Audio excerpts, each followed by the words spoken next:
Hello. Hello, hello, hello.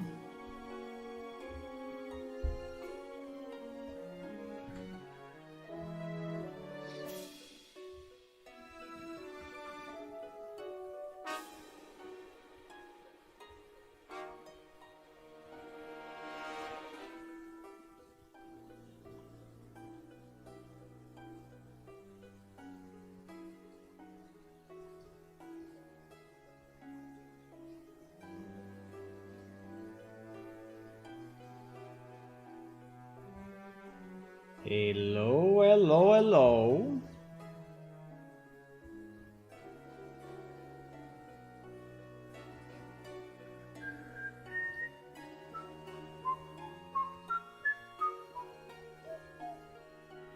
Tu, tu, tu, tu, tu, tu, tu, tu, tum. Tum, tum, tum, tum. Okay, I'm ready. Hello, everyone. Good afternoon. And welcome to this nice Sunday afternoon stream. It's the 14th of January. The year just started, but we already have good stuff done for our game. More texture update, more fixes, and yeah. I did just now, this morning, few fixes on the carpets. So we finished the new carpet set. That is basically an upgrade of the previous one. Previous one was very, very, very, very low resolution, and yeah, and now we increased the resolution, but also I improved a bit of the meshes for the carpet rolls, and like we also have the pillows. We also have the pillows items, which I think are very nice. And this one as well, which I think is very, very nice. I don't know if this one is Enki enough, but anyway.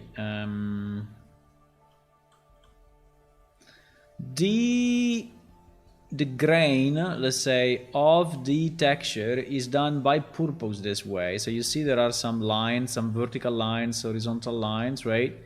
It is really done by purpose. I mean, apart from the actual resolution, but to give it a kind of a feeling of a pillow, right, or of a carpet. So there is not that smooth, right? And yeah, most of this picture, well, I would say nearly all of this picture, come from one of our players that submitted them, Arireare, and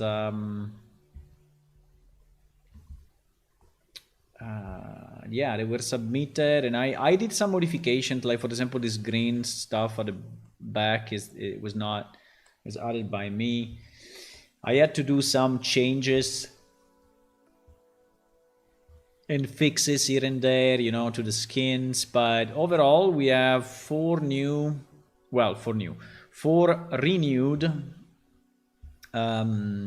four skins, right? There's four at the top. Then we have 6 updated carpets, and we have 1, which is this one on the bottom right, pillow. There is pillow only because it was fitting into the picture. It's just a matter of what was fitting into it. Yeah, and yeah.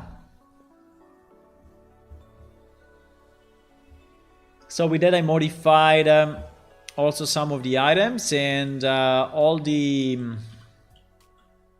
carpets also have a nice side view, which by the way is done just by stretching all the triangles here, and it becomes like this, like a kaleidoscope kind of view. And yeah, like this one, This one, right? And this one, I also improved a bit the shape, because the shape was very triangular, was very blocky before, and now is smoother, right? And also I added some actual width to the carpet. Before it was just like one line, right? Like a flat one line object. So yeah, so if you visit Brintech or other places,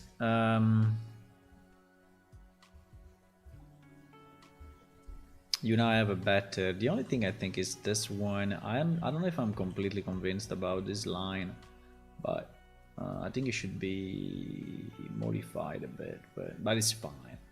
It's fine. We spend enough time on these things, and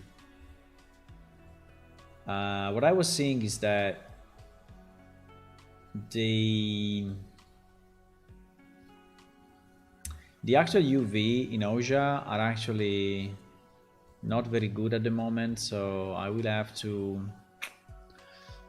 change them, but it's fine. I mean, I will update them.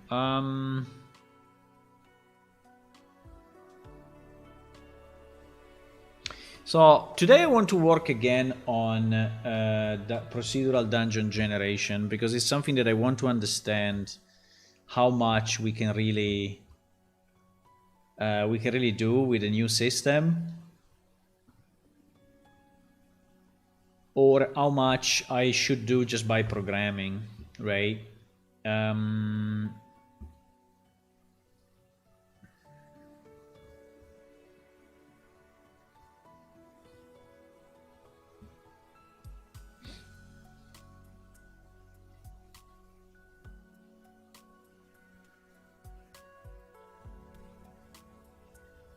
One thing that I don't understand too much is okay, let's open the thing and then we will see. Let's open the project and I will think about it, okay? I will think about it. So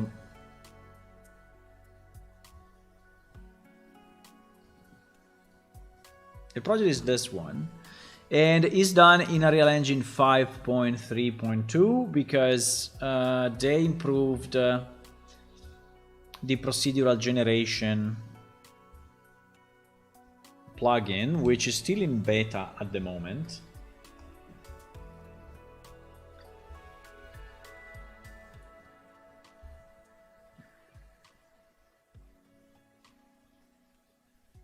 And I experienced a bit of trouble the first time I used it, because I was really not understanding if it was working or if it was not working, right?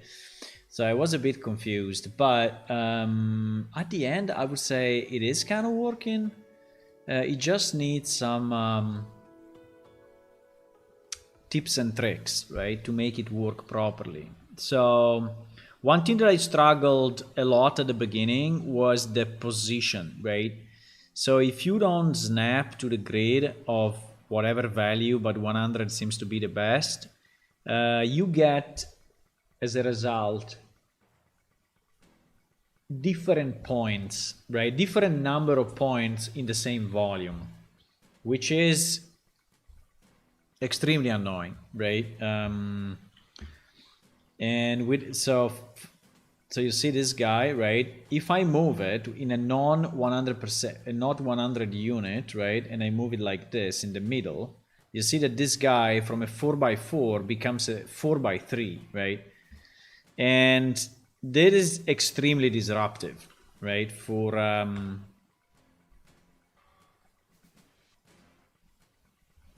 anything that you have to do with it, because if you don't have, you know, clarity on or exact positioning of your points, it's basically impossible that you will be able to generate, you know, a non-organic building, right? I mean, with organic would be fine. I mean, it's a 4x3, 4x2 is fine. You just distribute plants and trees and is perfectly fine. But if you are in this situation, then of a building, then you need it really to be precise. What I don't understand too much is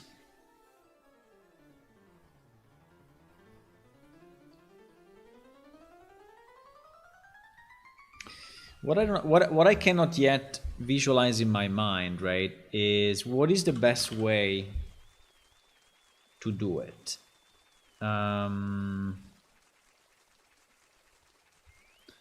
What is the best way to do it? Meaning, why it became so big? No idea. Meaning, imagine that I want to have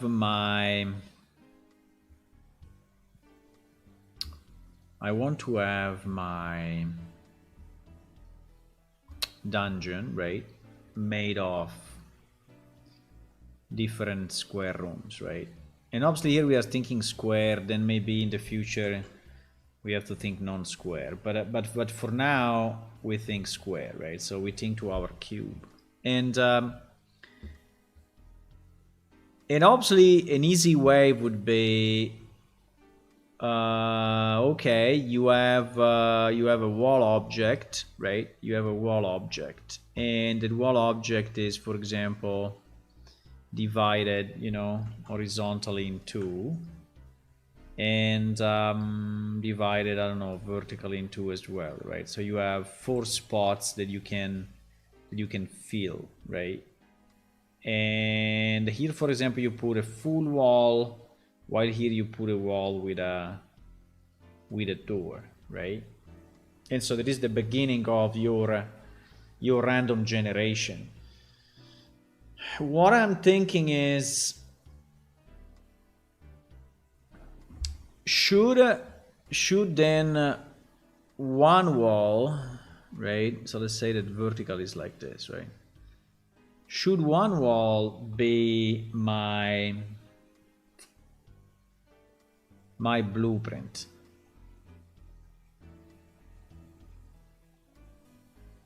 Or should my room be my blueprint, right? Because it is actually very, so here, for example, you may want to have, I don't know, additional arches or columns. Maybe you have, you know, just a decoration column,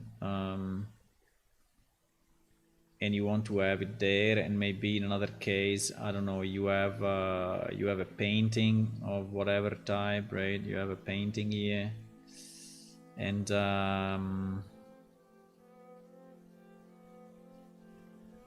so the question is,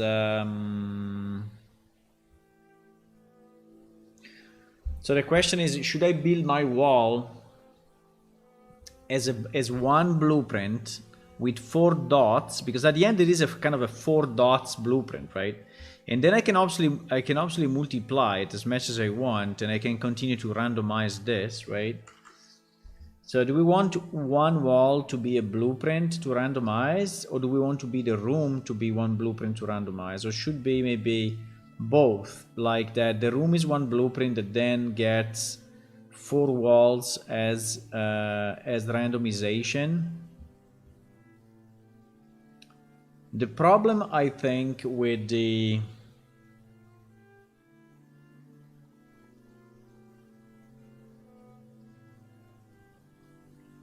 problem, I think, with the room as, I mean, with a separate wall as a blueprint, is that then if you stretch it horizontally, they will not match anymore the sides, right, of the room. So if you have, let's say that you have a BP that is called room, right? And if you see it from the top, it has, you know, 4 pieces, right? You have 4, in the top view, he has 4 walls, and you combine these 4 walls. But with the procedural generation, you know, you can actually extend this wall left or right, and so I can extend it this way, right? And this will actually change, and we'll have additional pieces. But if I do it this way, then this obviously needs to be moved into another place, and this needs to be moved like here, right, to actually make it match the corner, right? To have the corner match. And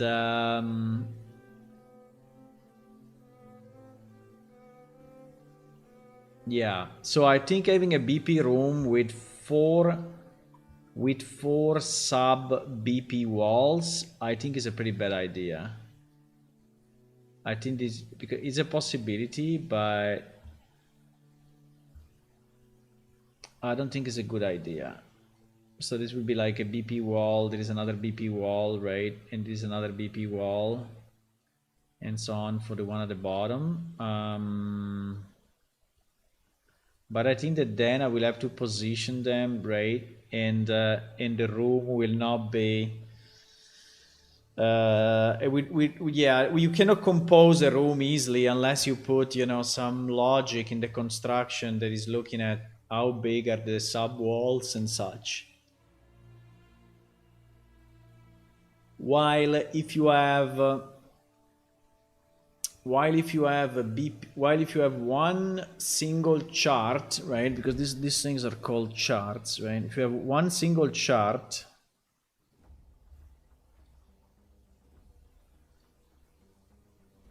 no, graph.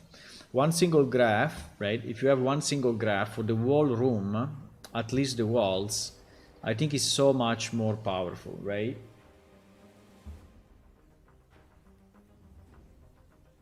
I think it is.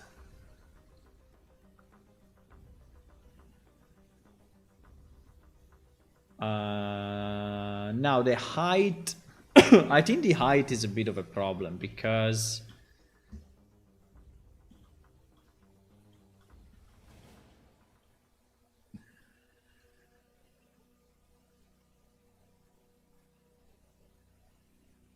the height. I think actually the height should be 0.5.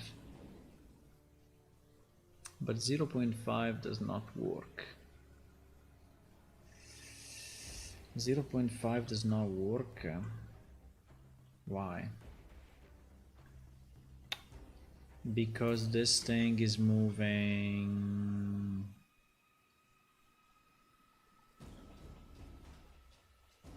Because I need a 50. Ah, okay. Yeah. Perfect. Yeah, I don't know if I want to have a room that is 2 stories. I mean, it's 2 textures, right? So you can put, for example, kind of a broken wall or some additional architecture.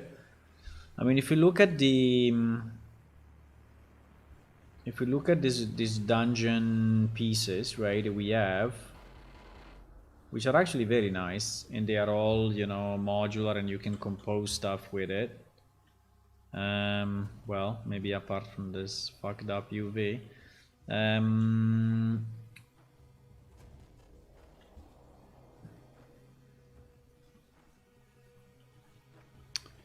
I think that these are supposed to be. Yeah, but I mean, we can have 2 rooms, right? We can have 2 rooms, one on top of each other. So if you want, you can have this, and then you can have this.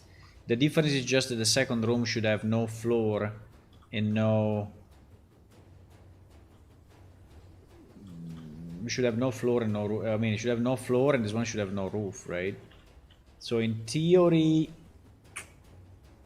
it is possible.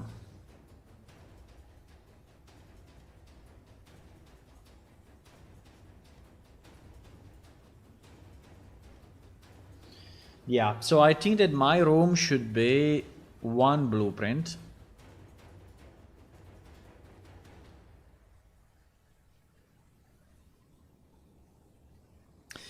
I think the easiest would be, instead of a cube, I think the easiest would be to have kind of an arrow. I think there is an arrow actually in the.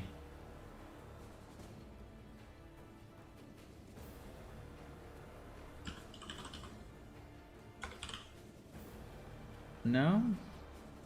Isn't the one that the engine is using?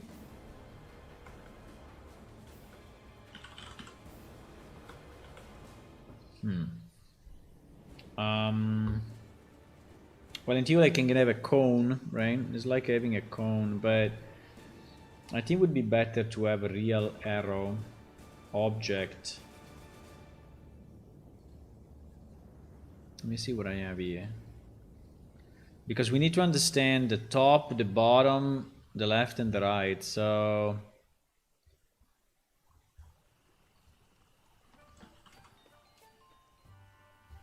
Do we have a decent arrow?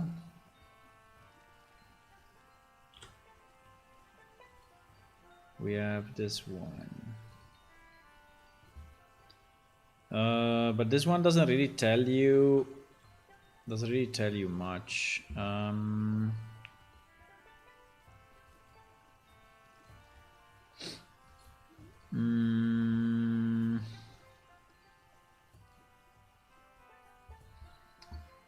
So I need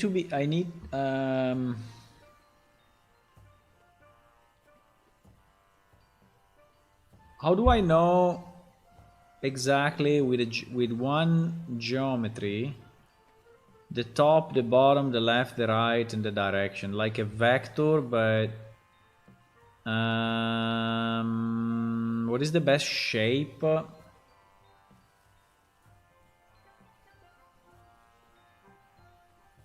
What is the best shape?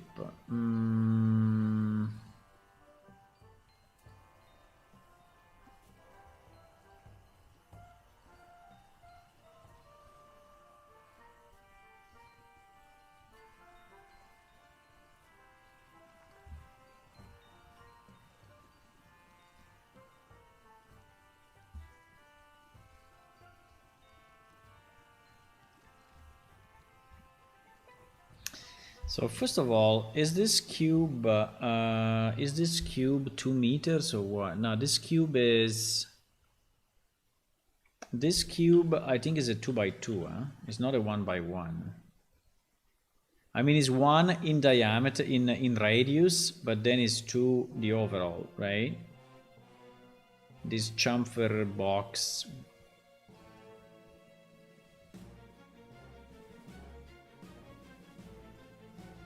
This chamfer cube, right? Yeah, you see, it's 2 by 2. This thing is 2 by 2. I don't think it's a great idea that it's a 2 by 2 though. Right? I think I want a 1 by 1. That is probably also the reason why I have to move my object of 50 units to actually have it correctly centered.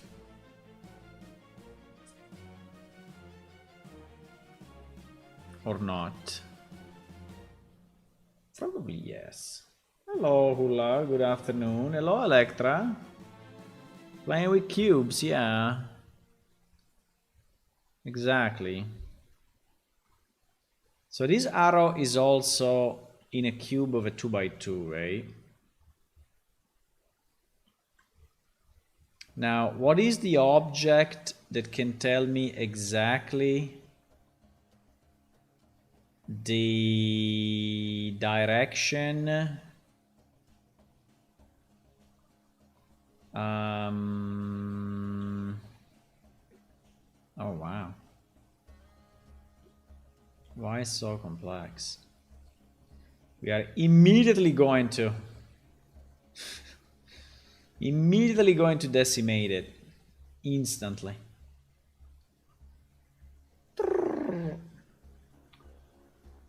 So I think that what tells me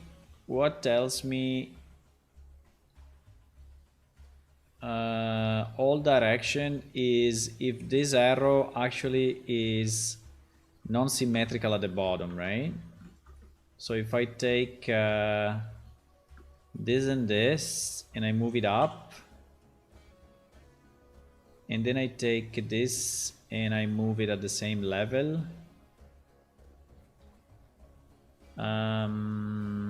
or pretty much at the same level,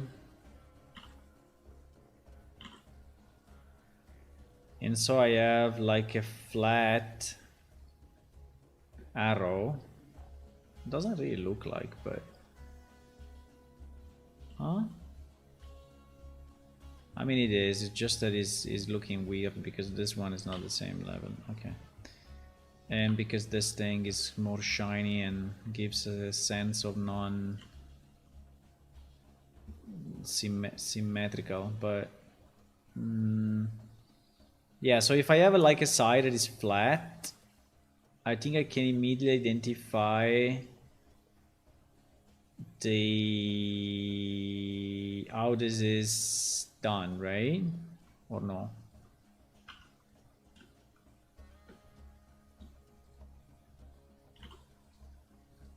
No, because I really need to know.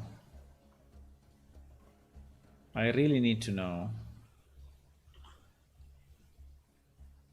if he's looking up or if he's looking down. It needs to be very evident. Probably it's even better if I make a triangle, but if I make a full triangle that is exactly symmetrical, then I will not know if this thing is rotated or not, right? While here I can say, yeah, exactly.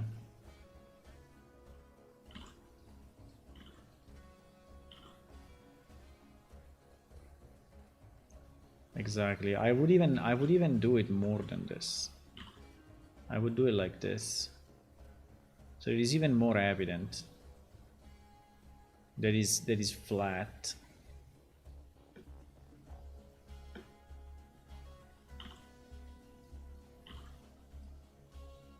I don't know why it's looking so stupid, but it's fine. I don't need that to look nice. I just need that to give me the information I need, right?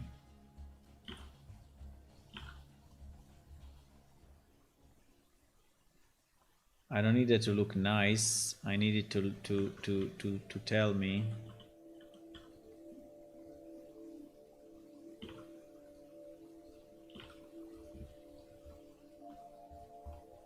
So if you use an arrow like this, right, which is flat at the bottom, right? Is this always telling me where I'm looking at and where and how I am rotated? I think so, right? I think so. I think it would even be better if it's slightly bigger so that it's easier to see. Doesn't look very centered though, I don't know why, but fine.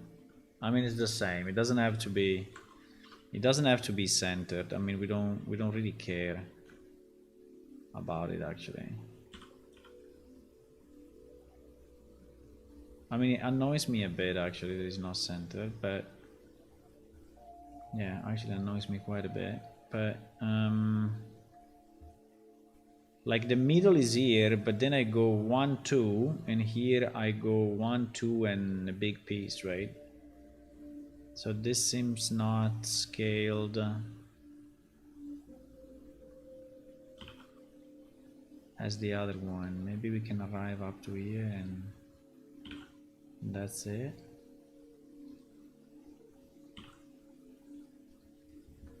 So it's roughly the same sides. Okay.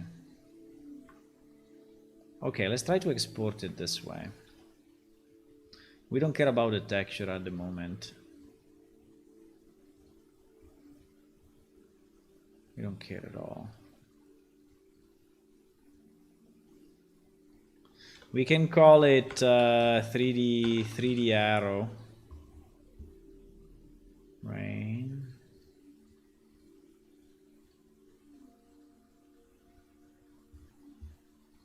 I don't know, guys. I'm a bit experimenting here.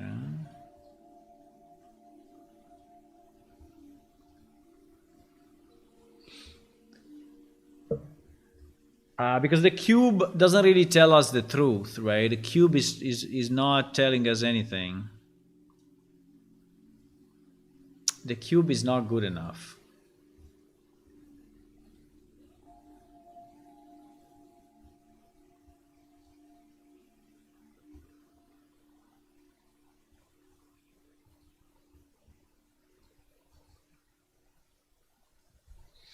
And we can make the arrow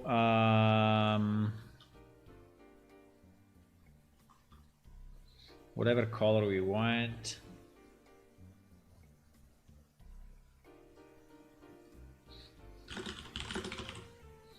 I think I like this blue color, so we can use the blue color. So now if we change this with our 3D arrow, right, we will see a very different picture, right? Exactly. Yeah, the problem is that this is strange though.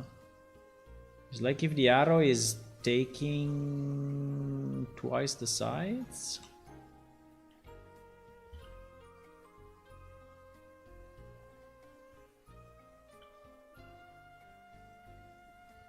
It is a bit strange though.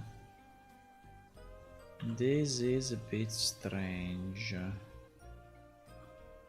Why?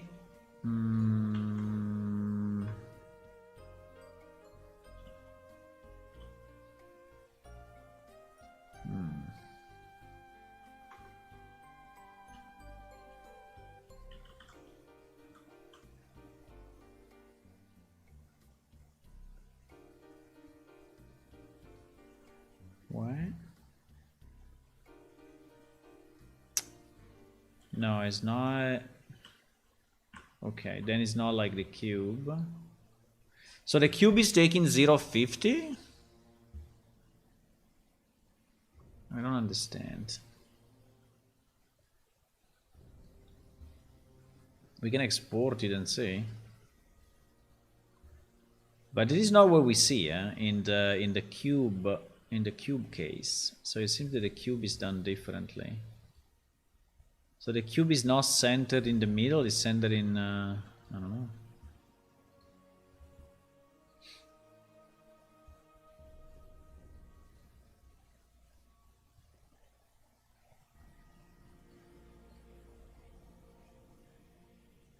The cube is like this. So the cube is actually not taking. So then the cube is 1.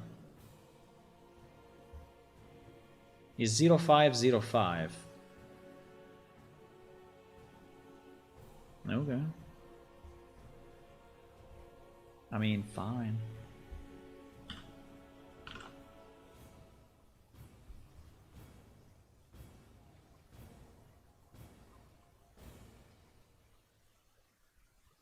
Fine. Now the vertical, do we need the vertical? Do we need the vertical? Because yeah, with the cube we see the extent, right? Way better. Well, in theory we could have a cross, right? We could have a cross here just to see the full extent if we want. Do we want to?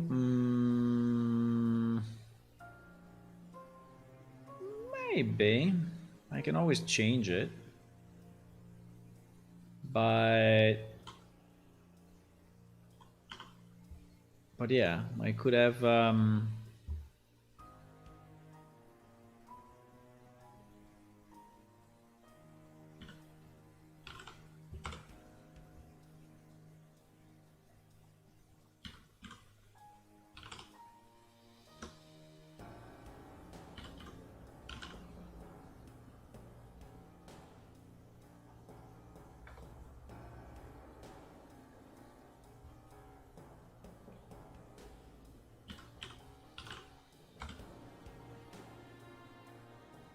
is it too big?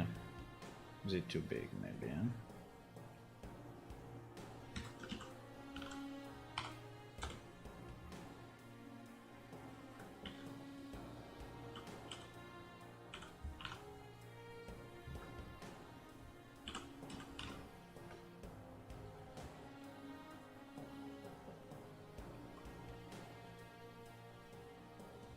Okay.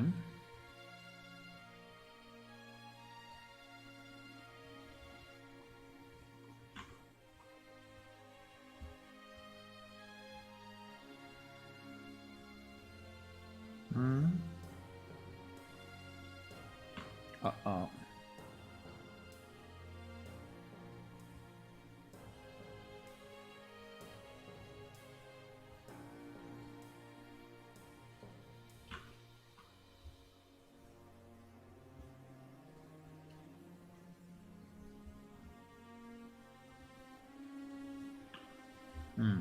Better.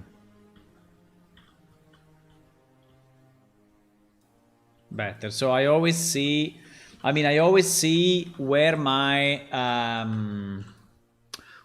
things are pointing to, right? Because actually we need that. So we need to know, because when we design the walls, we cannot, right? If I put a wall here, I don't want the wall to look in that direction, right? So I want the walls to actually look outside. And if the walls are less than, can you put a few arrows in drag and plane to show how you walk? No. When you search in the class filter, is a setting icon in the right where you can do show engine stuff. Yeah. Yeah, you can enable engine, but I don't think if the engine, you can say show engine content, yeah.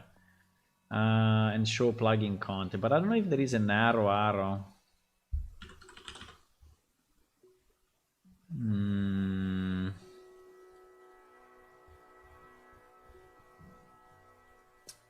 Yeah, there is this one.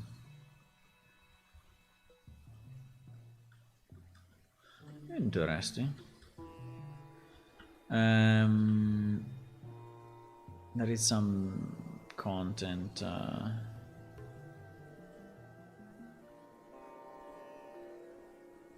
Yeah, that is similar to what I did, but the problem is that it's all symmetrical on all sides, and so you basically don't understand where you are looking at, right? While with this one that we built, we know exactly, because the flat side, you see the flat side is bottom. We know exactly that this is not upside down, right? That this thing is looking, it's positioned that way. So that is good, right? That is good. So if I go like this, then now, and by the way, I don't know if you have been here until the end of the previous stream, but basically I solved the problem that I had with the with this plugin giving you weird numbers, right? Hello, NJM. Welcome. How long have you been using Unreal? I touched it in 2015 when it became free, but I really touched it, and then just a bit, but I didn't really work on it until 2018. 2018 I started to learn it, and yeah.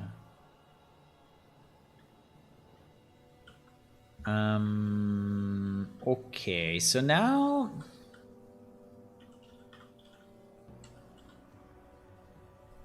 that we have this, right? And assuming that we want one level only,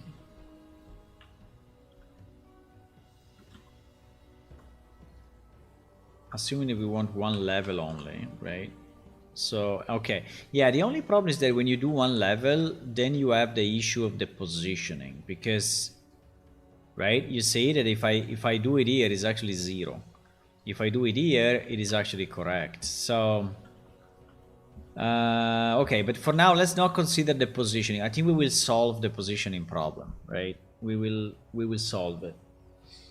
We will solve it by starting the generation of the dungeon from a given point, which is anyway a fixed point at 100 in the grid.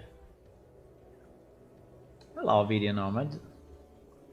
I think I did a completely different stuff in the last few days, so I'm just starting from where we left pretty much, but I wrote down a number of guidelines, which I think are good guidelines to just make sense of your first steps with the generation. Otherwise, you can get very confused, right? Like if you position this here, right, and you see that nothing is generated, you may get very confused. Like you say, what the hell? And I was very confused.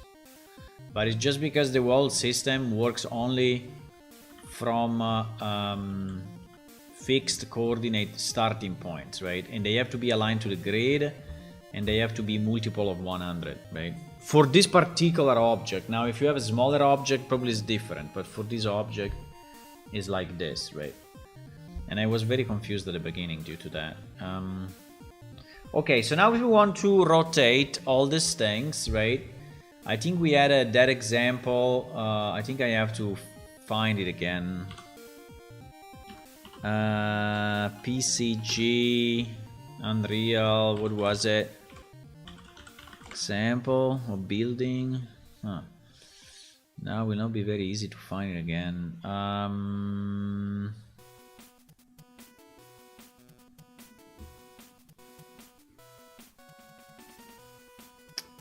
Ay, ay, ay.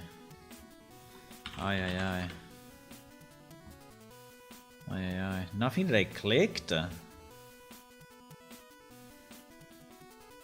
Hey everyone, today is going to be the start of my new PCG series where I'm going to be showing you how to create this procedural building where you can...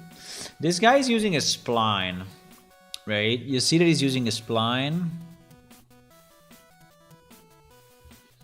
The only thing that I fear about the spline is the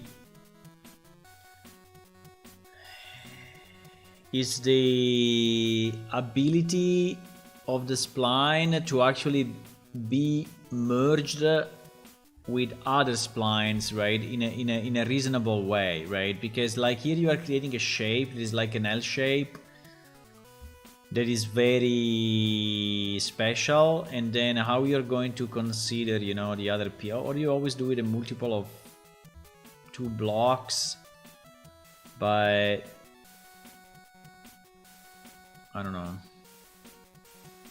Yeah, this guy is using splines, which is an idea anyway. We have to think about it, because at the moment I was thinking volume.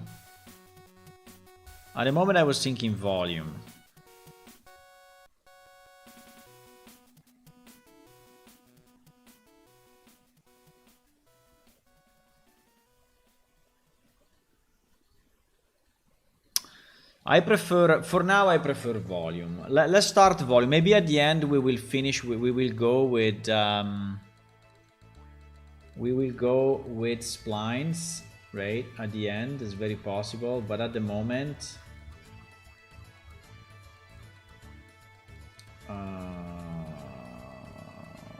but at the moment I want to go volume. I think it was called.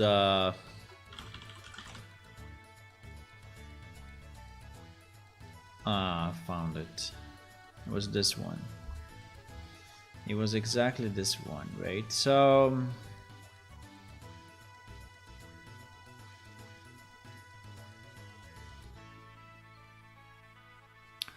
basically all the mess that this guy is doing it because he wants to find the points at the side of the building, right? So it's basically subtracting and adding points to find the perimeter of this thing and to actually rotate each side so that it looks outside, right? And it is a bit of a pity that is not already a predefined point set, right? Like in Unreal, there is no predefined point set that is already pointing outwards. That's kind of weird, but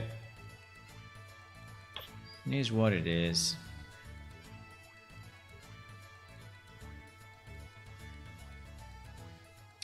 Also, the other thing that is a bit strange is that he's using offset. I don't know if I like that,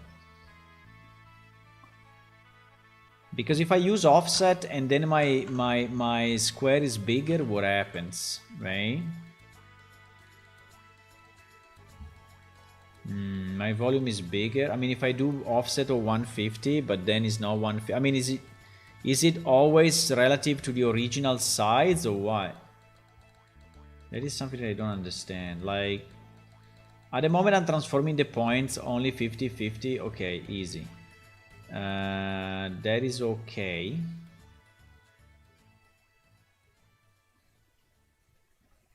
exactly. So if I transform my points again, right? But I think it was not transformed. I think it was bound. No, we had to bound them. 150, 150.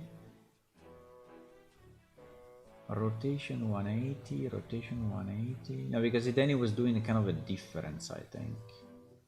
Yeah, I was using difference between that and that. So difference between what? Difference between the 150 rotated 180.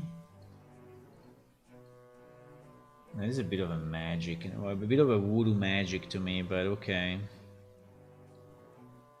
150 minus 150. This I don't understand too much, huh? But it's basically doing... It's basically doing this, right?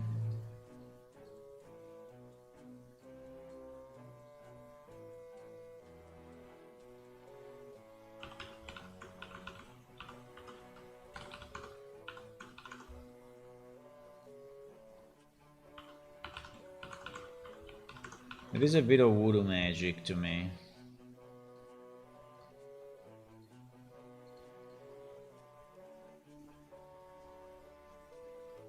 He actually did nothing?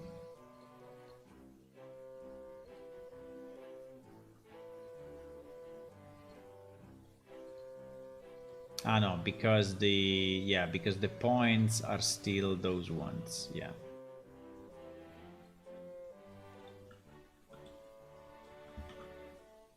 So...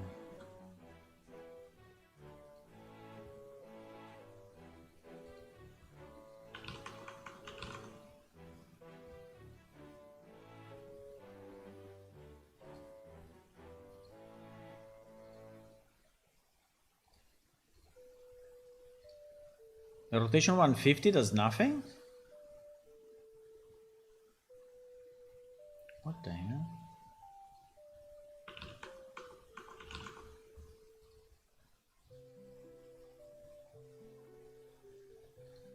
Ah, because these ones are the one getting deleted?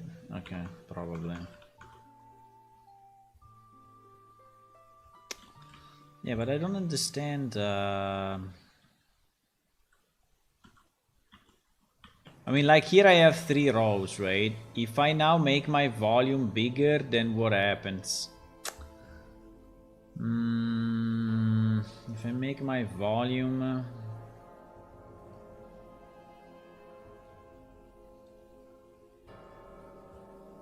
If I make my volume bigger on one side...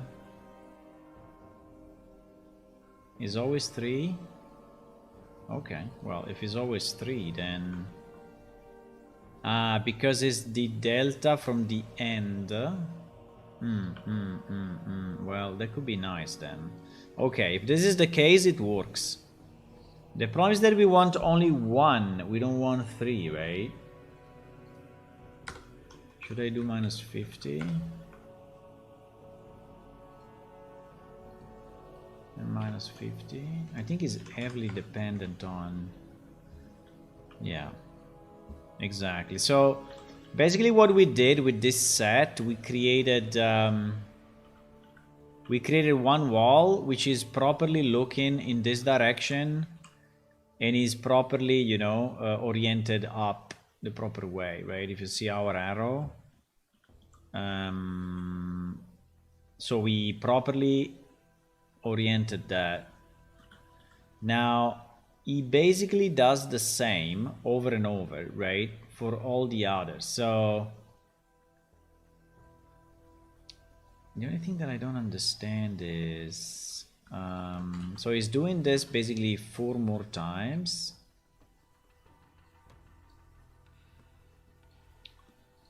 where here the, what is it,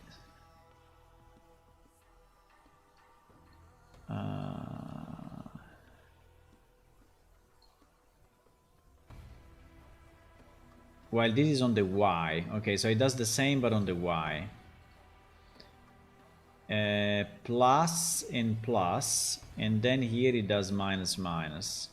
but on the Y. So it's basically the same of this, just done on the Y.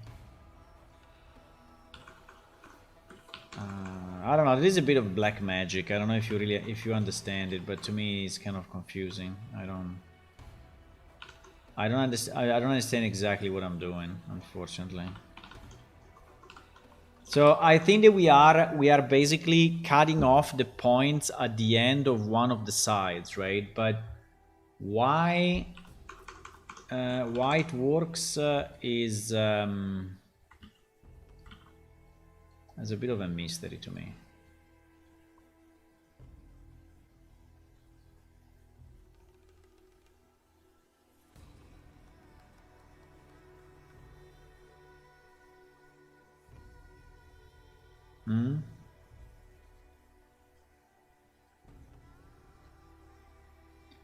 Why we don't see...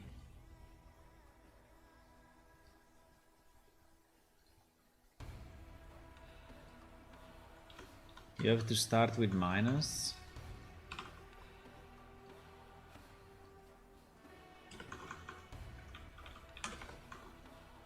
No.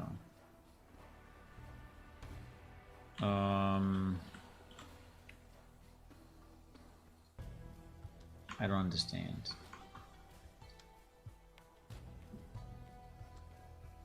This one with this one. Wait. This one with this one. And this one with this one. This one with this one at the opposite. So one is deleted from the other. Source differences. So in theory what it's saying is that I could take this difference and do the opposite, like this one minus this one. Okay, yes, actually it worked.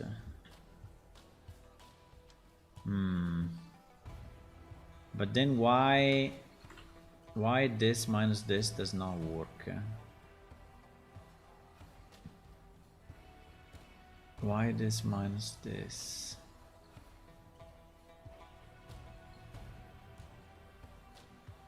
Is there rotation? I don't think so.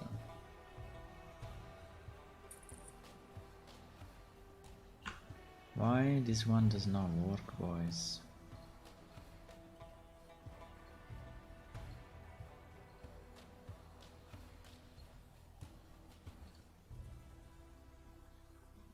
Here it does positive the first and negative the second. Positive the first with rotation. Positive... stupid me, I put it... Wait, sorry, I put it in the wrong spot. Yeah, okay, I did it wrong. I did it wrong.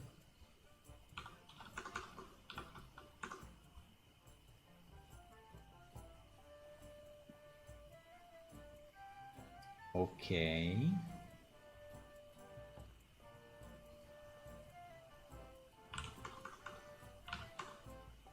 And the rotation is 90, right? And the rotation is 90.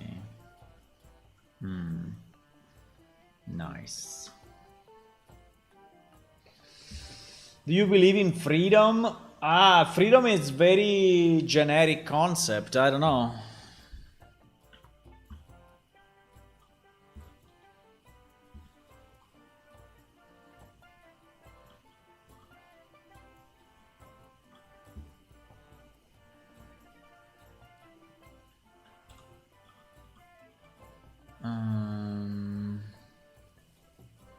Like freedom to kill you? I mean, it's not a good freedom to have, right?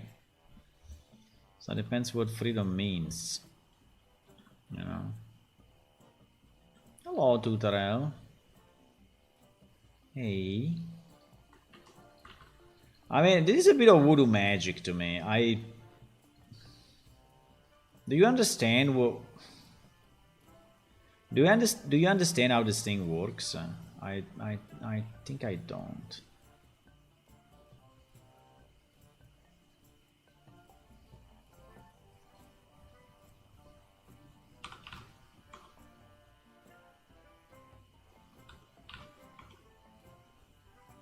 I mean, I can make it work, but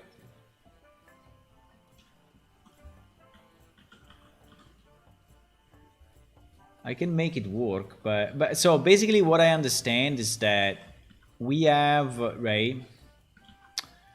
So just to explain what I understand. What I understand is that we have a bunch of points, right? That are like here, here, here, here, here, here, here, here, here, here, here, here, here, here, here, here, right?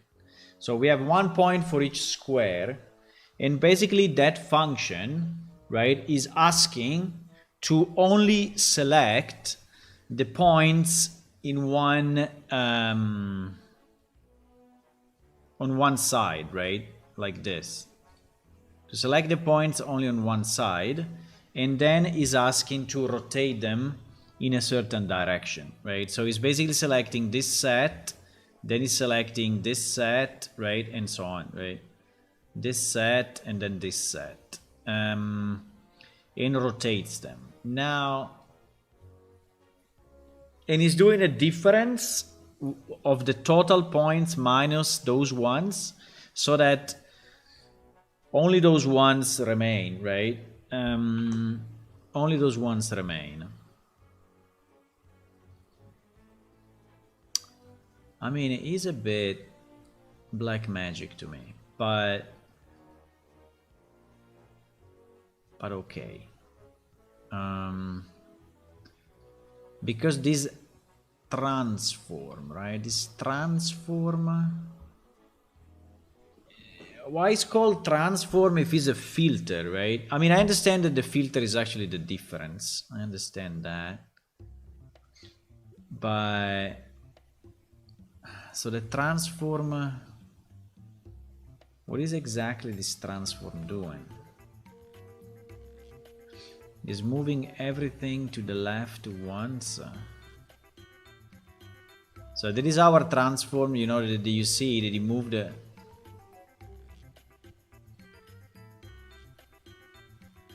And this is this transform that is moved to the right. So it's moving everything to the left, everything to the right. And then it's doing one minus the other. So I guess that the only set of points that remains are the one in the middle. I don't understand it, boys. I don't understand. I mean, I think it's something like that, but I cannot really understand.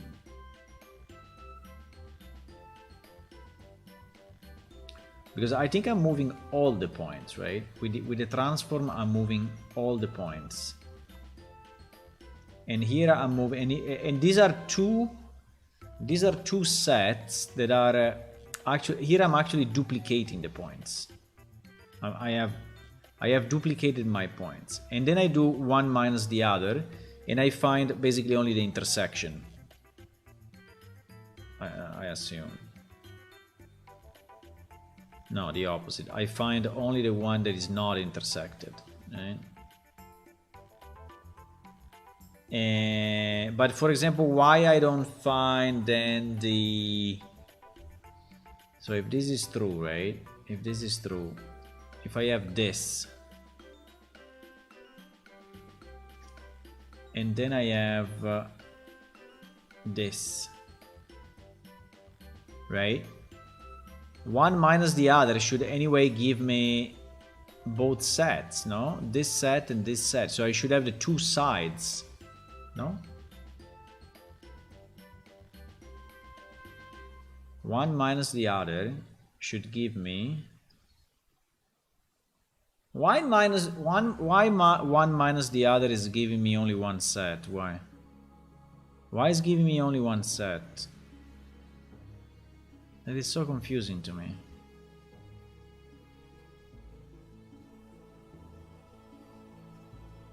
Spatially subtract the target difference data from the source data, outputting the difference of the two. Ah, because it's okay, I see. Now I understand. No, it's not doing the intersection or the difference. is subtracting one from the other, right? So the second set is just used to subtract. Okay, I understand. The second set is just used to subtract. So even if this one is actually moved to the right, right? Even if this one is actually moved to the right, we are not going to use these ones, because we are trying to subtract all our points from the previous set, and these one are not in that set, and so the subtraction result is nothing. Okay, now I understand it a bit better, I think.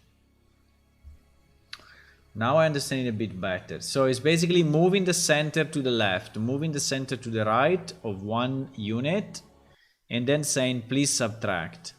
And then it's doing the opposite, right? Yes, and then it's doing the opposite. And then is adding a rotation, right? So that our thing is pointing properly. Now, a big issue we have of this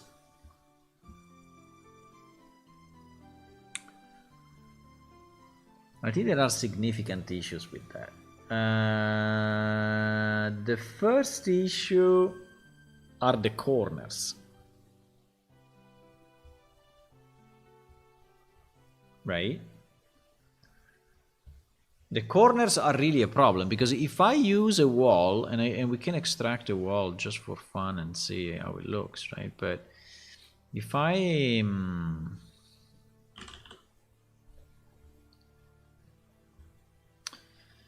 extract a full wall,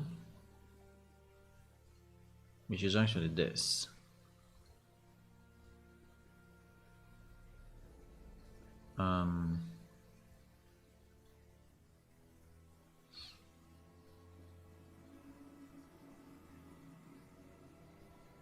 okay, and we migrate it into this project.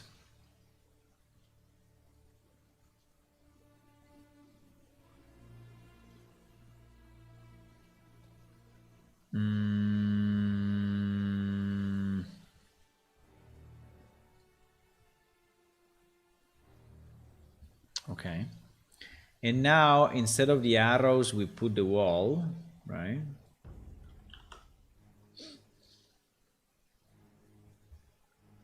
Boom.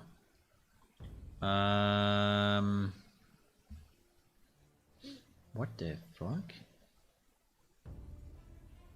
Huh? What?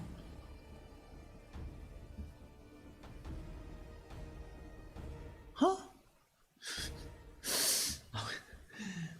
Well, maybe it's not rotated the way we want. No, it's not centered. Okay. Yeah, there is another problem. That the wall is actually not designed to be... Yeah, the wall is not centered. The wall is sitting on the side of 0, 0, 0. Yeah, exactly. So that is the first issue.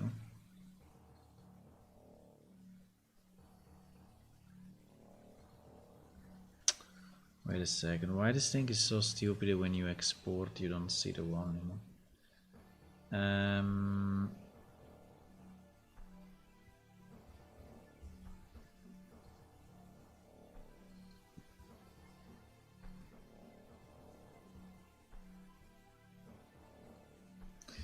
Because our wall is actually not sitting here in the middle, is starting from here and then going to the right. I'm pretty sure of that.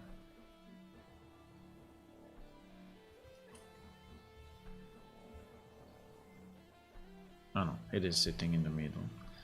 But it's sitting in the middle with a certain rotation. Okay. It is sitting in the middle. But it's not sitting in the middle from the bottom. Well, that's not a big deal. That's not a big deal.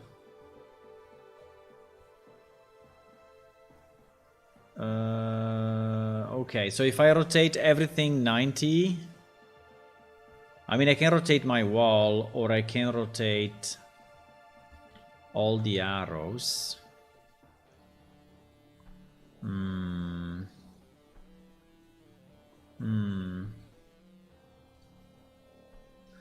If I do 90-90,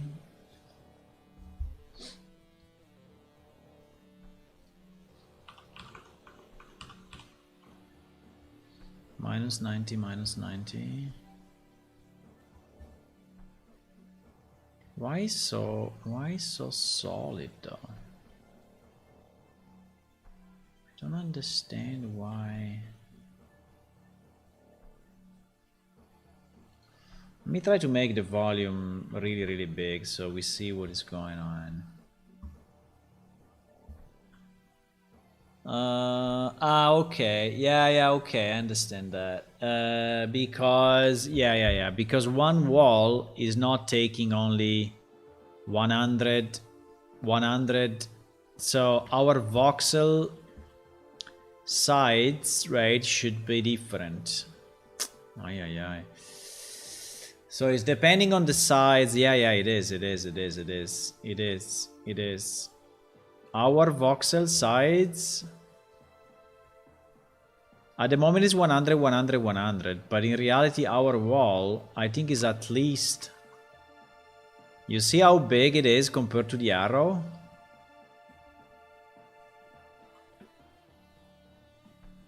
So, and even so it's a weird number because is, you know, is 2 times 4 times, right? 5.5. What else is that? 2 times, 4 times, 6 times.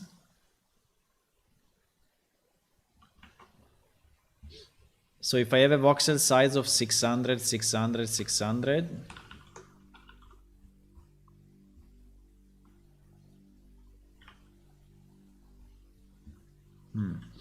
but now I have the problem of the alignment.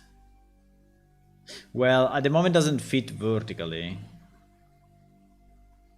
At the moment does not fit vertically, correct. But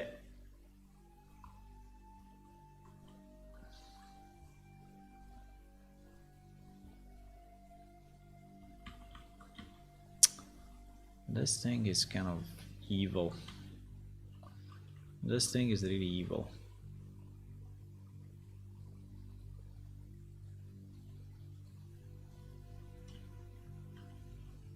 This thing is really evil, boys. Because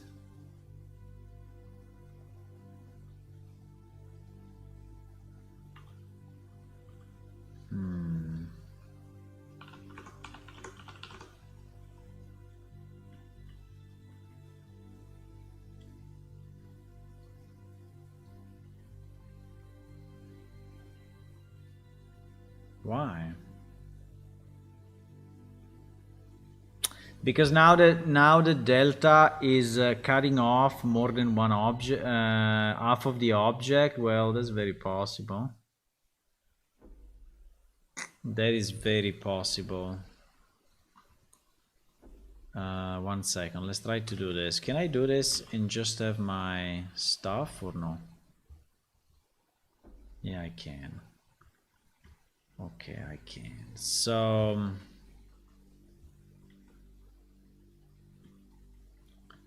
but so I removed the perimeter discussion, right? So now it's just points. But still we have a significant overlap. And I think the significant overlap is because this thing is actually 600. No?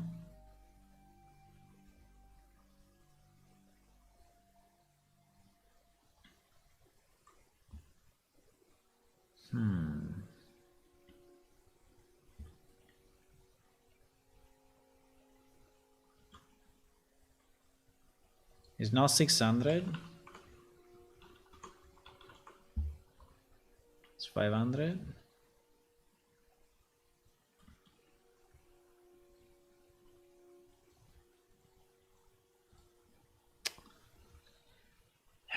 This thing is kind of tough, boys. So here I was like moving 50 to get to the center, right? And I was moving it also vertically because it was exactly center. So if you have an object like this, because our arrow was actually 50, 50, 50 in all directions, but this guy is not 50, 50, 50 in all directions, right? This guy is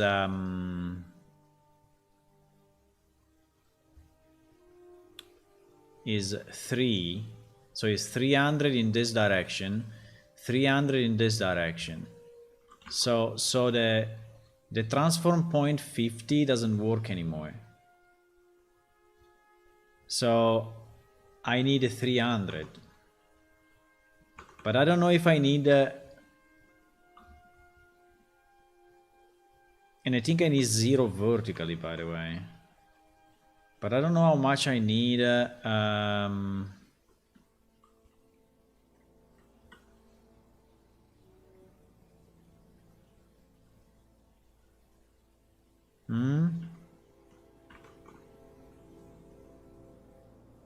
Actually, this sides is the same. The Y sides is the same.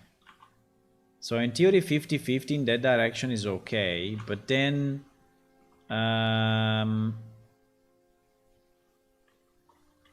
how do I go for the?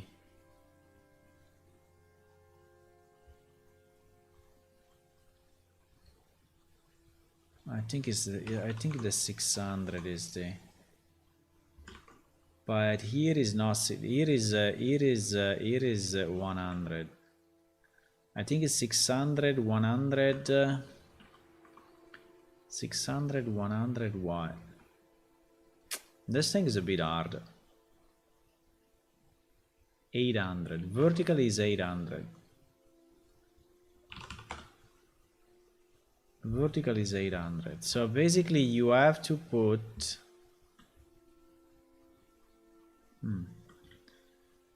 you have to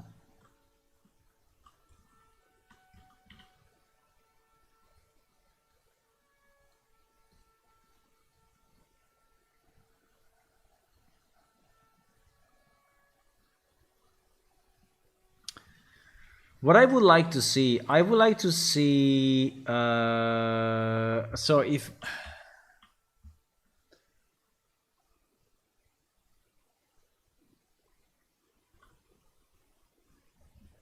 so I'm saying that the voxel sides on this direction, so I basically would like to see the full cube, right? Yeah, I want to see the full cube fully filled, right? By walls that are and now I can say 600 on the Y and they will be separated, right? If I do 600 here, they will go separated. But I don't understand then why I'm not seeing one here and one there. It's because then I need to say 300, 300. No, it doesn't work, bro. It doesn't work.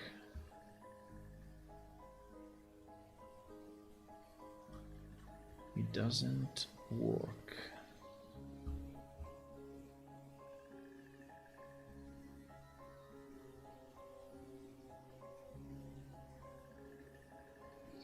Ten. Yeah, in reality it cannot be 10 because our object is not a square, right? So it needs to be, so if we follow the same logic,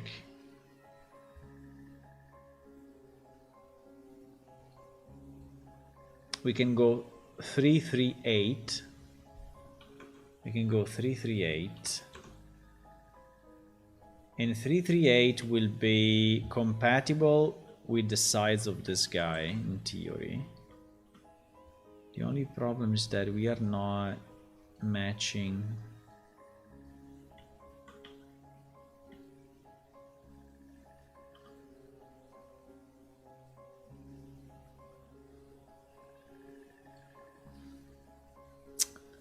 It seems he doesn't care though.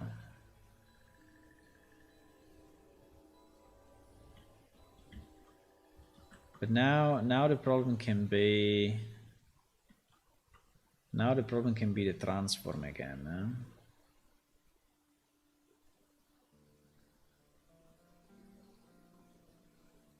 No, 668. Why I said 3?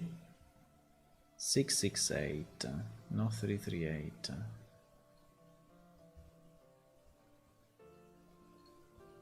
This thing is weird.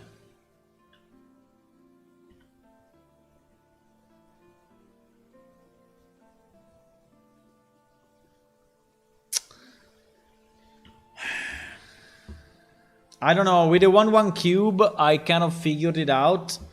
With this one I cannot really easily figure it out, because now my object is not centered, right? My object starts from a certain point.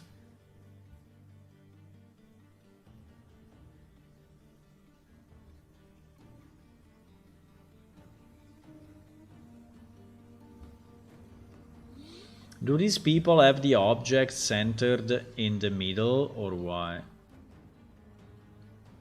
I think it will never show us what is the center pivot, but I'm assuming that. Let me see. What did he select? He selected what? He selected this window, modular building. But it's very likely that this thing is starting from the bottom left, right? Not in the middle, like our object is.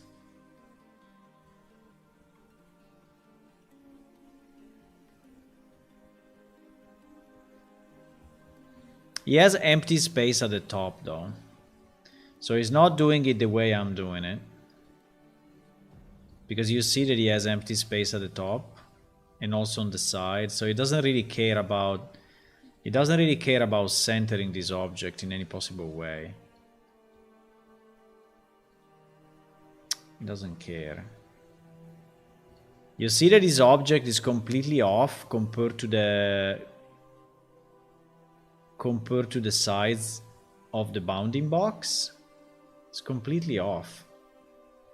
This is what I was trying to avoid, right? I was trying to avoid that I wanted to have a building. I mean, this one is fucked up, but we managed to have it proper, right? On the previous.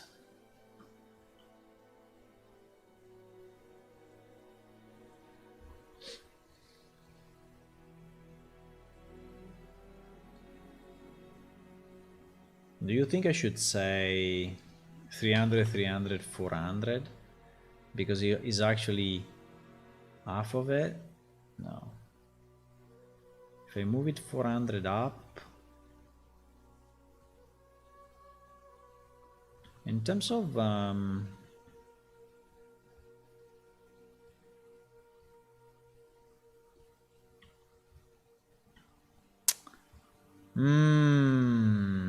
I have no idea with an object that is actually not square, how to actually match it inside the...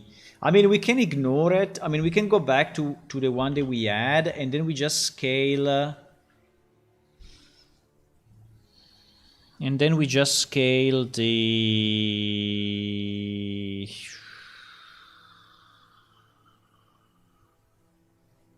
Nah, I don't understand it. I don't understand it, boys. If I don't understand it, we cannot continue. If I don't understand it, I cannot continue. So if I go 0, you see that if I go 0 vertically, this thing is actually twice the size and seems to be okay.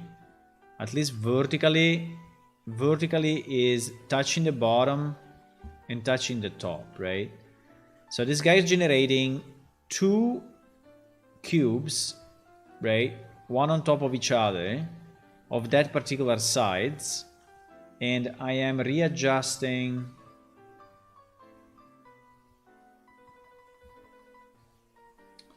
Sorry, if I do 0, 0, 0, what happens?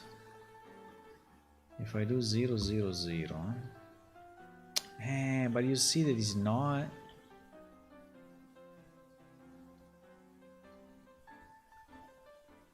If I do 0, 0, 0, you see that it's not correct. Because actually this guy is centered by 50. So at the minimum I need the y50, right? Or minus 50 if you want. Right? So like this is sitting exactly at the end of the cube. Because he's centered 50. Now on this side is centered 300, right? On this, so on the X is centered 300. So in theory I should do minus 300.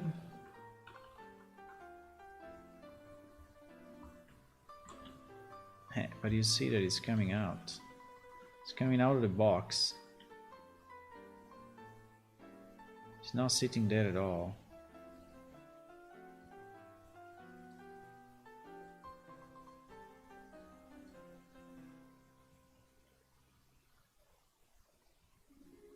Now we have two guys. If I do 300, 300. If I do 300, 300 is actually sitting correctly.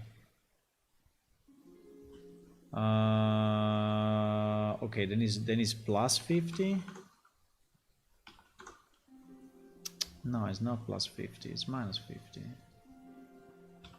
Why is plus 300 but minus 50? That's kind of confusing.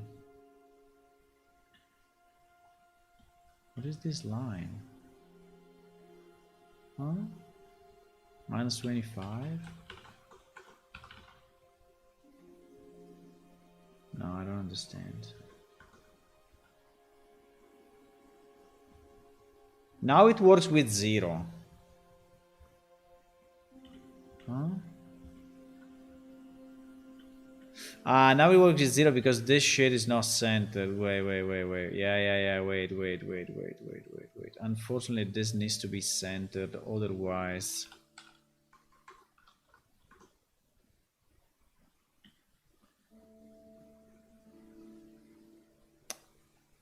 I don't understand where he start counting from. Does he start counting from this side or this side or this side?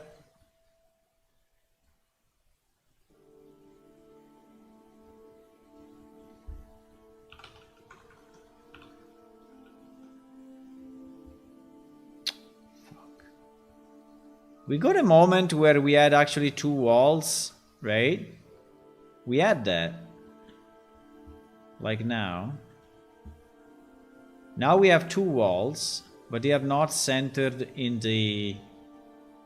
So it's like if one point starts here and one point starts here, and they are offset minus 300. So if I offset plus 300, we keep the two walls. Okay, we keep the two walls. But this thing is not centered anywhere. No, it's centered there. Okay. So maybe we have it now? Maybe we have it. Maybe we have it. So minus 300, now 0, now vertically.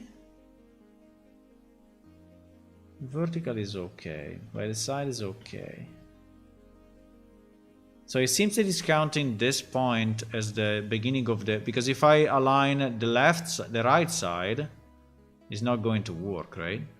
So I need to align the left side. So I can align it here, I can align it here. It's not. What the hell is going on? Why? This is not the same as this? Oh my god. Why? But at a certain point it will match again, no? Now. So this position is the same as this position. Everything in between is not correct. Crazy enough, but it's what it is. Wow. Why this position and this position? 1, 2, 3, 4, 5, 6, 7. So it's a distance of 6. It's a distance of 6. Which is probably the distance of our 600. So 300 by 2, huh? Bah, I don't know. Actually, I don't understand how this thing is reasoning. I mean, I don't understand why in certain position is not generating it right. I think to me is a bug. I don't understand. But anyway, like this, we have our object.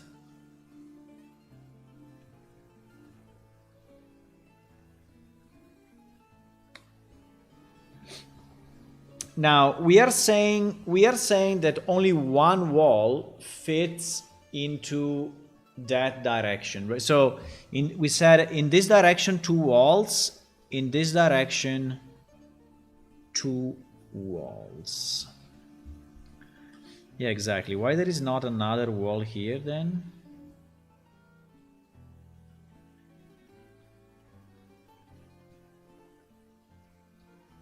Why there is not another wall? You see that it goes forward by 1 at every block?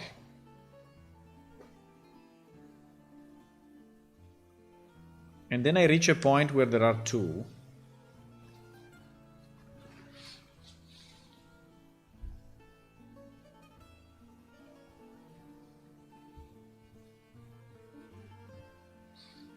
At the moment I am at 6,600.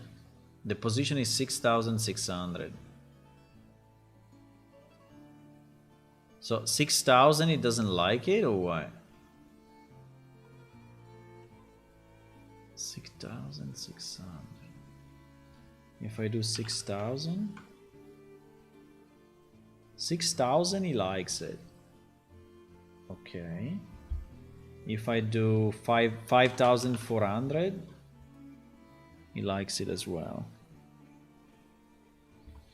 Yeah, so basically the absolute position, which is a bit weird, but the absolute position of the object needs to be a multiple of your volume size. Hello, Roprop. To actually make it generate things the proper way.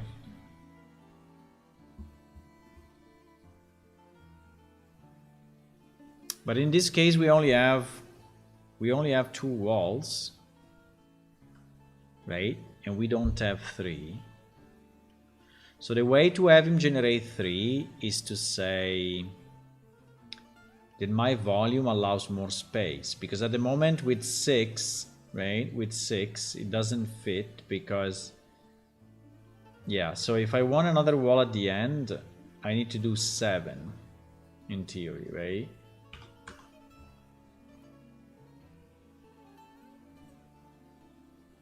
No, it doesn't care. It doesn't care at all. Well, maybe he cares if now I am a multiple of 7. But this is extremely hard, boys. No, it doesn't do it anyway. The maximum seems to be 2. I don't know why. So he needs a full. So he needs 6, 12. So if I go 12, 12 is 3, but they are positioned that way. It arrives up to 4.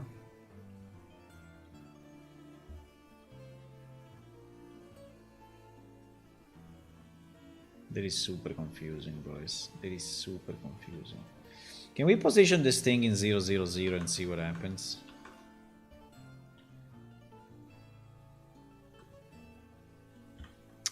In 0, 0, 0, it does 4 walls with 6, 12. And with 6, 6, it does only...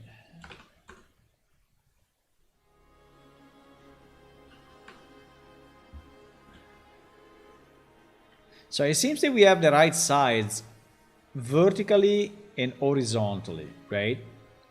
But we don't have the right sides on the Y, right? We don't.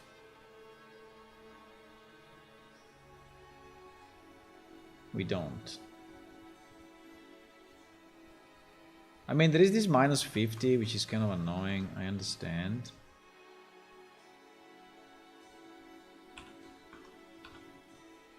I mean, in theory, I can also ignore this, right? But I'm trying to... I mean, I could ignore it, meaning that if my object... I mean, or I can position my objects always in the middle. At the moment, our object is not positioned in the middle, as you can see. It's positioned on the middle only on the X and on the Y, but it's not positioned on the Z. But actually, the Z, it seems to work. It seems that we have a problem with the Y, right? Which is strange.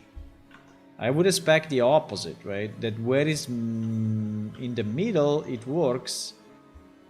When it's not in the middle, it doesn't work.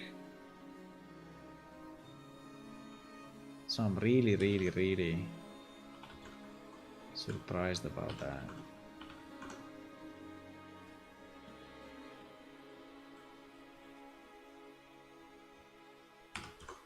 But anyway, 6, 6, right, doesn't give us... Now, I can rotate it, right? I can rotate it 90.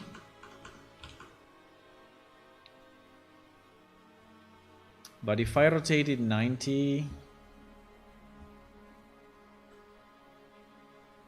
we lose everything. No, I don't think I should rotate in 90 here. I think I should rotate in 90 after. So if I take this, well, in theory it's the same, right? Because if I do it after, if I transform here, will be exactly the same, right? Well, I don't know if the rotation is applied after the transformation, after the move, or...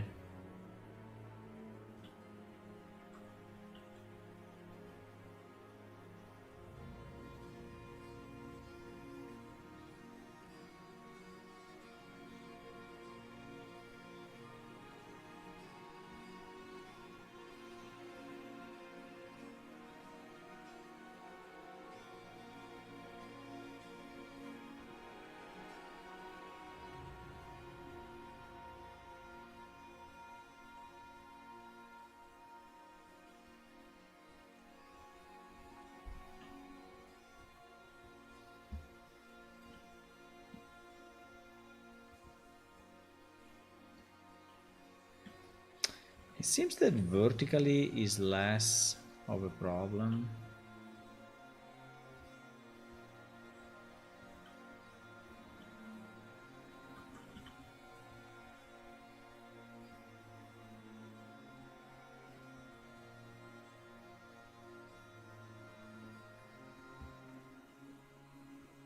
So like this is perfectly centered, right? With one, but it fits only one wall.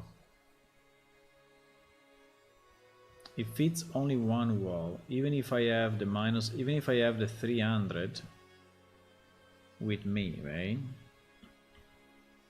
I have the 300 with me. And I have my volume as 6.6. Why the hell?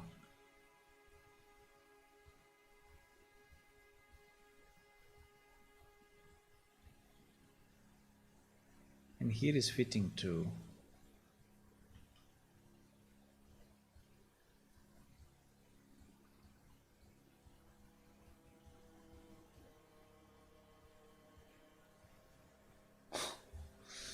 This thing is this thing is weird, boys. This thing is weird. This thing is super weird. I don't know if there is a... I mean, for sure there is a rule somehow, but the fact that it's changing its generation always based on the absolute coordinate is so strange. I don't understand. I mean, to me, that is super confusing. It's basically a deal breaker. I don't know. I think it's a kind of a deal breaker. It's so annoying.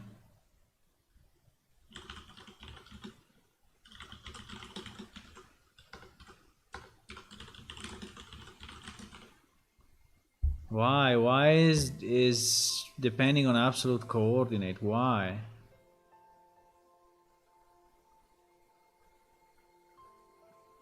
Maybe it's the volume. Maybe we should use the splines.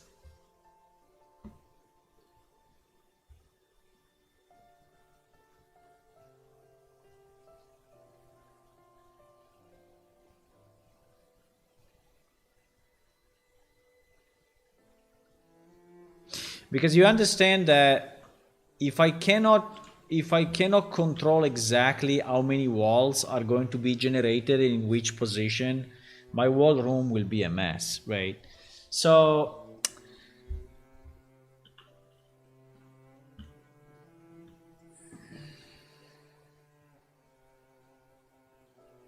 I mean, I was so happy that we managed to fix the arrows, right? I was so happy that we managed to fix the arrows. And I was like, okay, it works, right? But now, with this, it doesn't work anymore. It does not work anymore at all. So if you have an object that is not exactly a square, then GG.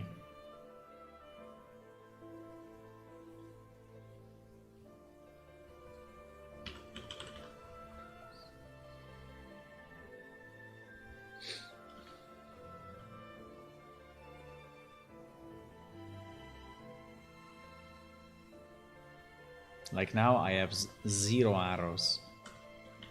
Wait, maybe I didn't connect something, I don't know.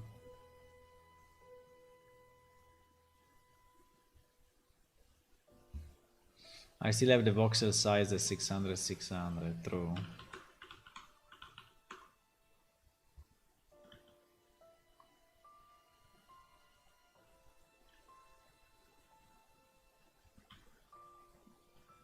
And I have the now I have the transform obviously wrong, right? The transform was what? Was minus 50, minus 50, minus 50.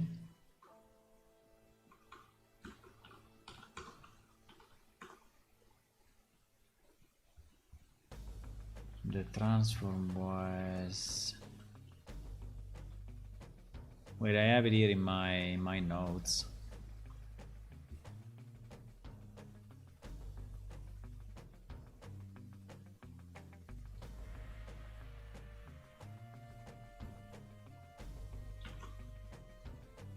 Fifty. 50.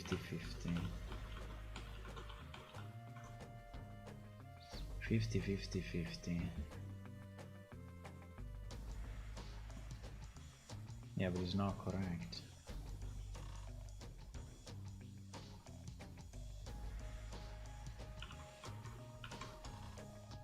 No, it's correct.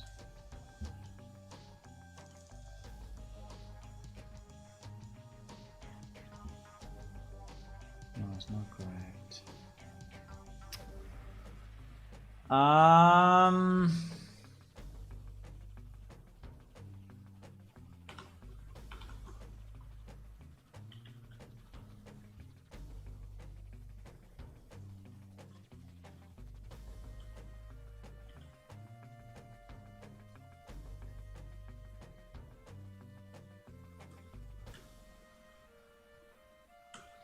Let me bring it back to the position where I know that it was working.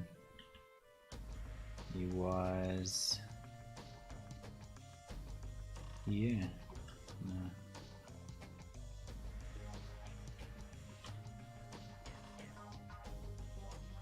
It was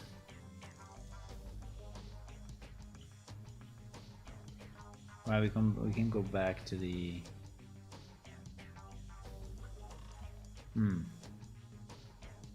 no.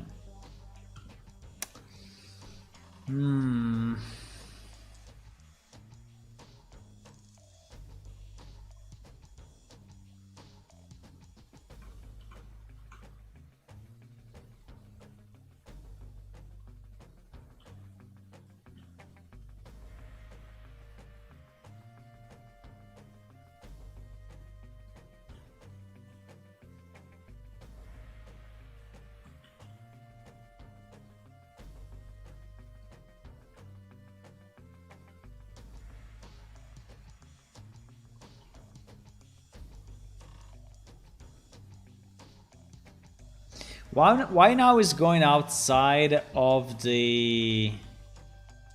It's due to the transform, because we have transformed it and moved it 50, right? It's because we have moved it 50 and so we are going... Yeah, that's why. Okay. So if I remove this, if I delete all this transform, I don't know if I can just delete all, undo, but if I delete all of this, I think they will be exactly matching 000 again. Okay, I think we should do this, guys. We should save these graphs and try to avoid... So this will be... Let me call this graph arrow wall, right? Arrow wall graph, right? Then I want to have a basic one that is called arrow start position. Arrow start position graph, right? So I will have another volume, and this volume I wanted to use, which by the way should be hopefully centered exactly in the same spot. Yeah, like that.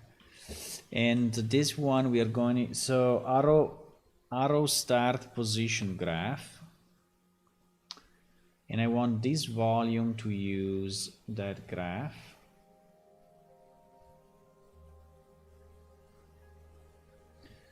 And this graph will be way simpler.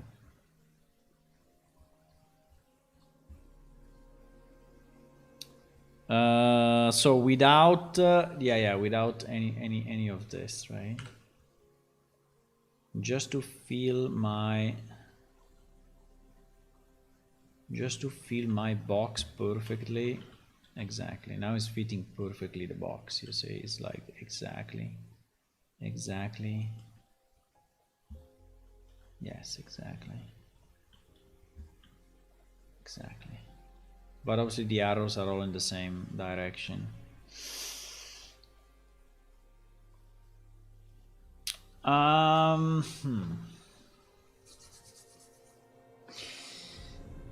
mean,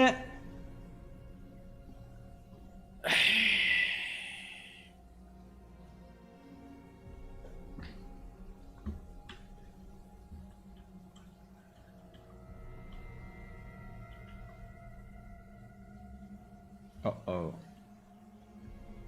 These ones are actually not correct.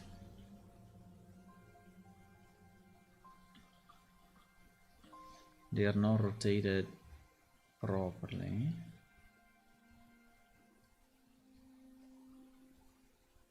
Probably because I did some manipulation for the walls. That's possible.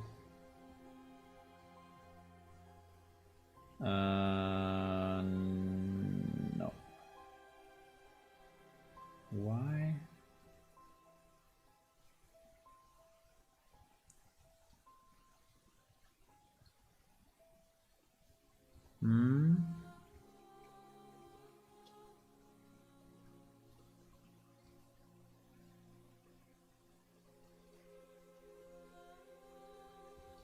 We have these ones that are wrong.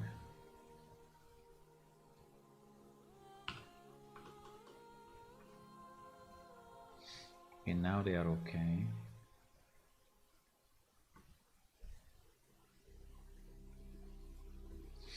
And we have these ones.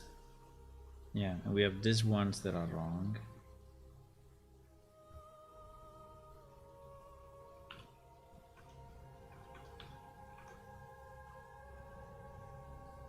Should be minus 19. No. Should be 180. 180. Okay, now they are correct. Now they all point.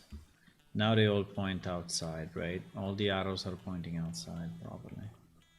Okay, I think I did some changes when I tested with the walls.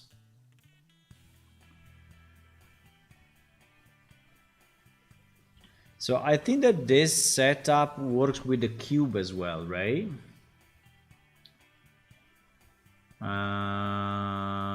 This setup works with the cube.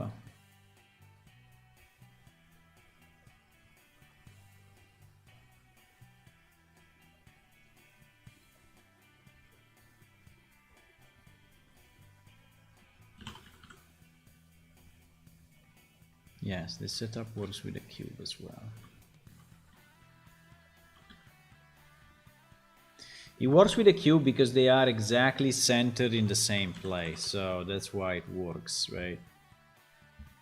It works with the cube, it works with the arrows.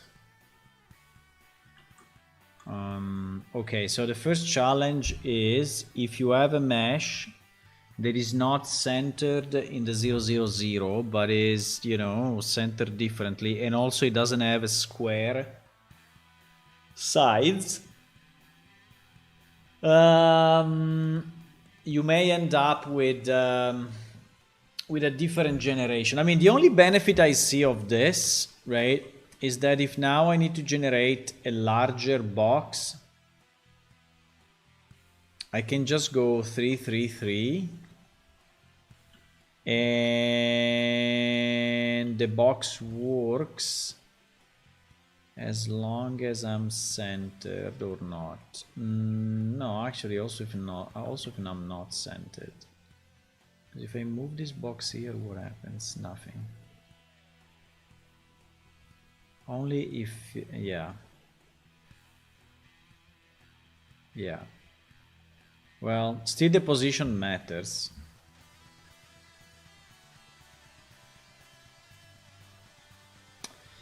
You know, guys, that I'm really close to completely ditch this and not use it. I'm really close. Really close. I mean, to me, it's totally unusable. At the moment, it's completely unusable. With the volume, it's completely unusable. We can see the spline and see if with the spline works better. But with the volume, I mean, the position on screen in absolute, I mean, the position of absolute coordinates is a complete disaster, right? The fact that you need your thing to be in a certain spot to actually work properly is a complete no-no. There's no way. Okay, let's try the spline. To me, the volume is not usable. Completely unusable. Completely unusable.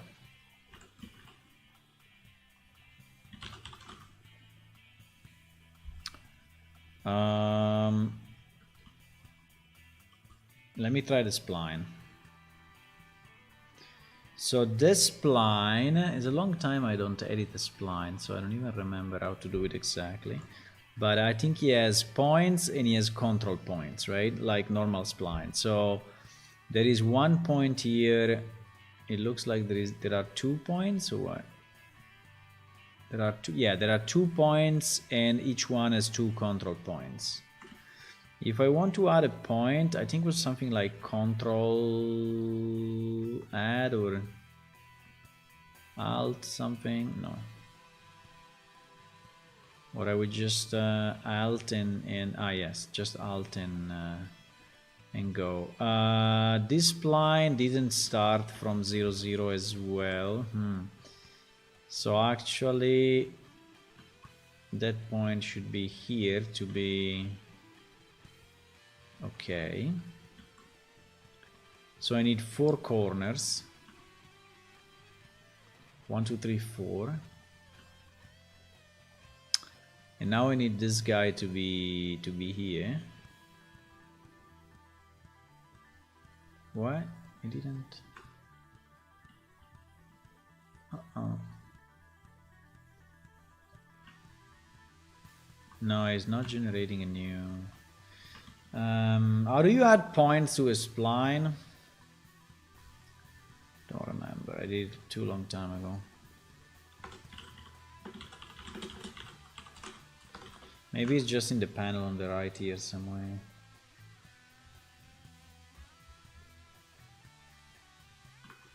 Hello, Greeron01. Hello, hello.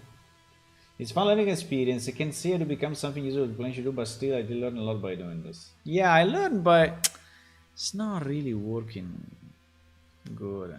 It's not. It's not working. Right mouse button, add spline point. He already disappeared. GG.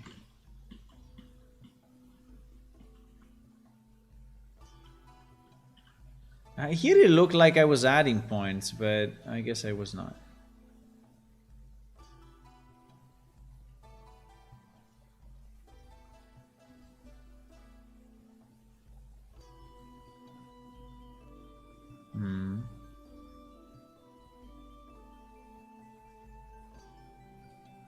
Bra.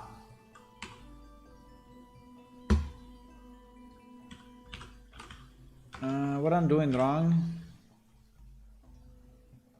Spline mesh actor. Spline. Maybe I have to go to the spline mesh component.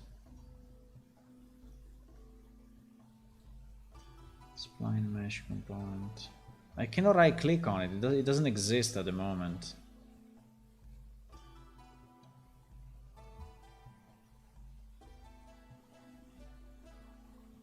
Spline mesh actor.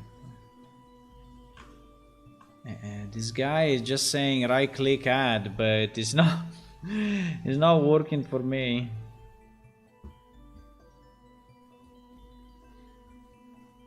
I think it's because it's the Fortnite editor. Hello, making real things. How are you?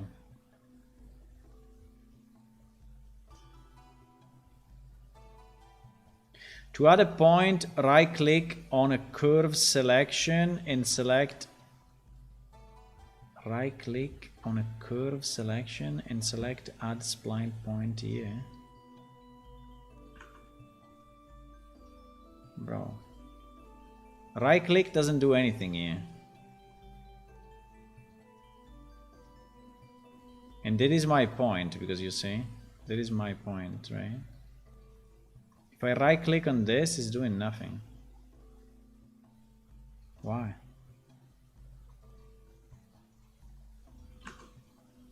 I don't understand. To duplicate a point, right click on the curve point you want to duplicate and select duplicate spline point. I don't, it doesn't work for me.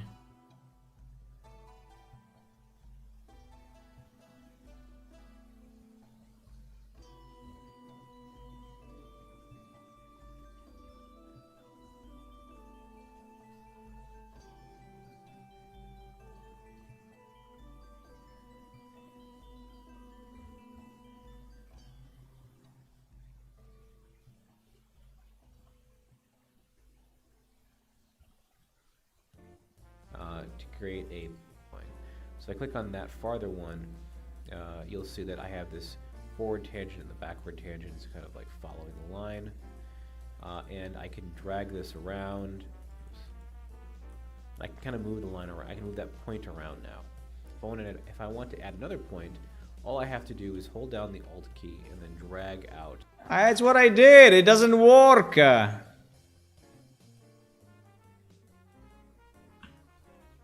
It doesn't, Alt doesn't work. I don't know why, but it doesn't. Alt does not work. Why? What the fuck is going on in this life? Ah, now. No, but now I have another spline mesh component. Now I have duplicated the wall spline. I don't want to duplicate the wall spline. I just want to add a point to my spline. Doesn't work, bro. What the fuck is going on? He's not this guy? Maybe it's not this guy. Or they changed it in 5, so it's actually different.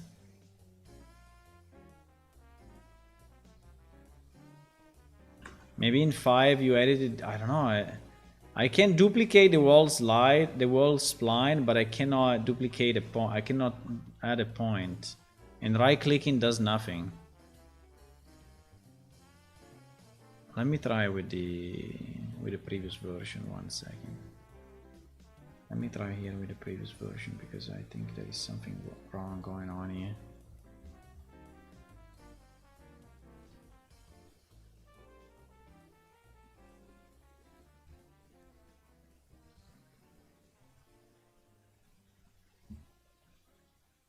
This is 5.1, while that one was 5.3. So I don't know if they changed anything on splines or what, but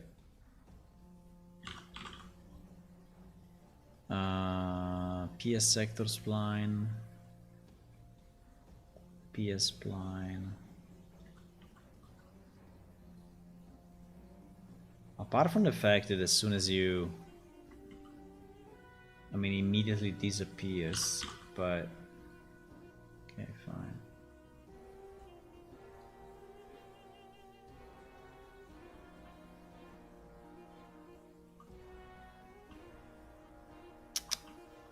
It's the same. It's the same. I cannot add a point with the alt. I cannot. And if I right click, it's not doing anything. Holy shit. Okay. What I'm doing wrong? I don't know.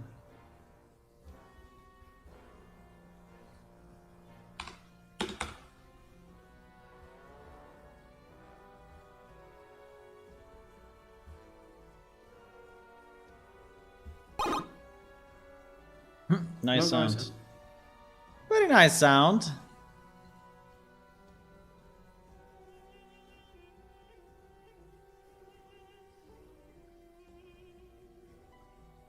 It will automatically start to spline it. So one important thing to know is that when you do this, you have to look at the length of your mesh. So if we open mine up, for instance, X here and 17 centimeters. So the first thing, I drag it out like this, and if I hold very neatly, start to spline my mesh like this. Then there is also another option over 1 meter and 17 centimeters. So the first thing you have to do is type that in here.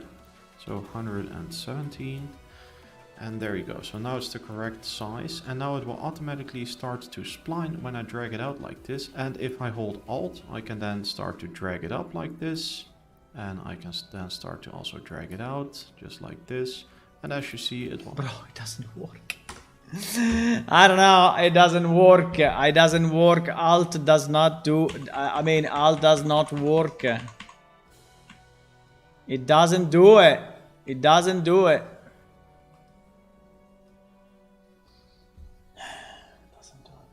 Try from the last point. I mean, this thing only has 2 points. This thing only has 2 points, so is the last point no matter what. Maybe until he has a mesh associated, it doesn't work. Okay, let's say that.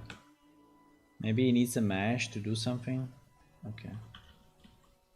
Maybe with no mesh is not. Bro.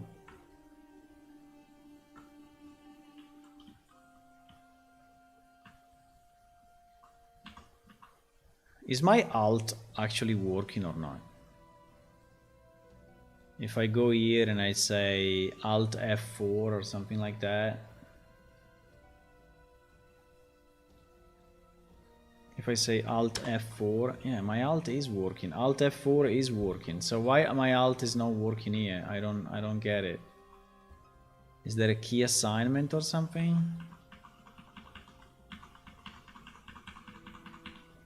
Does alt works with anything else like this?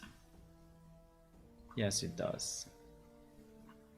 Alt works with, look, is multiplying the object. So alt works perfectly with another object, but alt does not work with a spline. Why alt does not work with a spline, huh? Why? Why I cannot change this freaking spline? So annoyed. It's not the right object, not the right spline. Maybe it's not the right spline. There is only one spline. There is only one spline. Okay, let me do a BP and put a spline into it.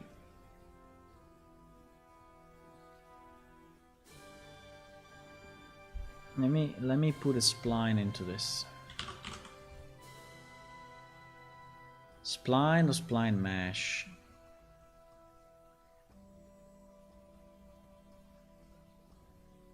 Spline.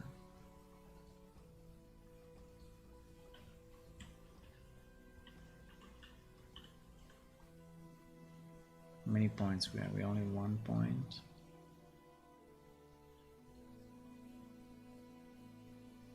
We have 2 points.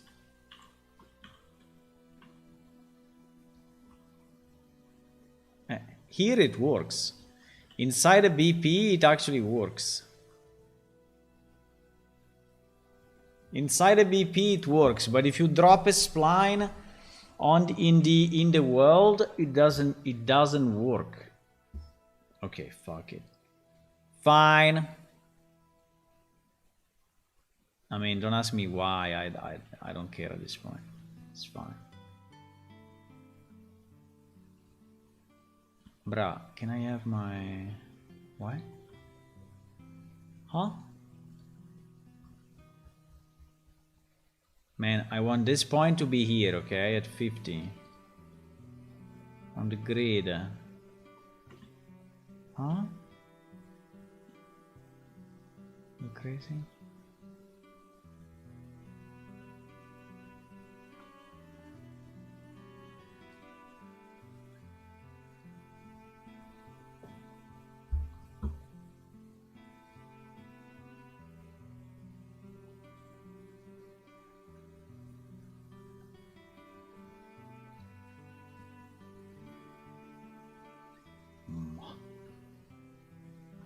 Mysteries, bro.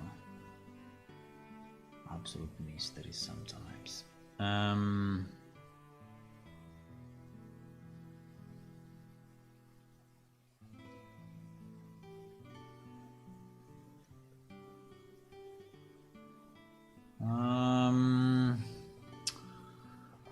Spline linear.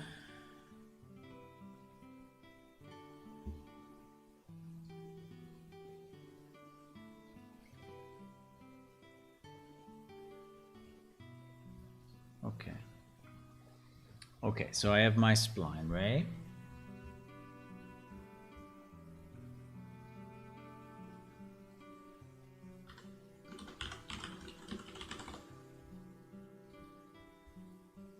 So now we add the PCG component into it.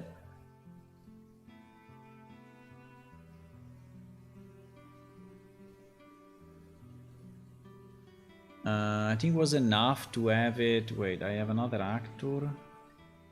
Yeah, I think it was enough to have it here. You just need the spline to be, at least in case of the volume, was working that way. Now, in case of the spline, I don't know if you just need the spline to be there or you need... But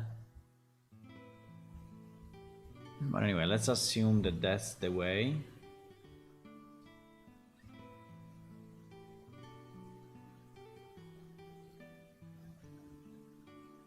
Okay, let's use arrow start position graph.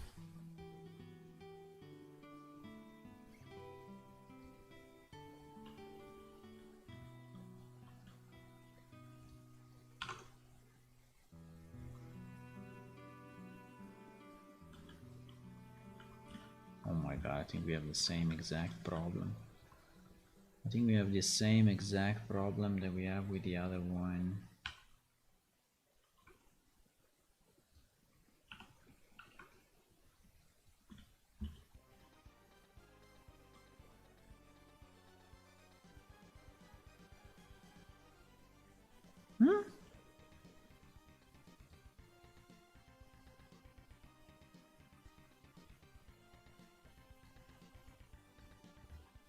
What?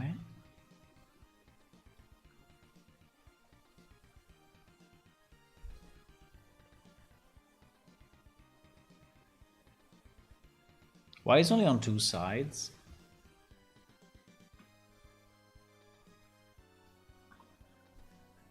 By the way, now works for whatever reason here. So the spline actor by itself is broken, but if you put it inside one of your blueprint, it actually works. I don't know why, but it does. Why I'm getting only two sides? Why I'm getting only two sides generated? Ah, probably because I'm using volume. Wait. Let's duplicate this and let's call it spline graph. Because I remember that it was a different yeah,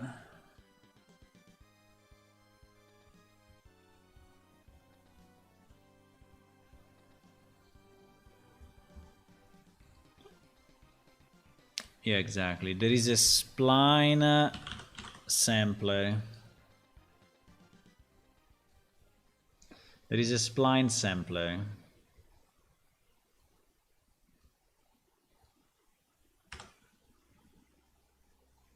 Now, spline.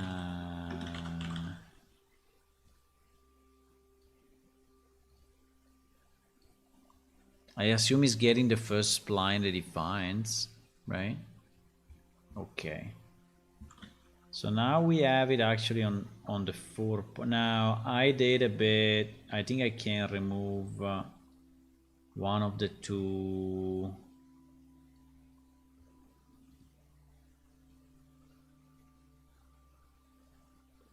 I think I can actually remove this point because I think it's 1, 2, 3, and 4.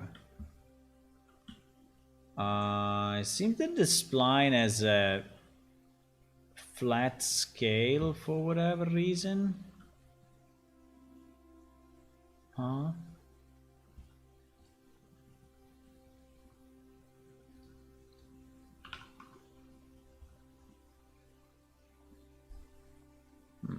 Interesting. So your original spline should be already.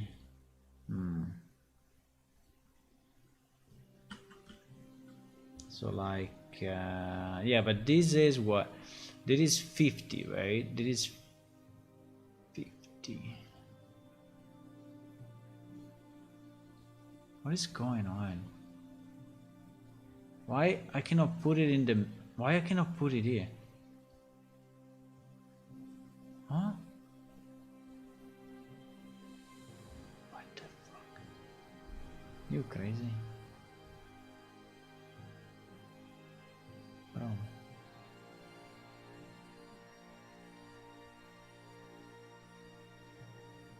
I cannot put it here in the middle. I cannot.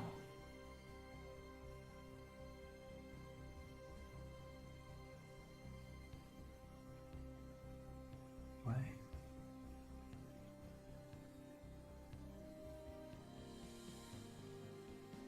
What?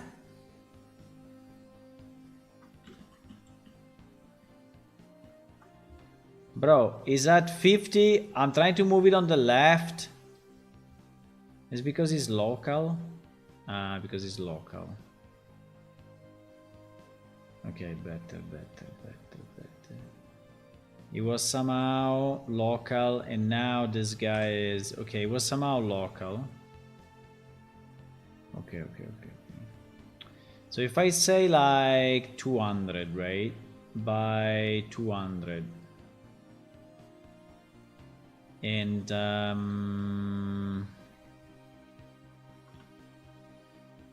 okay, like this. So it's a bit larger, right? It's 200 by 200 by 200.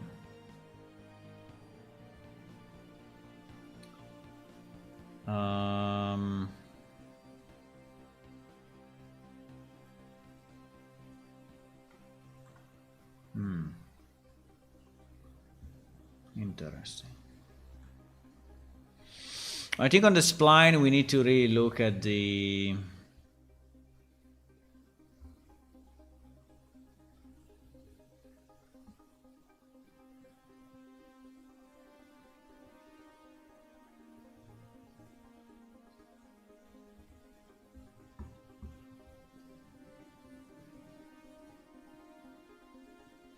I mean, on the surface, I understand the surface side. It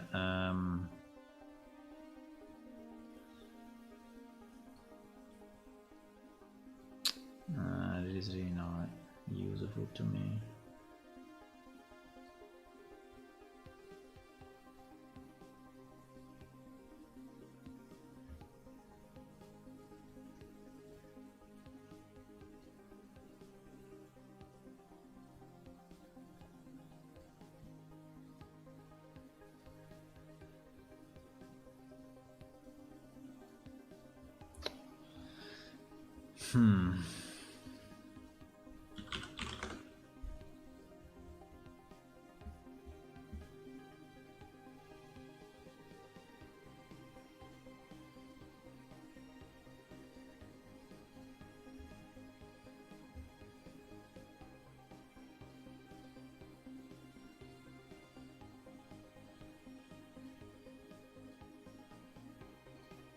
Where they're used to spawn. So once I've done all the adjustments to those points that I want, we're going to be creating a difference node. So I'm going to draw off here and connect it to the output, our spline. So in the difference node, I need to change the density function here to binary. What this is doing is it's basically telling this node that when we give it the points that the spline has created, remove first, because we need to get this spline into the PCG graph. And with that node selected, I'm going to come over to the actor filter, drop it down, and choose all world actors. So it's going to sample all the splines I have in my scene, but I'm going to choose by tag here. So it's going to choose the spline. That is actually very nice, because you can choose whatever is sampled. But if you sample, in our case, we are sampling the spline that is inside our actor. With the correct tag, which if world, that's the same way we would sample it.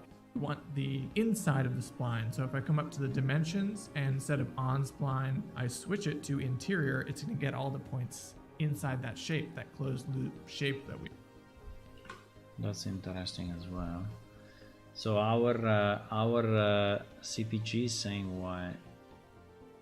PCG is saying what? It's saying input type actor.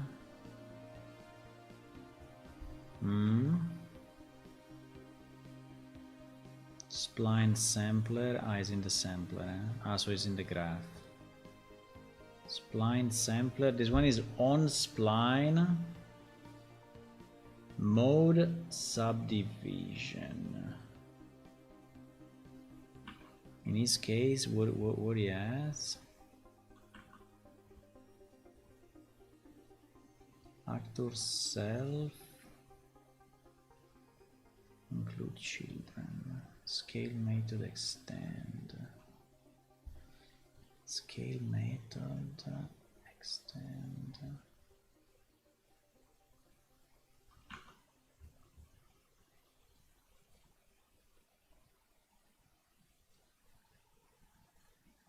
By tag.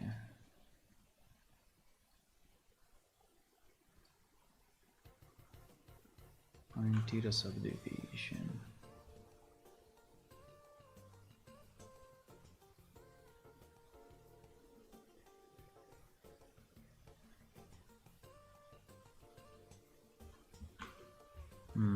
spawning so that we can actually see D to debug. And we have one problem, which is that this is only being sampled inside the bounds of our PCG volume, which I actually turned off for the trees so it would full the entire landscape. So we actually have to turn that off for the spline sampler as well. And it's not actually super important to tell us, show you that it's spawned all these points all over the place. So now we can come over to the differences node and let's take a look at the spline sampler into the differences node. So now if we plug a PCG volume for the town itself, I'm going to close this for now. Right click in my content browser and option in here, right all world actors. And again, spline sampler, same as before. This time, let's go ahead and hit D to debug this particular node so we can see what we're working with. And same as before, we need to come over to the spline sampler it's up to you. Okay, so it's pure white here, and that's because all of the individual points. I mean, the debug, okay.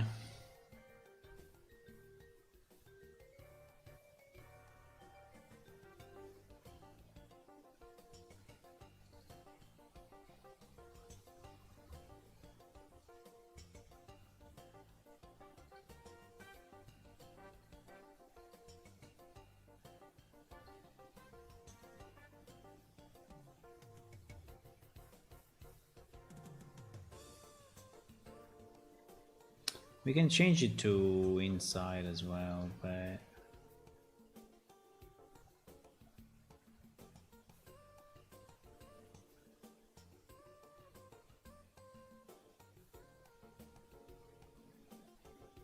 okay, the spline needs to be closed.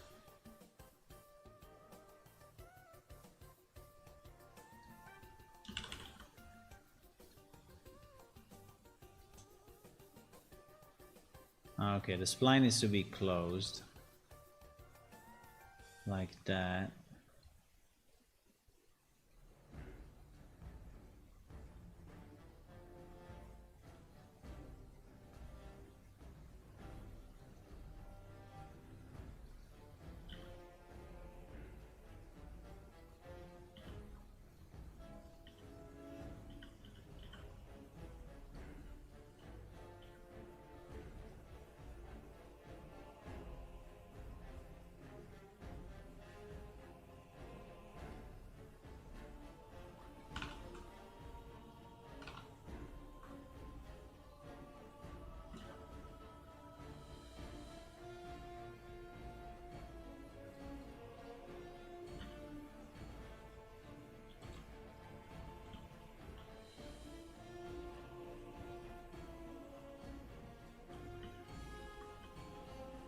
I don't understand why the scale is so broken. I mean, why my mesh is like, you know, destroyed that way. It's scaled down like 10 times or so. I don't understand why. I mean, it's scaled very weird. But I don't have a scale here. The scale here is 111, right? Do I have a scale of this spline in any way? No, scale is 111. That is 111. Everything is 111 scale. So I don't understand why the resulting mesh is completely off. Right? I mean, why the resulting mesh is so weird.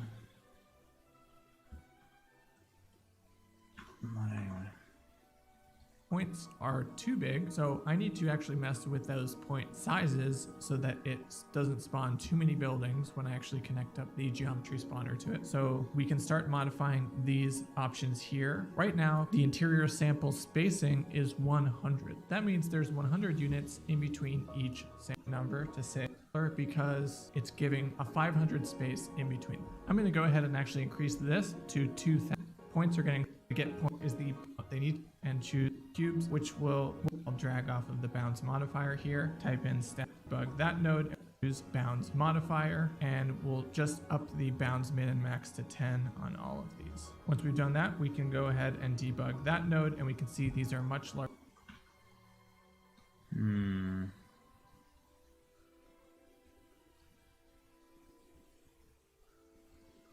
Let me remove this transform a second.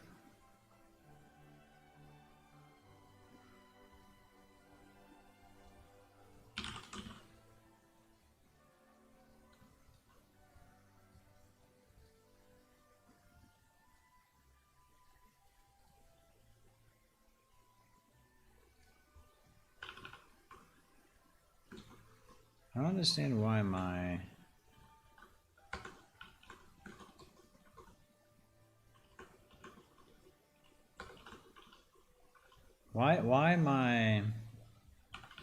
Why my arrows are all GG, right? Why my my arrows are all dead destroyed?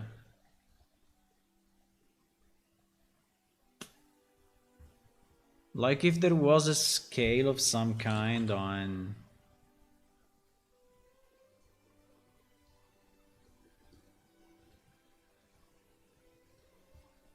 Like if there was a scale of some kind of on my objects, but...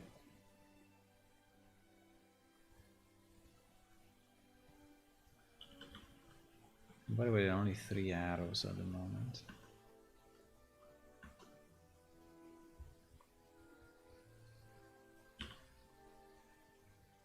If I debug this, nothing happens. If I debug this, I get a super small...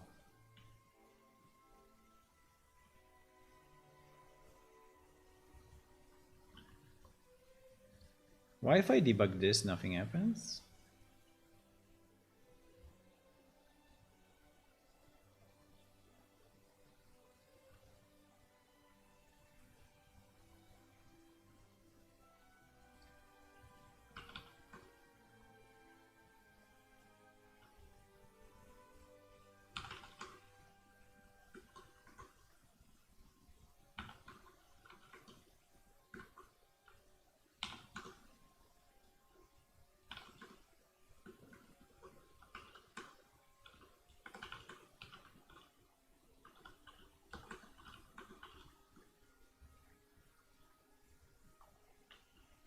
I mean, why these cubes are not cubes?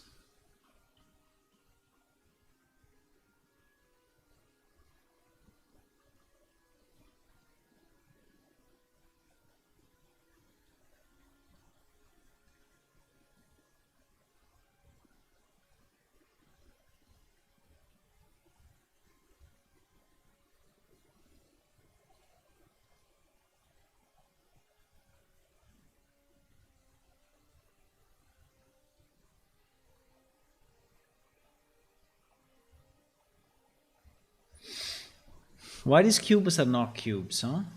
I don't understand. I mean, in this case, are the cubes cubes? Yeah, in this case, the cubes are cubes. In my case, the cubes are not cubes. I don't understand why.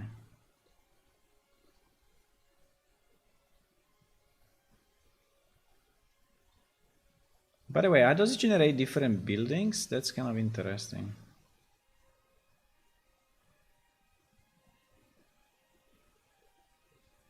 I think it probably puts it here with a random. Drag in a building of your choice, then contract it, hit the plus button again, add another one, open the descriptor, drag in another building, and we can see that we're already starting to populate our little village here. Now, this is actually gonna really look the best if you have a lot of different building options. And I actually do. I have around like all of those village. That's looking pretty good here. If you're not really happy with sort of the placement of the buildings, or it doesn't static mesh spawn, something is under the increasing the random by that as well. The buildings not seeing the correct direct adding, like maybe not too much, but maybe between -5 and 5. That just,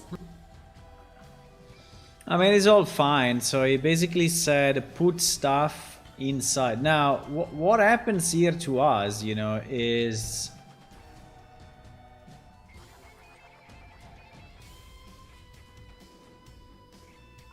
did he start with a spline on in the world, or did he start with a spline? Let me just see what he did.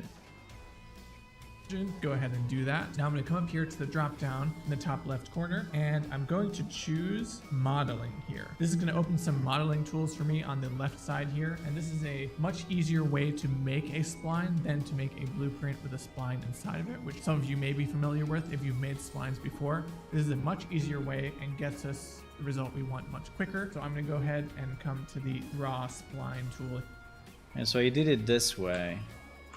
We did it differently, right? Let me see. So he went what? He went modeling. I think I never clicked on this in my life.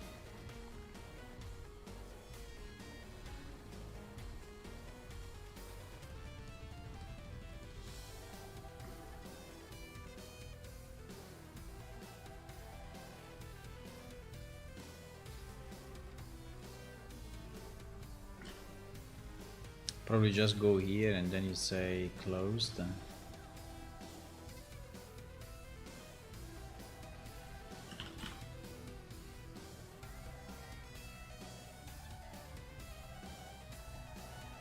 Huh?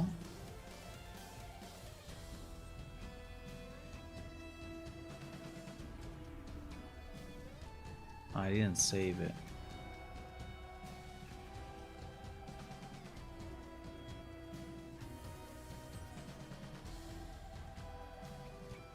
Okay, now I saved it.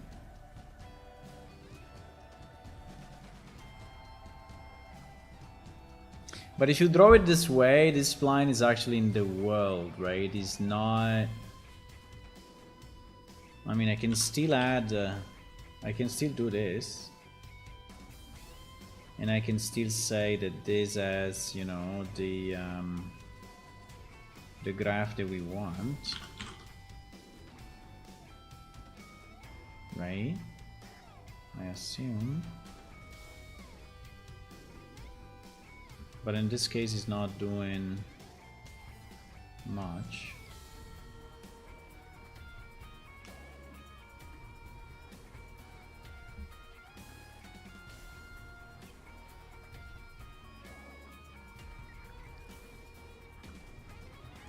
In this case, it's not. Let me see how he associates. This is interesting anyway, but create button on the top left corner here. So click on that, click on draw spline. And one thing I want to check here is that I uncheck world. I really just want to draw it on the ground plane. I don't want the spline to like draw onto trees up and down. So I'm going to uncheck world, but if you need to draw a spline on other objects, make sure that's checked on. However, I have for the road, volume modeling mode and here. So now I have a spline for the shape. So now I have that, so it closes the loop for me. I'm gonna go ahead and hit accept right here. So now I can check that, so it closes the loop for loop was here. Loop was there. Okay.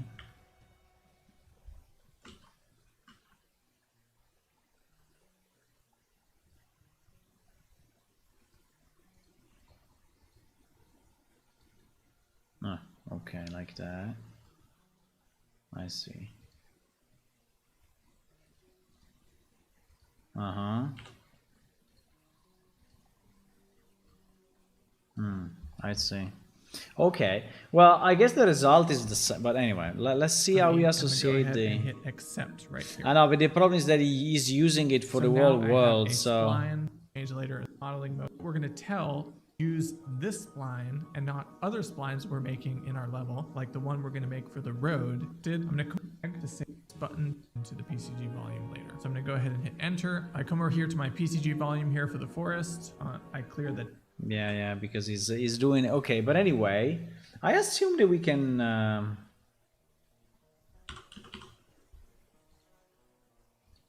Why we cannot do it this way?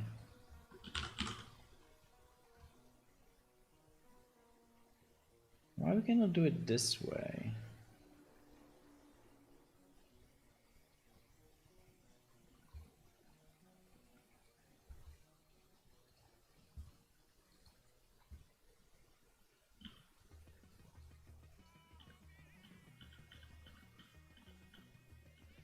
So it seems that if you create a spline separately,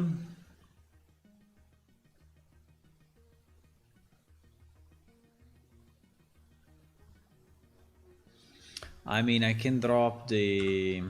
Wait. I can do this.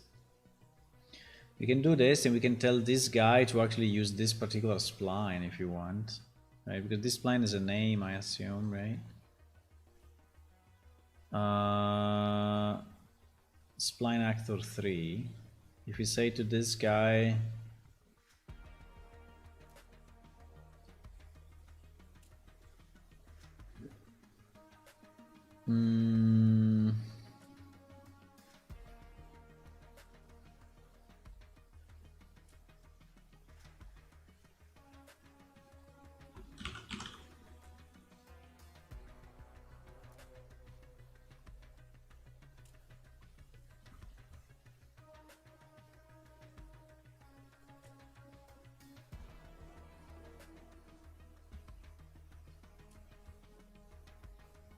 I cannot specify. Wait.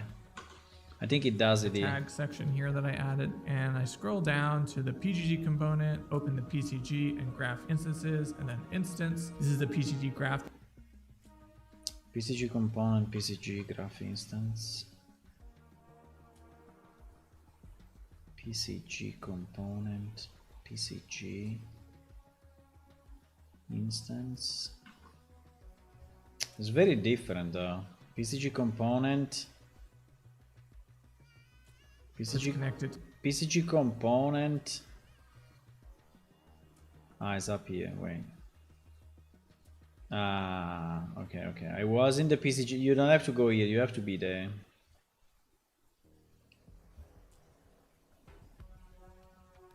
Instant spline, graph spline.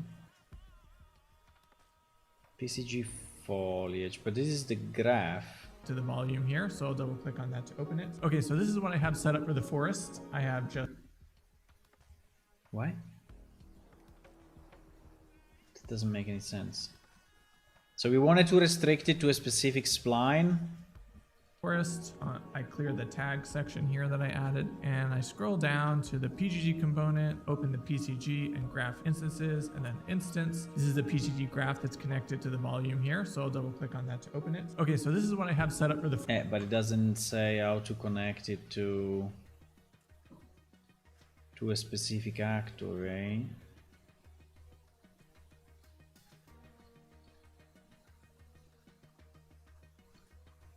How to connect it to a specific... I think by the time that I'm starting this, I would have just done a procedural generation. I mean, I think it would be done by now, by the way. I think it would be done by now. Just doing it normally with blueprints. It would have been done, right? But I'm trying to give a chance to this and trying to understand how it works, but I'm getting, you know, I'm feeling I'm wasting my time somehow. I don't know how you feel, but I feel it's too, I think it's too kind of early for this thing to actually be used. Is using tags in the PC graph if filter is spline by tag.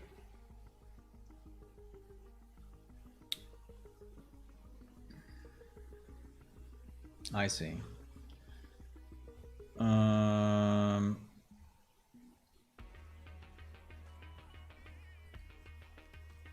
So it's saying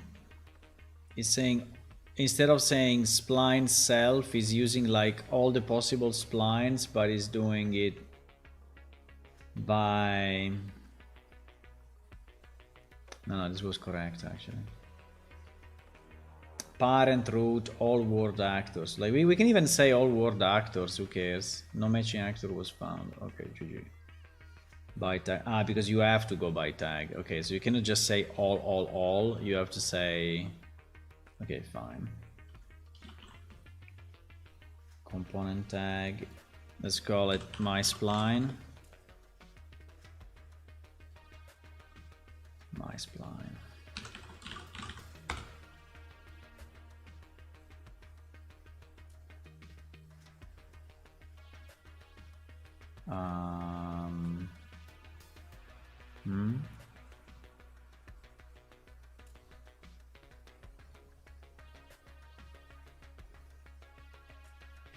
No matching actor was found.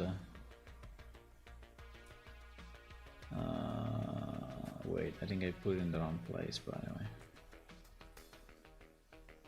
I didn't select the spline actually. My spline is actor tag. Okay. So now we should find it. Okay, now it finds it. So if we debug here,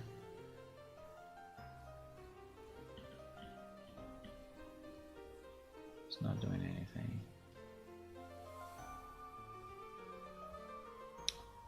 All word actors by tag my spline, right?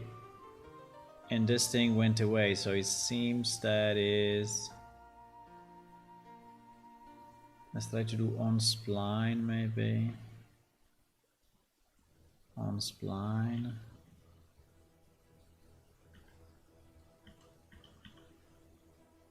It's doing absolutely nothing.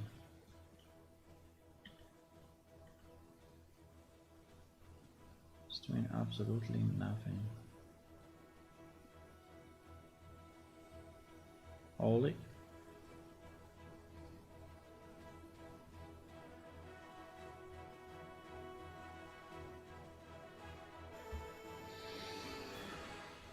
Whew.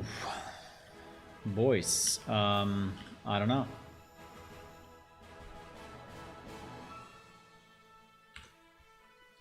I don't know.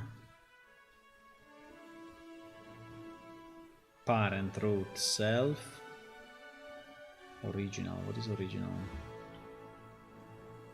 That's original. That's the original actor that probably we created it with. I don't know. If I say my spline 2, right, it's saying no, right? It's saying no matching actor. If I say my spline, it's saying that it matches the actor. So it seems that it finds this actor actually. Then I do this, the spline sampler, right? And the spline sampler is on spline subdivision, let's say 3. So it subdivides more. And then what? If I do debug, this doesn't debug anything. You can right click on the node and see the points. Yeah, I've seen that. I think you have it down here. I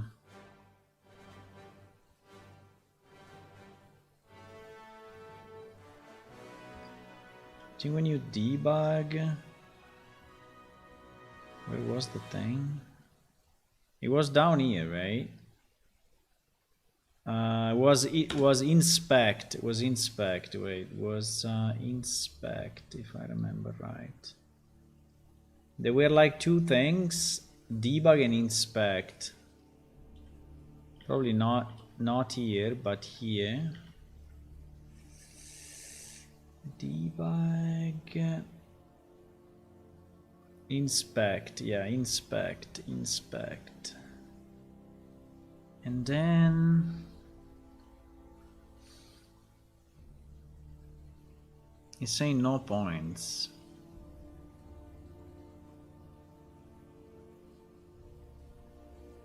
Input in, input out. My spline. It's saying 0 points. If I do it with the other, if I go back to original, what was that? Original, that we generate points. Let me just see if the debug works now. Bounce, inspect.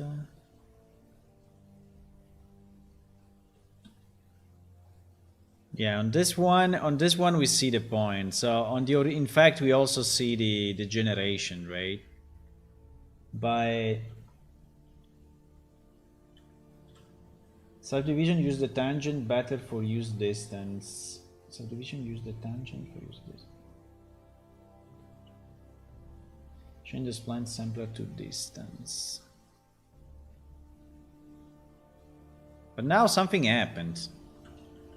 Now we generated points here as well. Why? Why now yes, before no, I didn't change anything? Bra. Now it's generating something here. Even if I have original. This thing is, to me, this thing is broken. And it is shit, if I can say. I mean, they have to improve it. I mean, like this, how can you use something like this? It's so awkward. It's so weird.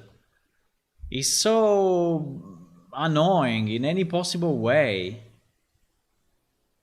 I mean, with the volume, I don't know if you were here when I was using the volumes, but the volumes are completely crazy. I mean, you move the volume just in a certain spot, you know, like here, and you get less points just because it's not aligned in world space to a specific coordinate. I mean, it's so stupid. It's so completely brain dead. I understand there may be a reasoning because it's multiplying, whatever, but I mean, having the absolute position affect the number of points inside a volume is absolutely a no, no, no, no. Like a no, no, no, no. And now it's doing it on the volume. So I gave up on the volume. The volume to me is done unless someone tells me how to do it. And I'm now changing it. I'm now trying the spline, right? But even on the spline, I don't know, it seems sometimes it works, sometimes it doesn't. I mean, now, okay, now we got the points, probably. I have my points on the volume. Okay, if I go here on spline, if I say on interior is 0. Like this thing is no interior. You said to do what? To change the spline sampler to distance.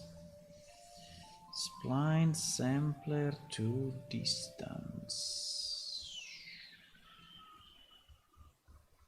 What is that? Spline sampler. Distance. Distance or subdivision. Okay, fine.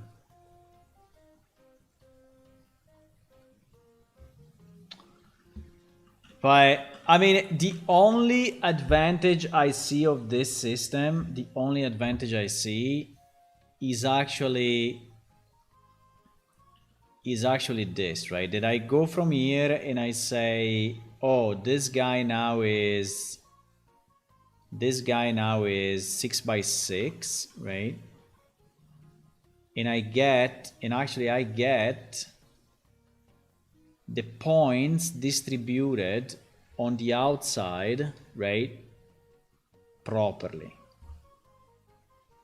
With my arrow aligned, you know, properly to the outside as we tried to do and we managed to do, right? So this is kind of good. Now, can I calculate it in a blueprint by myself? I mean, yes. I mean, it's just you know, I mean, it's just coordinates, you know, it's just 0, 0, 0, whatever, 6, 6, and in between. So, I mean, you can do it in like 2 seconds. I don't know. I mean, what I was expecting, I was expecting a hierarchical system, right? Where you say, like we were saying before, right? I have a wall, right? I have a wall that can be made of 4 sections. And here there may be a door, here there may be a window, and here there may be a drawing, right? Just a drawing. And then you give him, for example, randomization options for how this window is, how this window is, how this door is, right? And it is one object, your wall, right? Then you have an object that is called room, right? So this is wall. Then you have an object that is called room, right? And your room has 4 walls, right? So there is one wall, there is one wall, there is one wall, there is one wall, right? And then you could randomize, you know, the length of the wall, and maybe this one would become, you know, a 3-section instead of a 2-section, right? And then you would maybe where you have the door, then you know that you have a door and you can connect another room, right? And so here you have a room connecting to another room through a door. So this is what I need. This is what I need. Now, can I do it in Blueprint? Yeah, I can do it in Blueprint. I mean, it's 10 times easier than this freaking mess. I can do it in Blueprints. I can just put, you know... Yeah, maybe the fact that it scales is a bit harder. I can still subdivide, you know, by sides. I mean, I can just say everything is a multiplier of 100. I mean, my wall is 600 in sides. And so all my rooms needs to be 600 by something. I don't know. I mean, I'm trying, guys. I'm trying, but I find it extremely complicated and weird.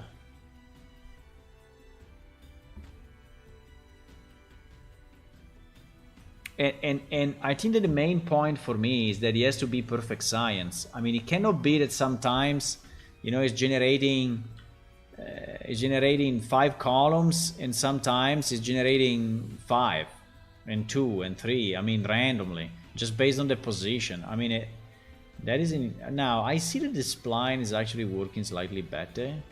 So like the spline doesn't seem to bug out on position, right? Which I guess is good. But like now that I have my spline, right? How do I say that these points needs to look left or right? Like this one needs to look right, this one. So how do I say that all the points needs to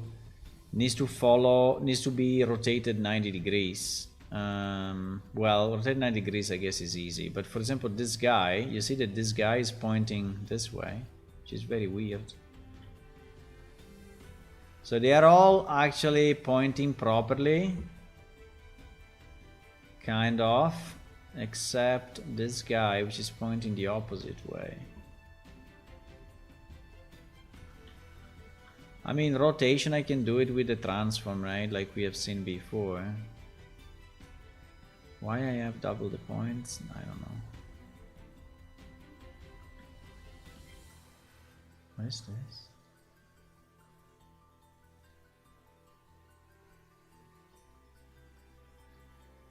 Wait a sec. I think we have something weird there on this spline.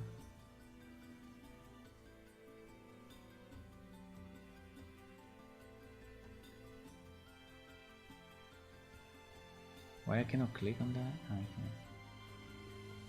What the hell?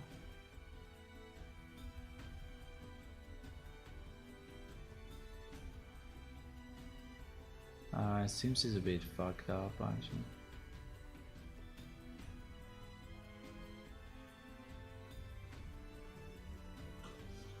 Well, I assume I can make a spline that is actually square. I mean, this one was square, right? This one was perfect. But it doesn't like it.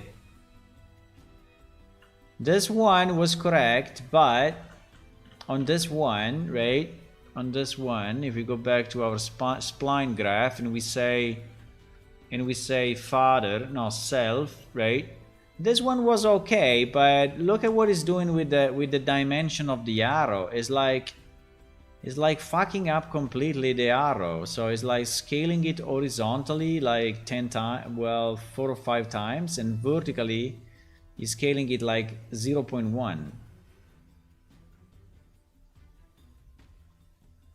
So I don't know.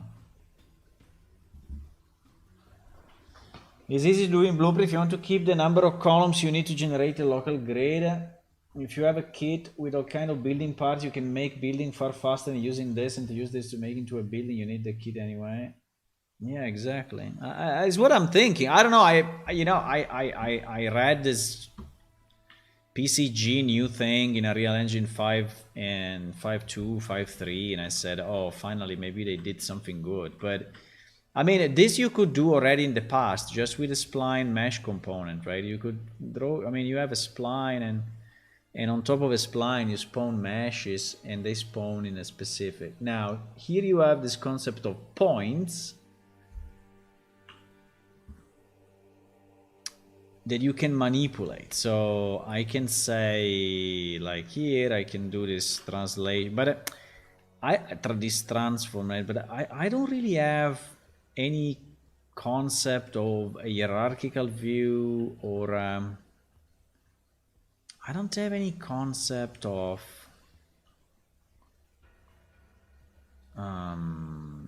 hierarchy. That is actually what I need, right? I think it's very nice if you want to do randomized stuff, right? So if you have an, like the guy he was showing in the video, right? The guy in the video, I mean, this guy just needs to fill up, you know, an area with random stuff. And, but you know, even in that case, we are already doing that in our project. We are already doing it with, right? With this. I don't know if it was the same component, but if I take any of our levels, right?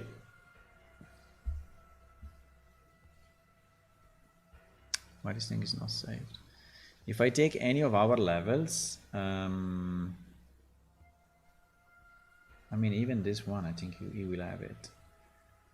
We have the procedural foliage generator, right? And that is basically taking a volume, and inside that volume is generating random plants with whatever, you know, mix you want. You can choose the angle, you can choose anything. I mean, it's so good. You can even say if a plant makes a shadow and there are other plants like mushrooms living in the shadow, right, of the former plant. So I don't have it in this level, I guess.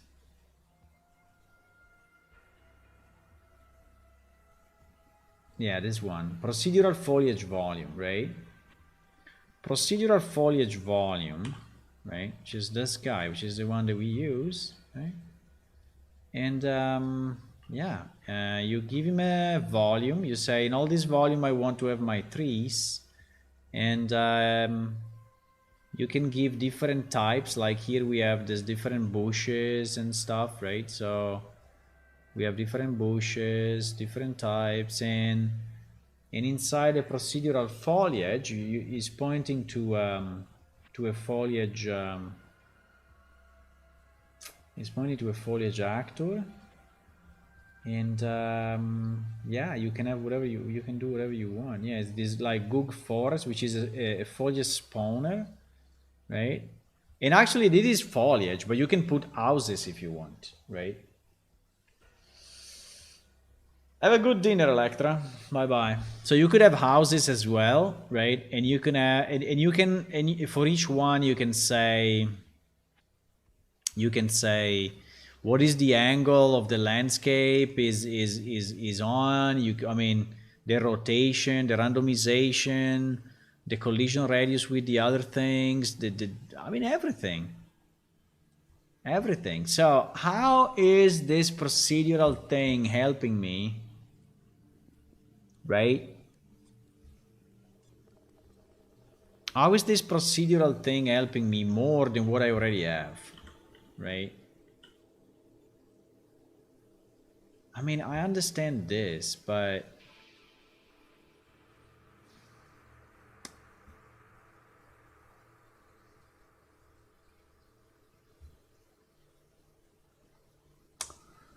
I don't know. I think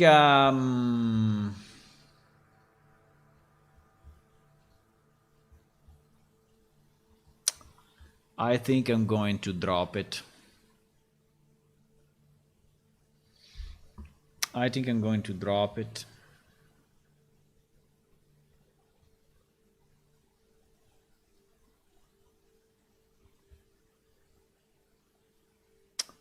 I think I'm going to drop it. I don't see the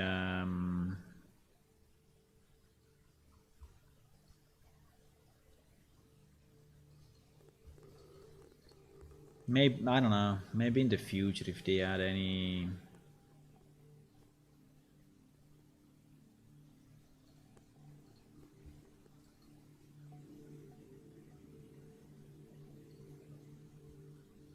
Sorry, I messed up.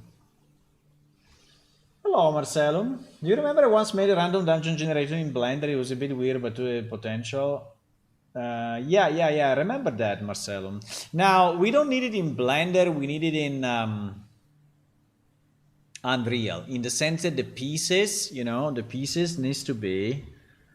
But I actually have something like that already. Because, if I remember right, and I'm going to check it very soon, like right now. In my minigame example, right? In my minigame world, if I go, it's not black. No, it's not this. Is maybe minigames, right? Exactly. This one is generating already a labyrinth. Now, I don't remember exactly how I did it, but this thing is changing every time. So if I go back, you see that it's different? You see? So, now this is in a very simple setup, right? But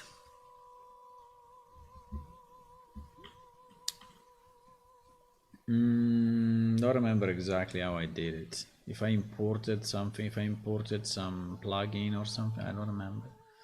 We can go and check.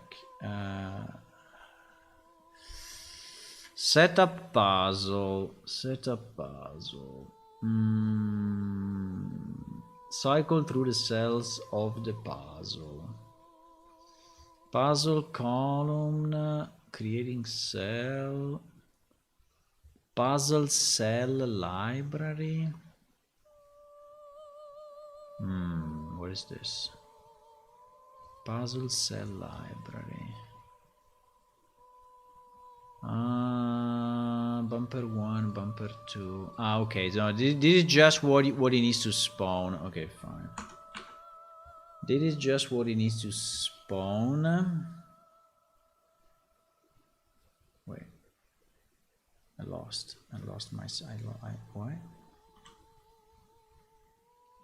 I closed it? Yeah, I closed it.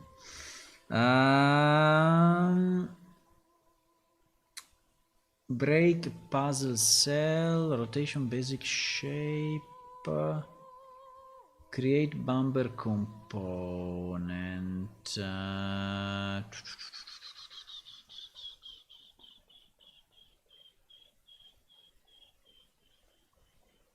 Create finish goal. Switch on puzzle direction.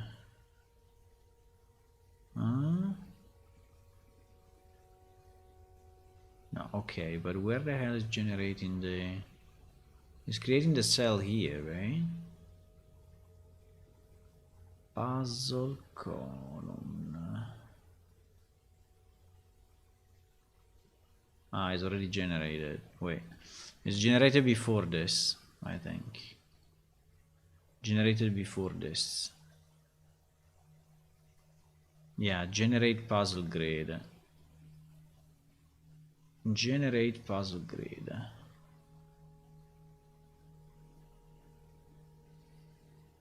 Yeah, so it was probably, yeah. Generate puzzle grid.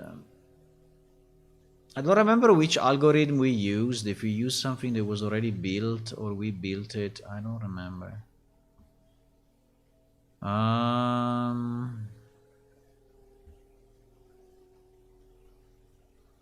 Puzzle game. Find the path of length. Print out generated path. Print out the full puzzle game board.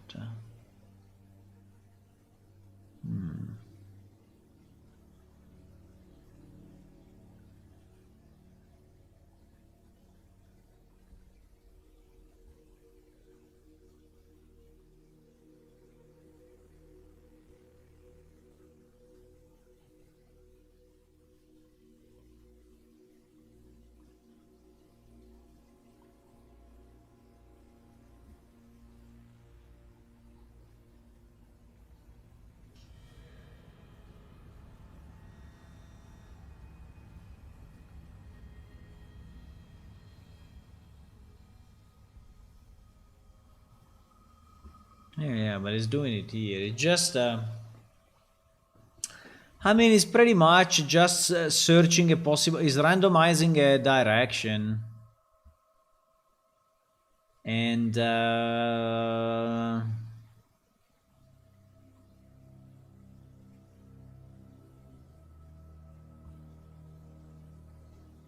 yeah.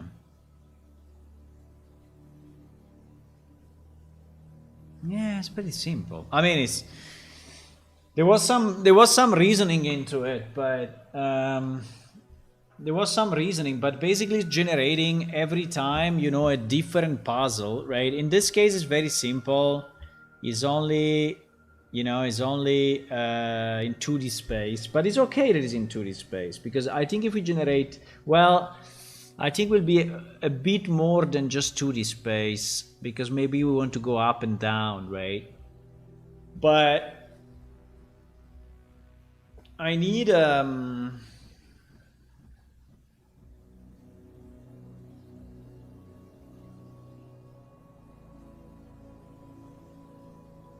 I would say that this is already pretty good. And actually, now here you cannot see it well, right? But you cannot see it well. But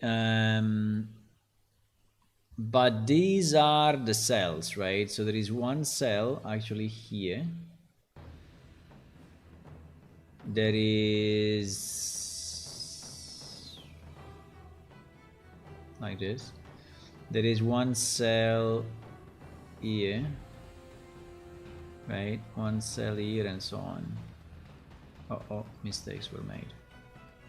One cell here and so on. So everything is divided. So this is generating basically a curve, then it's generating a straight, and so on, right? So now doing it 3D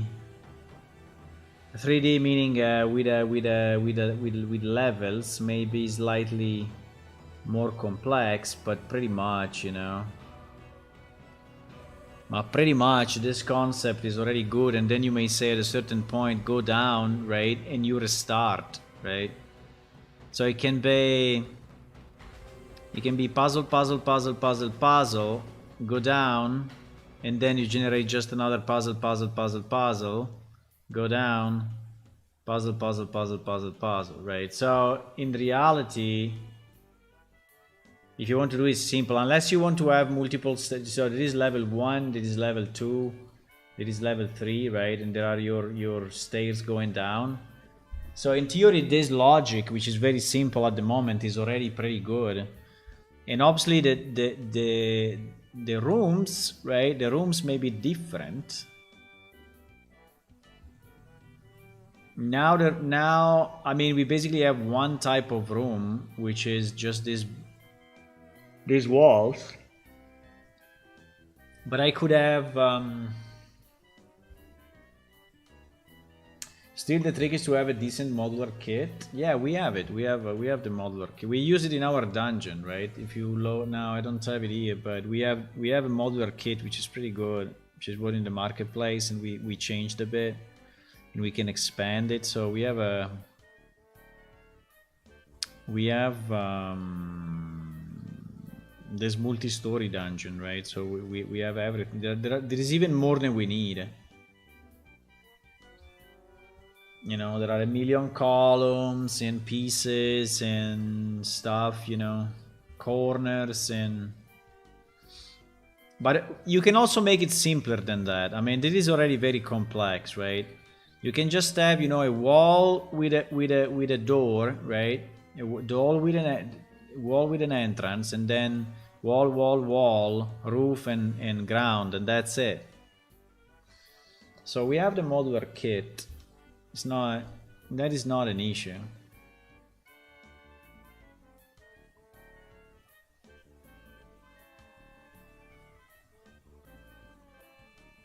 Okay, I think we drop this generator. I mean, it's so annoying and so weird that I don't like it.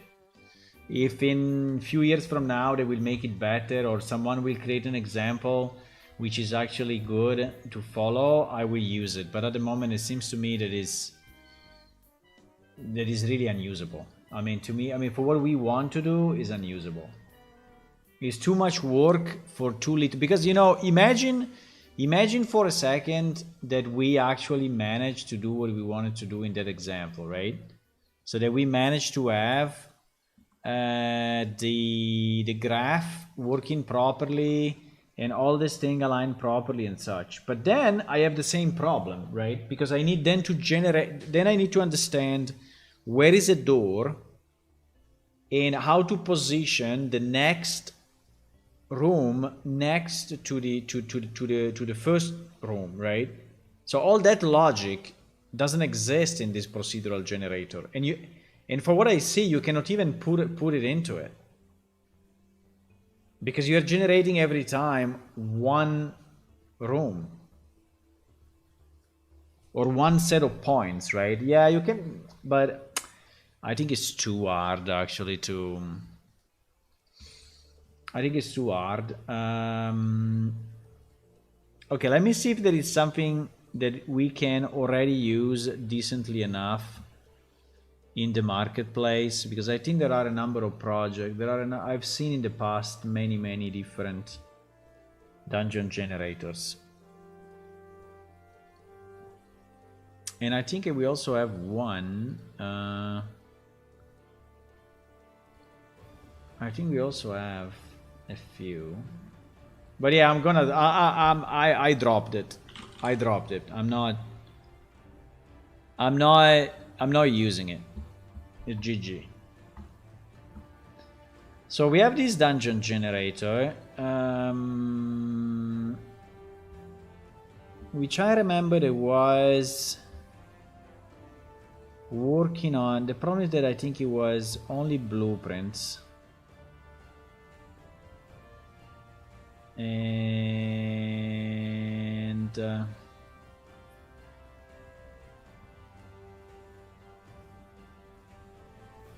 this was a plugin, huh?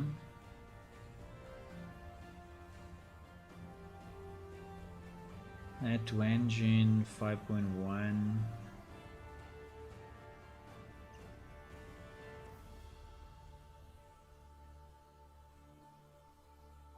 I think we reviewed this long time ago, but I don't remember what was the result.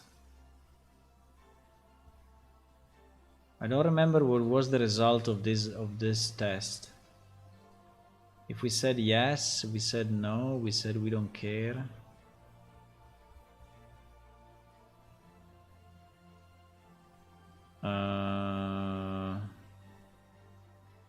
I think he installed it in this engine.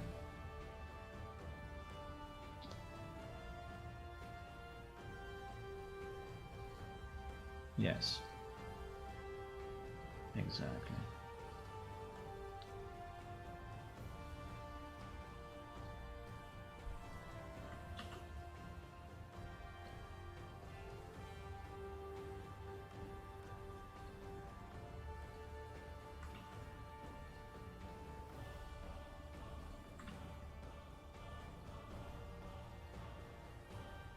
But anyway, if any of you has any idea, you know, how to do it better to this, I mean, I've seen that some of you have some knowledge of that procedural generator. So maybe, you know, some of you have already better experience with it. My experience was horrible with it. I mean, really. It was so hard, so hard. I mean, I spent like 3-4 hours understanding the volume one, and at the end it was a no-go.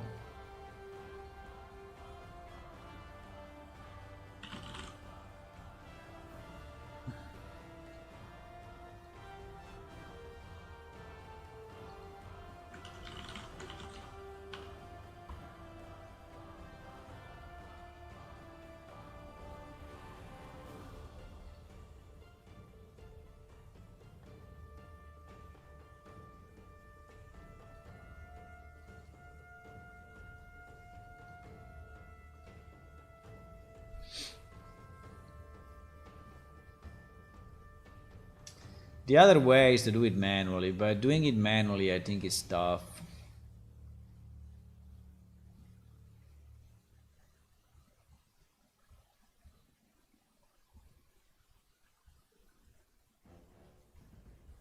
Manually meaning that I go there and in Unreal I put the walls manually, right? So I can generate a dungeon myself, right? But I think that the effort of doing the generation one time is paying off for the rest of your life, right? Instead of just... So I think I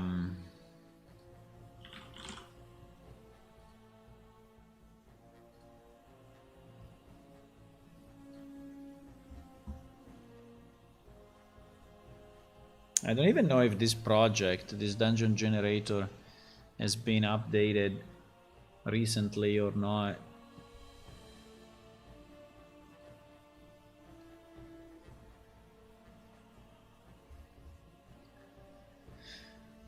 So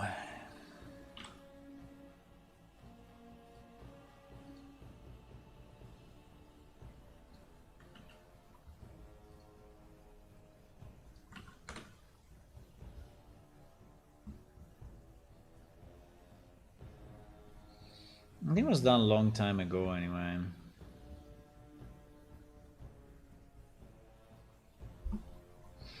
June 22 is not too bad. I was thinking it was way before that, but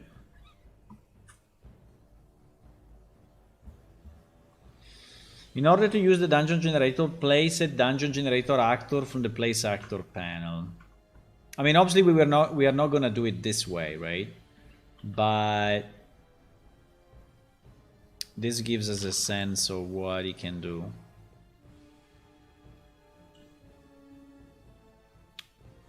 You put it there.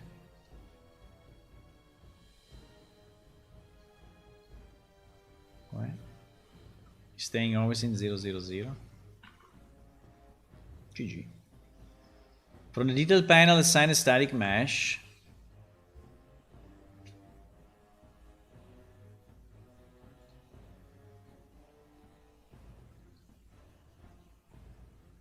Floor mesh.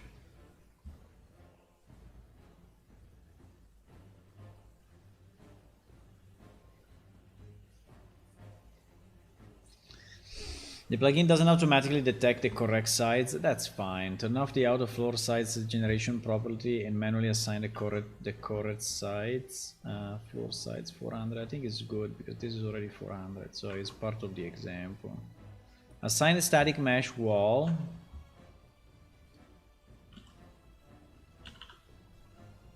Wall 400 200. Wall 400 400. 400 400 is fine with me.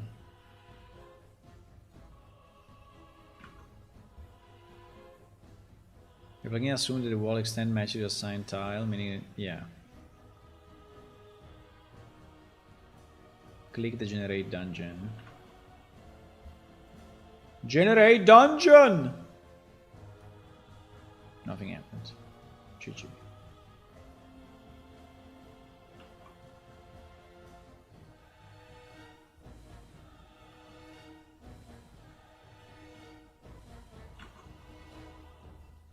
Holy shit. He generated something. For sure. He generated something, boys. The only problem is that it seems that the wall is not rotated properly.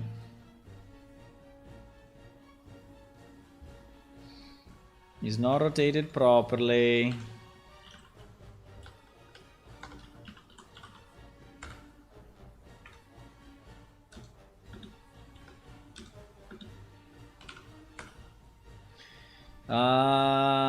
The wall is not rotated properly, and there seems to be a few more issues actually.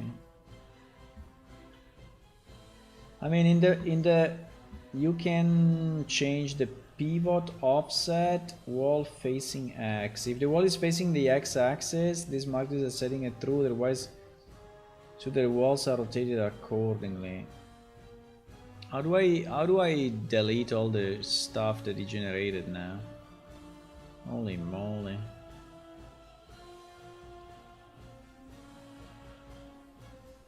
Holy moly. Did he put it under one directory? No, obviously not. Obviously not.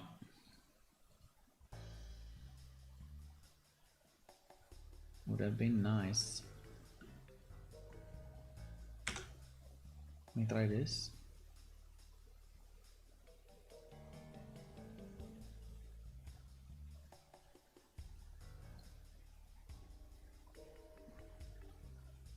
I deleted it. Dungeon generator. Okay, now I have the wall not facing X. Let me try again. Kind of better, but still broken.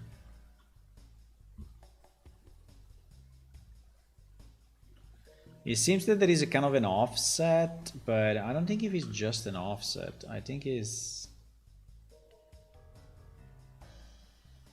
a bit more than an offset.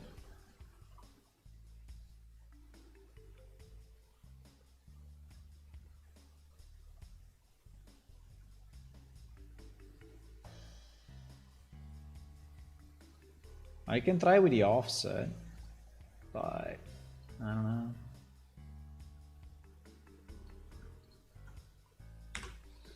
But anyway, it has its own logic and it's kind of working in its own way. So can I make it smaller so that it's not that huge? Let's do 10 by 10. Minimum room size 3. Maximum rooms 5. Rooms to generate 3. Let's just do something simple. Let's try to have an offset of, I don't know if it was the X or the Y, probably of 50. Hello, Benjins. Hey, thank you for the follow. Hey, thank you, and welcome. Welcome. We are trying few things here. I think I need to delete all the default stuff because otherwise.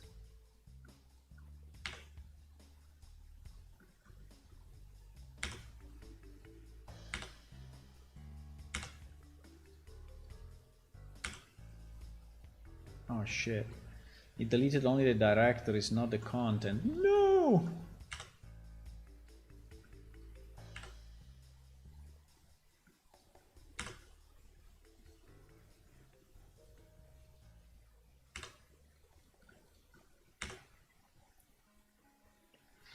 Okay, well, there is definitely an issue with the offset, right? So I don't know if it's an offset of the wall or is an offset of the, because both objects are supporting. Can you ask a question? For sure. I'm streaming to interact with you guys. By the way, I want to order just some food for me. So while you type your question, let me just order something. I'm just thinking if I want, just thinking what I want, but I will order.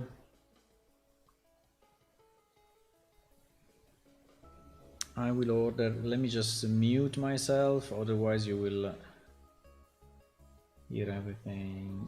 Oh.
Okay, I'm back. So in the Rapino stream, we're just going to ask if you have any knowledge about that. If you remodel real life car my simulation game and then use them without logo and brand names, only rely on the similar historical appearance, would I still be liable for copyright infringement? Ah, good question. Good question. I would say yes, but I don't. I would say yes that you cannot do it, but you know, I think that there is always the concept of fair use, and but fair use is usually not commercial, right? So like you can have a Ferrari on your web page, and even if you didn't contact, you know, Ferrari asking them to have that picture on your website, you can still put it, right? Because you are not making money out of it, you're not using the brand in any way, you are not, you know. But if you use it in a video game, I would say that things are a bit more complex than that, because you're actually, you know, making money out of it, and so they may not like that. So yeah, potentially.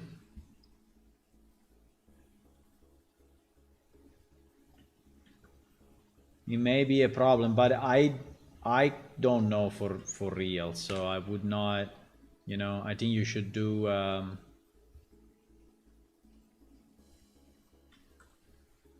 I think you should ask someone for it. I did a 50. 50 is not enough. Let me try 200.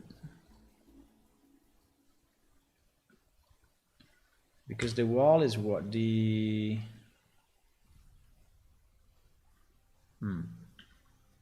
kind of better. So we need a 200 offset.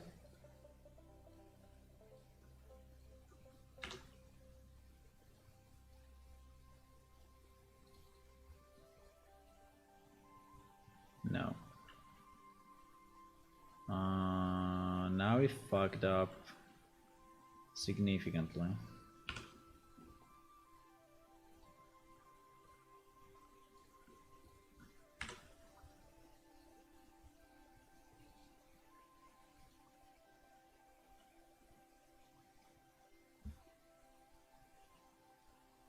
I don't know, it's a bit weird. In one direct, sometimes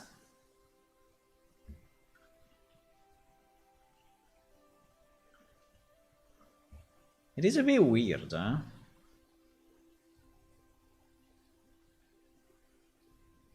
I mean, it should be, so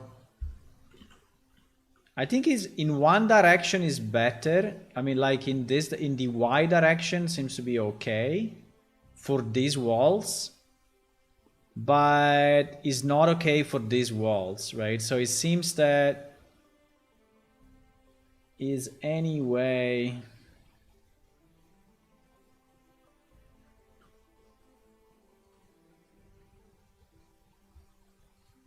But it seems he's using different type of walls. No, it's the same wall. So it's, the walls are on the bottom right. So The walls are how much? The walls we said they are 500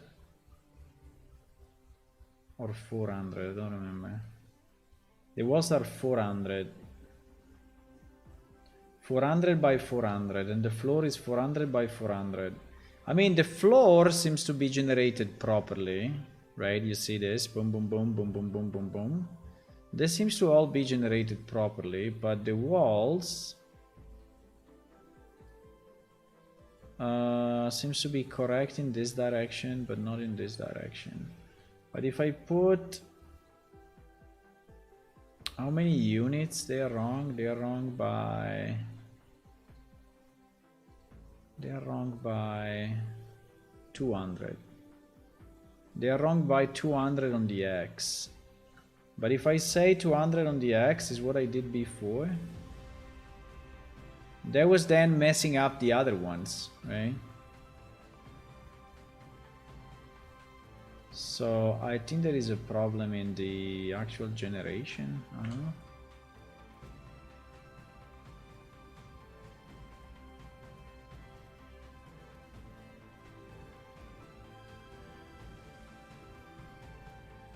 If I say 200 on the X,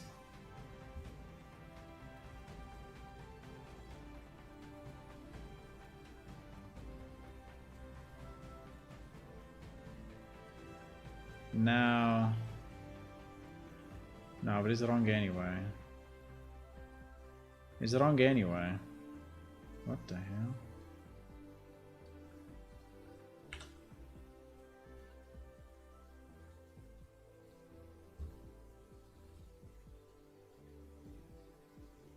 No, it's even more wrong. It's even more wrong.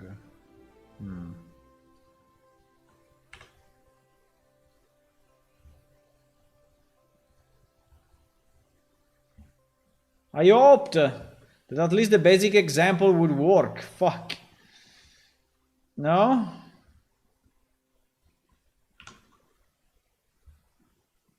I would hope that the basic example would work. Yeah, if I do like this, so 0 to 100, these walls are actually correct compared to the room. So all the horizontal walls are correct, but all the vertical walls are wrong. And they are wrong by quite a bit, actually.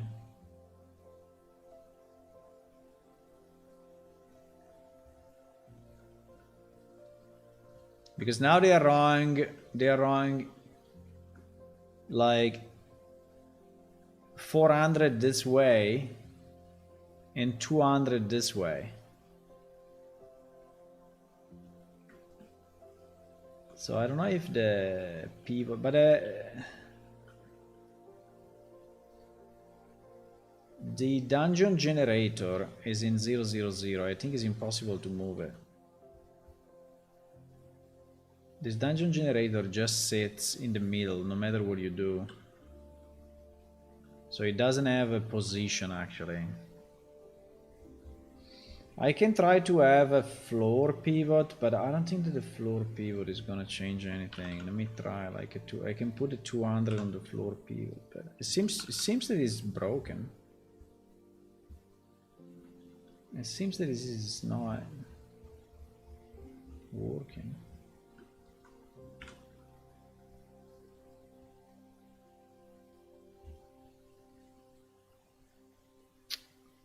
Nah.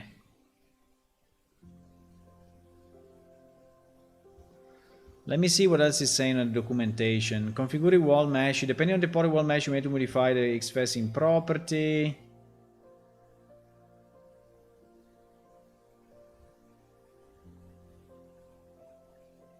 Adjusting pivot offset. By default, the plugin assumes that every floor tile has a pivot point on its center, and every wall mesh has a pivot point on the lower center.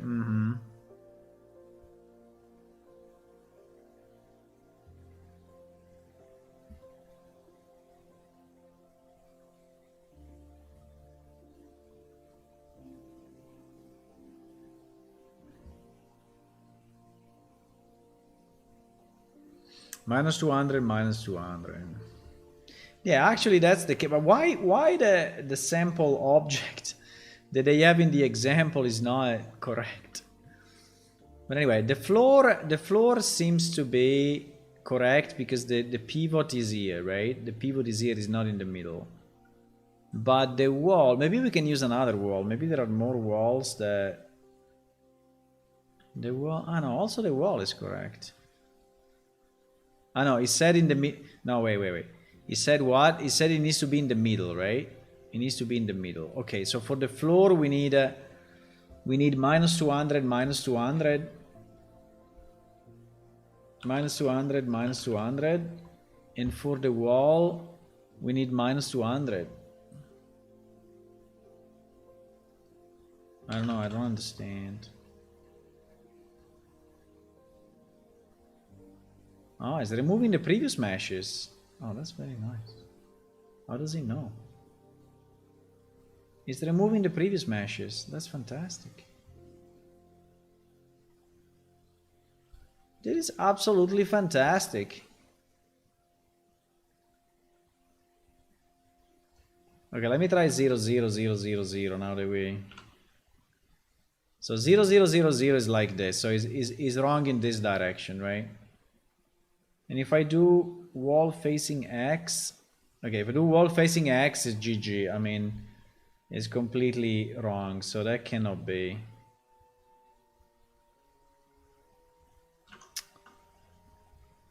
That's so annoying though.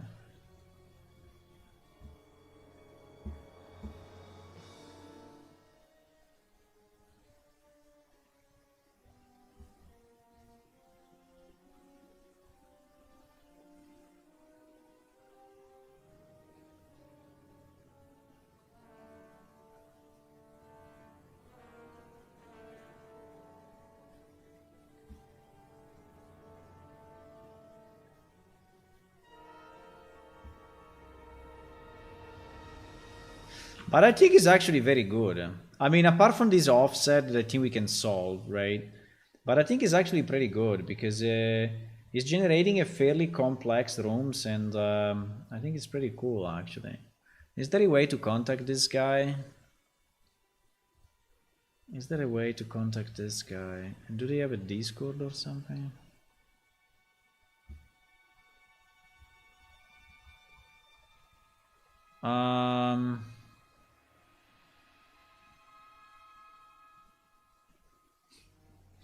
It's so funny anyway that the launcher is never up when you need it. Never. It's always shutting down. It's always shutting down.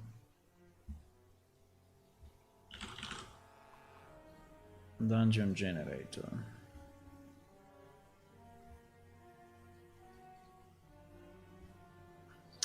They have a showcase with provided data. Showcase with miscellaneous assets.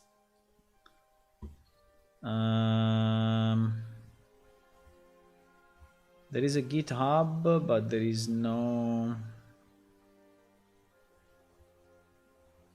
way to contact the guy.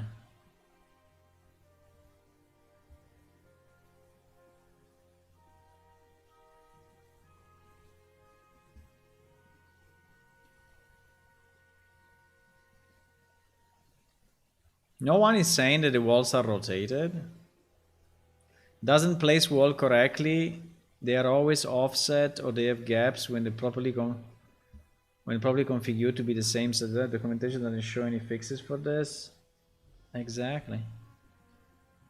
I have the same. Your wall mesh, the mana. Yeah, but it's just using the example, bro.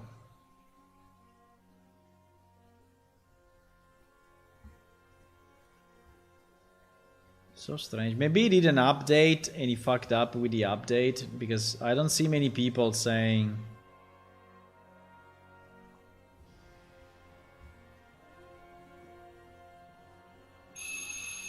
Wow, my pizza is already here. 1 second, guy. I'm going to take the pizza and coming back.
Okay. My pizza is here, so I'm going to eat the pizza. And then I'm coming back. I think I want to play a bit more with this. Okay. I want to play a bit more with this and start to do some reasoning on how to use it. And the only problem is that I think it's one level only, right? This thing is one level only. But the connection with below, I think it should not be too hard to do. I don't know how we think about it. I think we can extend it anyway. The basics is there. We can probably extend it with additional pieces and I don't know. Anyway, let me go to dinner and come back. I will come back. I want to try it a bit more. Yeah, eating dinner. There is someone on this. There is someone here. Weep. 10 minutes.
Nom nom nom nom nom nom. Nom nom nom nom nom.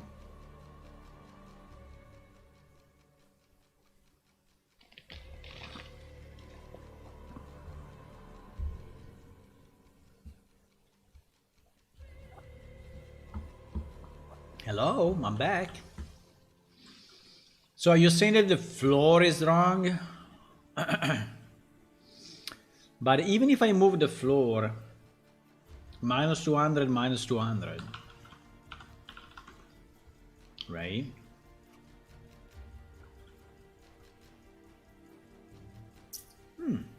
Well, actually.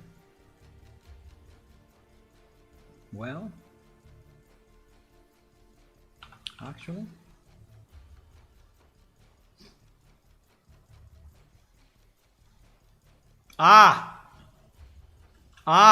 Yes.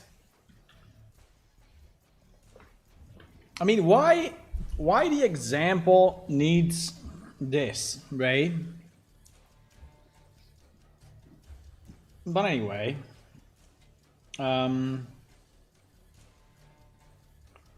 okay, so the basic example,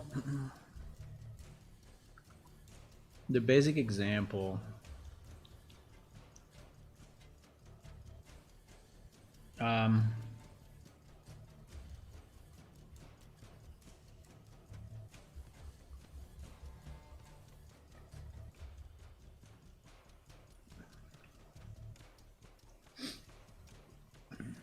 can I add my review here or not? Write a review. Review summary. Interesting generator. Just a note, I'm testing it, and I had some issues with the walls, with the default setup. So let's say if you use floor 400 400, floor 400 400, and wall 400 400, you have to use floor pivot offset well equal to minus 200 0, in wall pivot offset of what, minus 200 0 0, minus 200 0 0. Okay. Without the wall facing X off. Wall facing X false. Okay. Now, do you think that he knows? Do you think that he knows the wall side?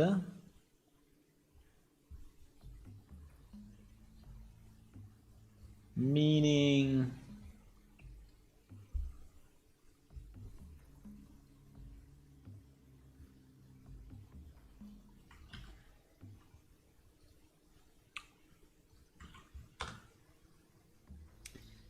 if a wall is inside or is outside.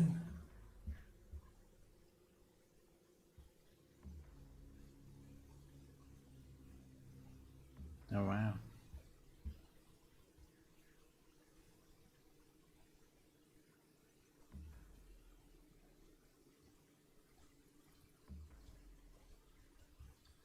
We generated 1 million different dungeons.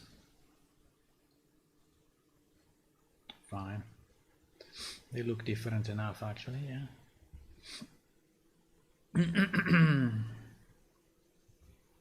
They look actually different.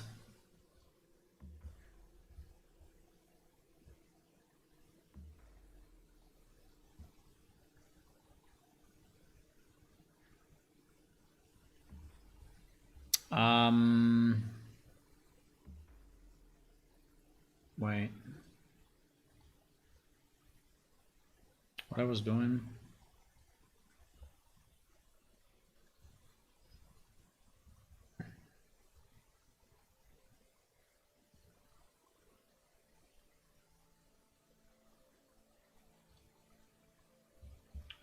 Auto generation with miscellaneous assets.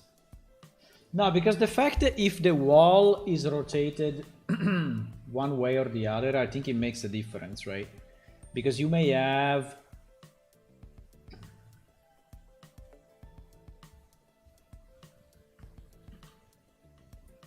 Isn't this the same video?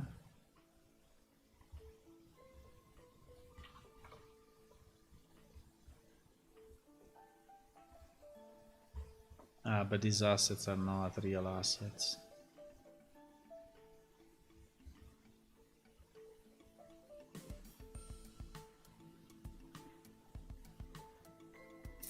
I mean, okay, but... Fine.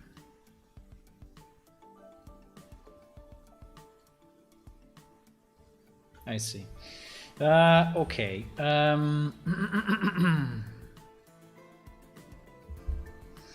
Okay, but it actually works. And no, but what I was saying is, do you think that he knows if a wall is inside or outside?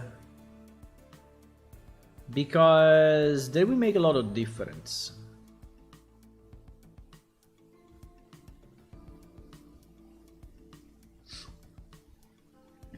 That will make a lot of difference.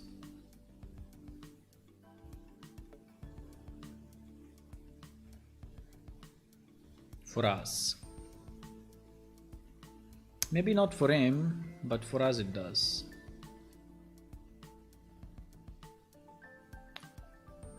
Pa pa pa ra pam.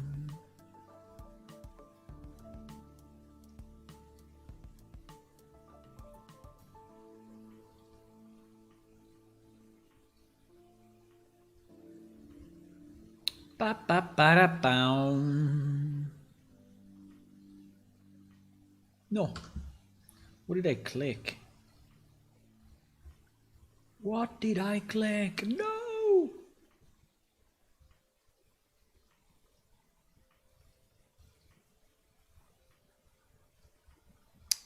Pa pa pa ra pam. Pa pa pa ra pam. Pa pa pa ra pam. Pa pa pa ra pam.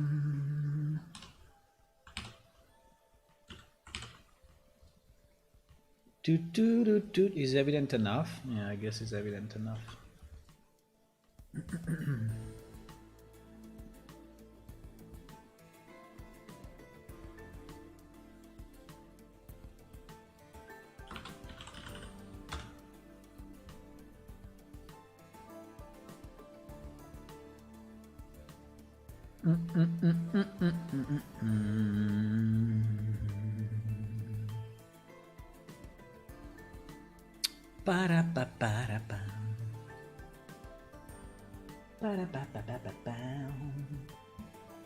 Enjoy.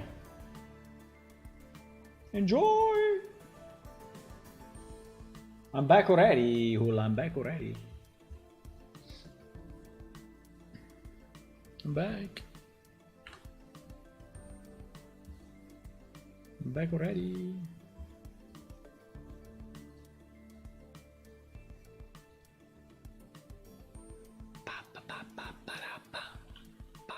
Well, I don't know. You can see it, but anyway, it's all white. It's all white. Maybe not.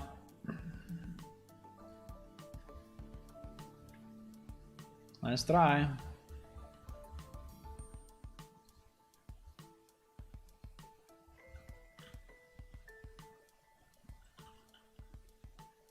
It's impossible to see. It's impossible to see, boys. No! No! What do you mean?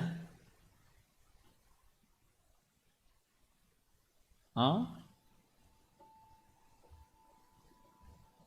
I didn't change it. Wait, didn't change it.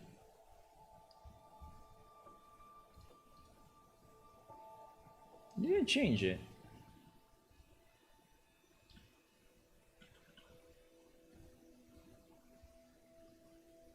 Ah,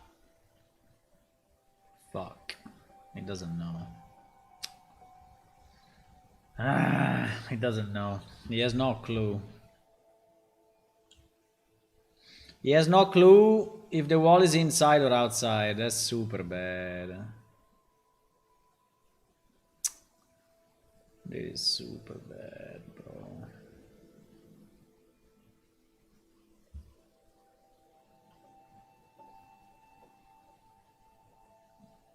He has no clue.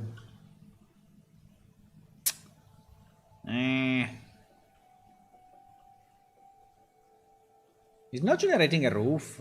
What the fuck? He's not generating a roof.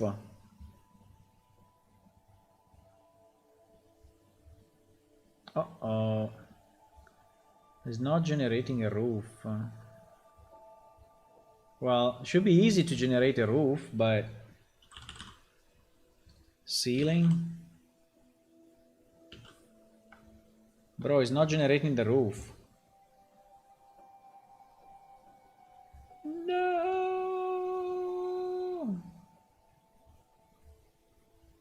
Room template data table.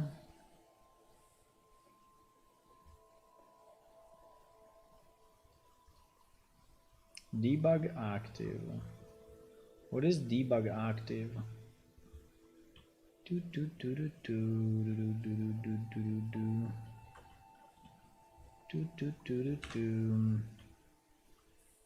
What is the debug?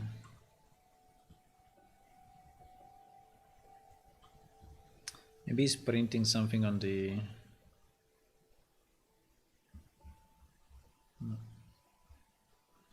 I don't know. It's kind of weird. Yeah, he has absolutely no idea. And he's not generating roofs, ceilings. Which is pretty bad.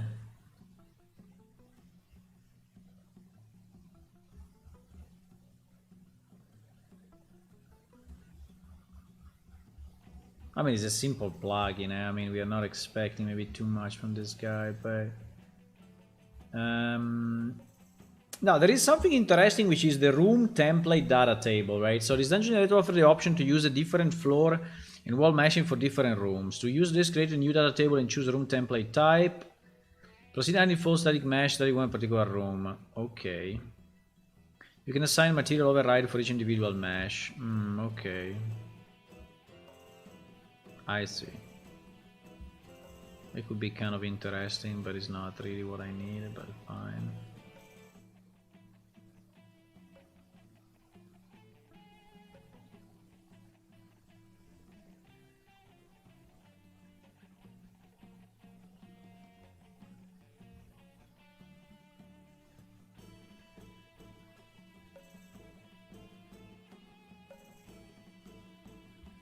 The tile matrix initially creates a NY matrix of booleans. After we randomly assign true or false value of the matrix, whenever the element might select a tile fit into a room nearby is already occupied. If a room can fit in a selected space, the matrix procedural marking involved.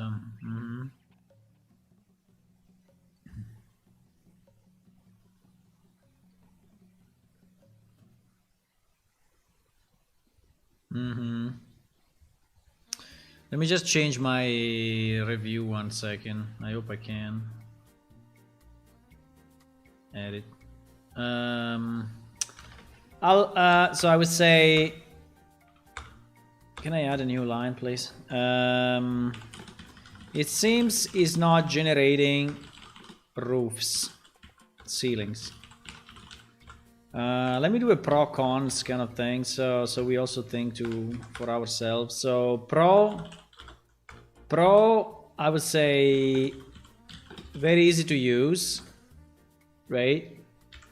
It's very nice that it keeps a reference to all generated asset. in the dungeon generator object.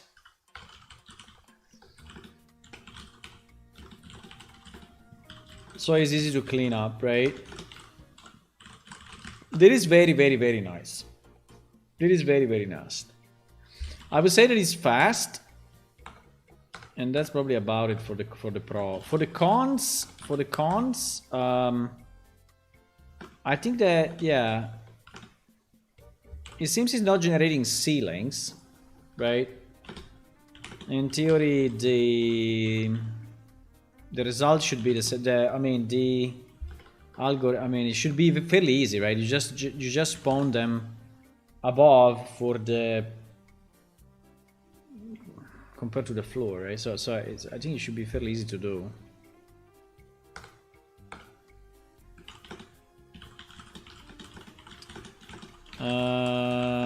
Understanding when a wall is facing inside or outside. If you have for example a decor or I don't know, if you have a pillar only on, if you have a set of pillars only on one of the two sides, you will see that the walls are sometimes flipped the wrong way, and the pillars will be outside, right? Yeah. These are two big problems for me, but anyway, because I have to rethink the logic, you know, of I have to rethink the logic somehow, which is a bit annoying actually.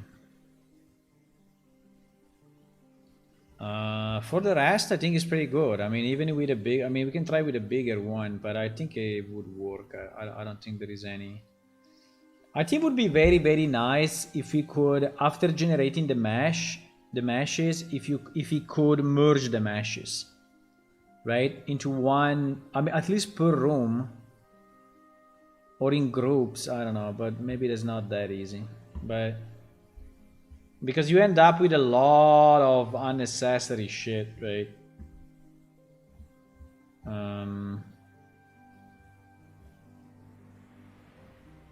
Yeah.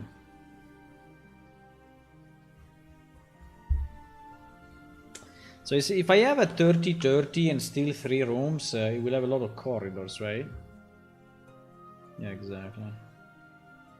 We have a lot of corridors. There is no way to change the size of the corridor, or is it randomized? No, it seems to be randomized. Well, there is room. There is one room. Potentially, that's one room.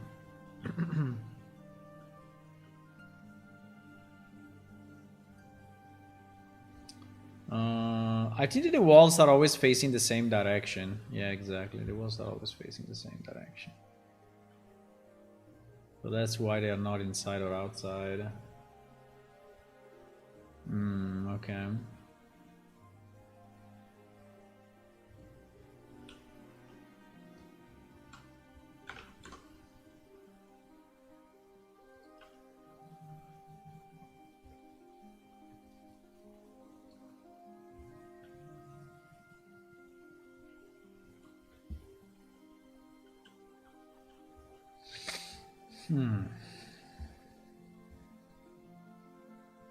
If I could contact this guy, I can offer him, you know, to extend it to our needs as a paid commission. I mean, I could also do it myself, but I think that if he already is into this code and he could add, you know, 3 or 4 features for us, I think would be very nice. Otherwise, we do it, but otherwise we do it. Because I mean, you already understand what I'm doing, right? I don't know if you understand what I'm doing, but I mean, obviously I need way more than this, right? I need way more than this. So I need don't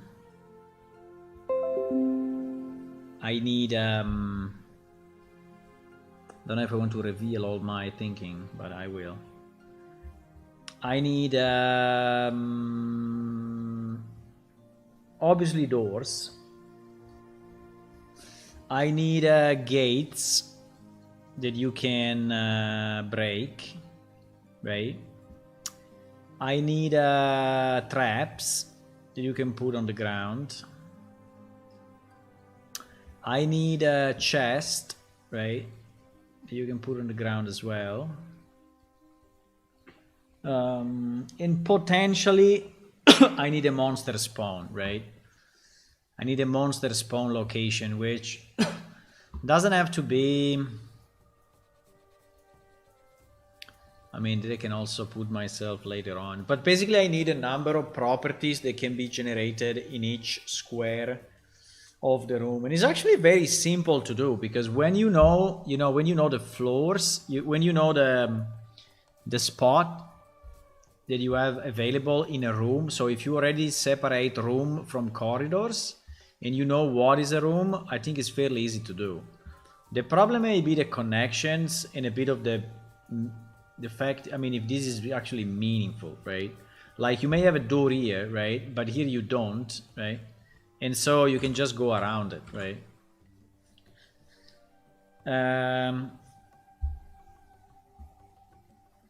I will need a zero wall space, meaning that a wall that is or not. No, maybe not. I need secret passages. I need secret passages. And I need pretty much that's what I need. Yes, I need the ceilings. And then I would need a, I would need a way to go down, actually. At least, I mean, at the minimum would be a stair going down, connected with another level generated like this, right? With only one connection. Now, if you have more than one connection, it starts to be fairly complex, because you know, you have to manage the space between the two levels. But at least, I mean, if we have it with one connection, I think would be good. Now, if you want to go one level deeper than this, one level deeper than this are levers. Levers, but levers are introducing a number of problems, right? Significant problems, because again, they have to be meaningful places and such. And the next level could be keys, right? Next level could be keys. So levers and keys. But levers and keys, I think, is not very easy. I mean, everything can be done, but you know, reasonably. So the idea is that then I click that button one day, you know, and I generate the dungeon, and maybe it stays like that for 2 weeks, and then I click the button again, right? And I have another dungeon for the next 2 weeks, right? So that would be the idea.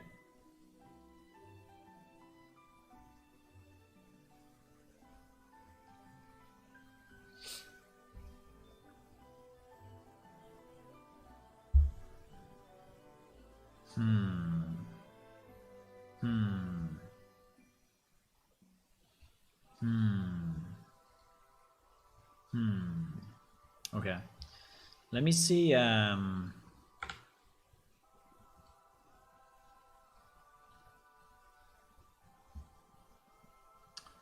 Let me see. Bunch of completely useless reviews.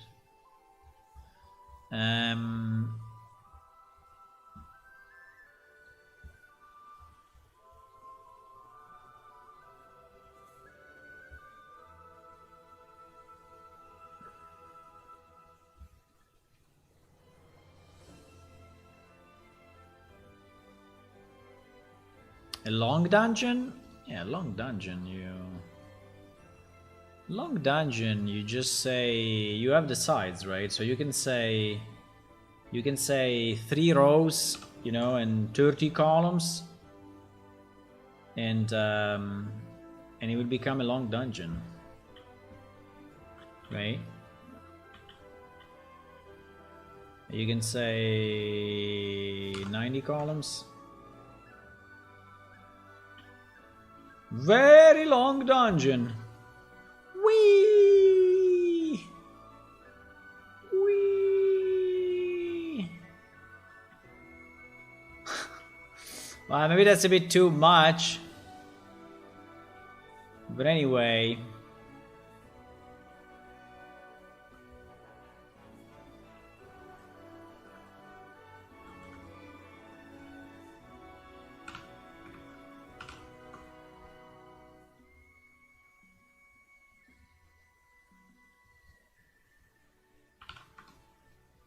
I don't know what happens if it doesn't fit, right? Oh. Oh. Yeah, this is a bit weird, but anyway.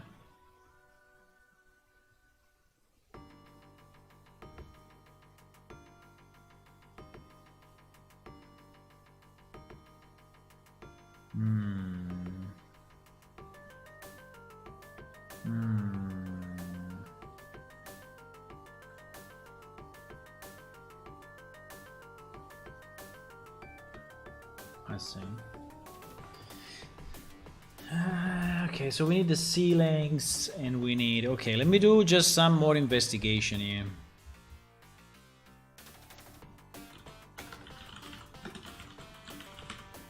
Let me do some more investigation, because this is not the only plugin. There are more plugins that do exactly the same.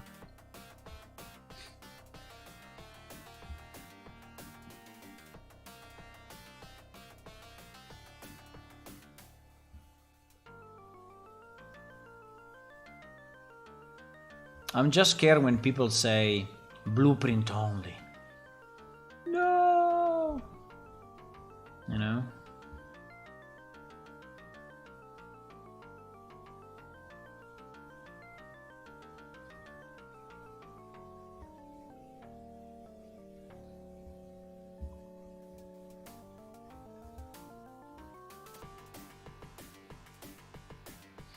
It's been published the 7th of March 23. Oh my god, it's all in Japanese.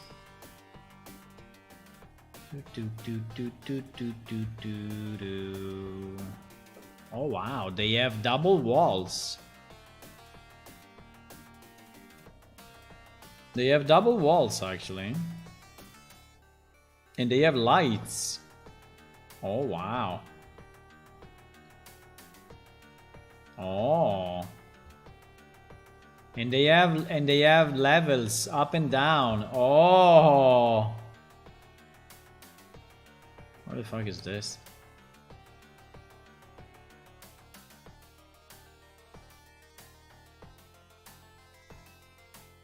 Very nice.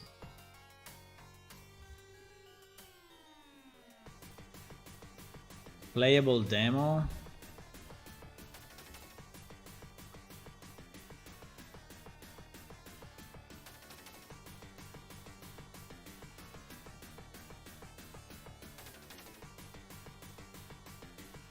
A mini map of the dungeon can be generated.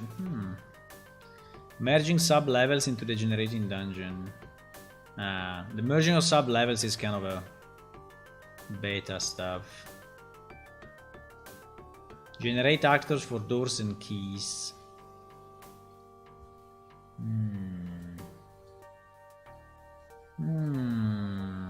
This one seems to be the most advanced that I've seen, actually. PT has a very little screenshot, but there is a trailer, and I'm downloading now the... example.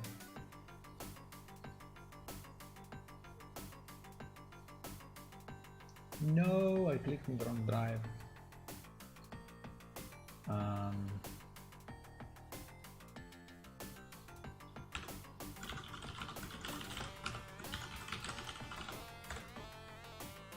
How big is it? 200 megabytes. Wow, already downloaded.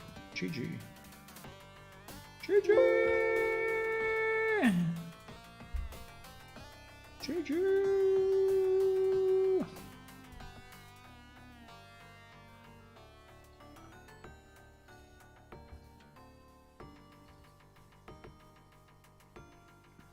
That's the demo. So he can do 2 floors, which is very nice.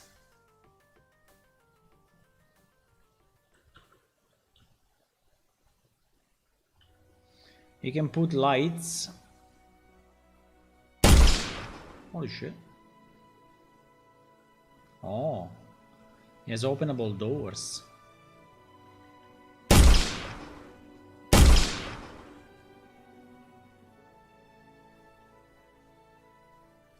Candle. Candle.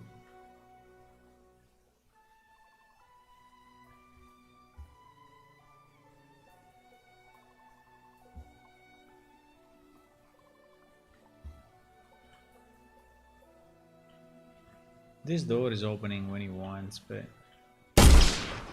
No! It's not opening! GG. I cannot go through. Do you think it's always the same or is always different?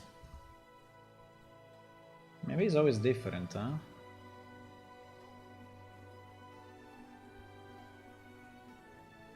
Let me see. Yeah, it's different. It's different than before, yeah, for sure. It's pretty cool. I don't know why sometimes they don't have ceilings, sometimes they have ceilings. It's kind of strange, but...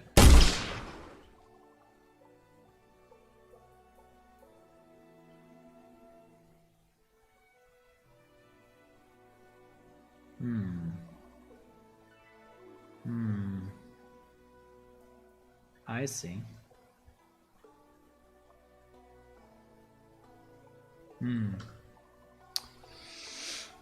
This is not bad, guys. This is not bad.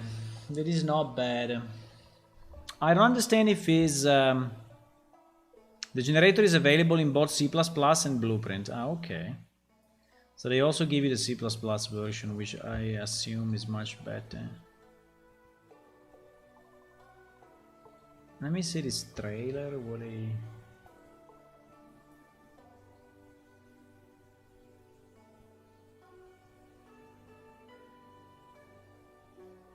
Yeah, to be able to place lights, I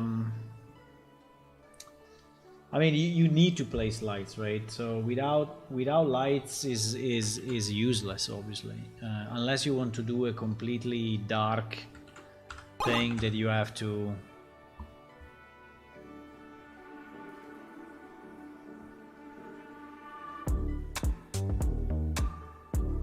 The fact that you can go down is very nice.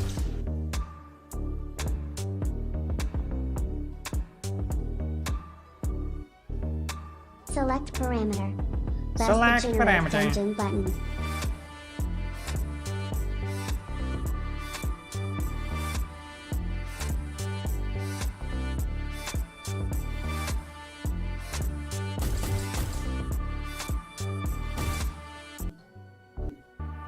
Let's change the generation parameters.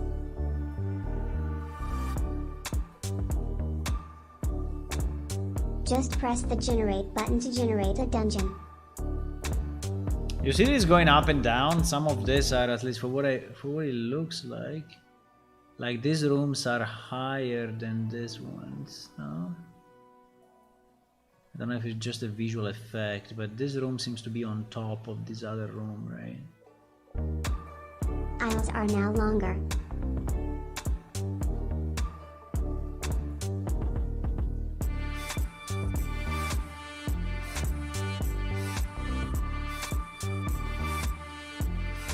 The mini map up the top is pretty cool, but yeah, you see that they go up and down.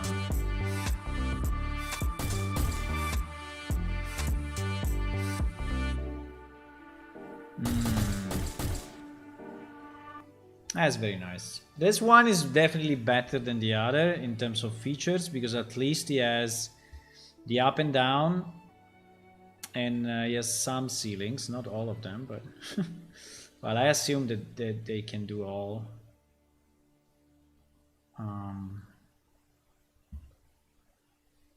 These guys are who are these guys? They're Japanese. こんばんは。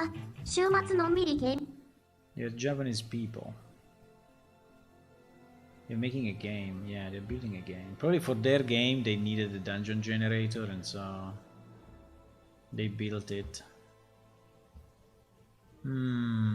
Interesting. This one seems to be very interesting. It's fairly new. There is only one review. Oh my god, it's all in Japanese. No!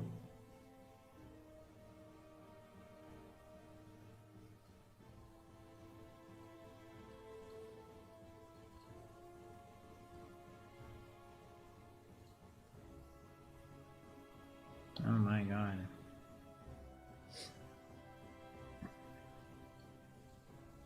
Cannot read this.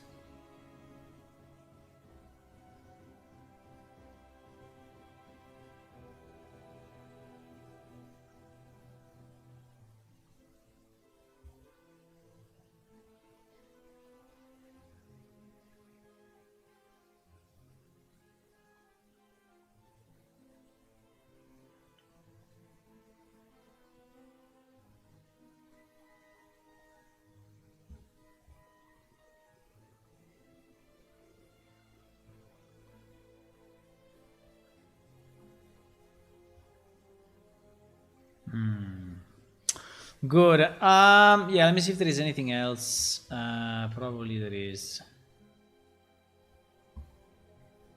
Dungeon generator. Dungeon generator. This one seems to be very, very simple. Yeah, this one is too simple. This one, no. Simple dungeon generator. There's a lot of people that did this dungeon generators, huh?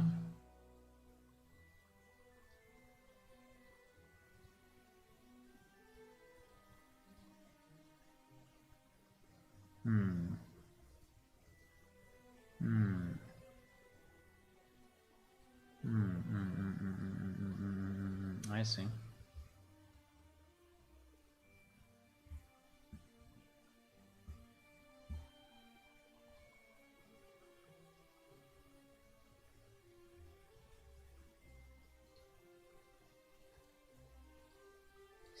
I think I liked anyway the one that we have. The one that we have looks cool anyway.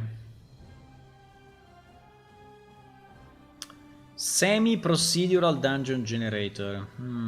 Semi-procedural, like you give him the rooms and he's doing the rest. Generate a complete dungeon using homemade rooms. Yeah, okay. Which is also an idea. So he's using, at least the rooms are pre-made. And then he's putting the rooms together. Which may be also an idea.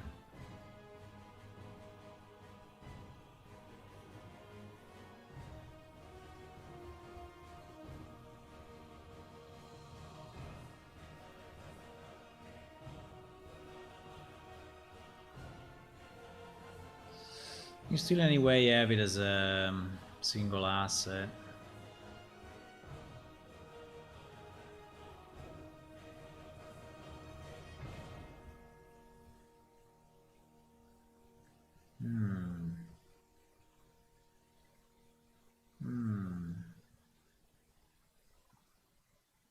I mean, starting from something already done for me would be so much easier, right? So, because yes, I can do it all myself, but it's going to take time. And if people already figured out at least, you know, the logic for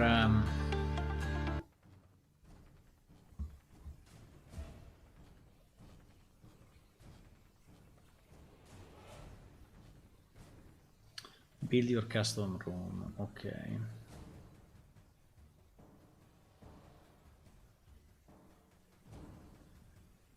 Go to your main level, dungeon builder.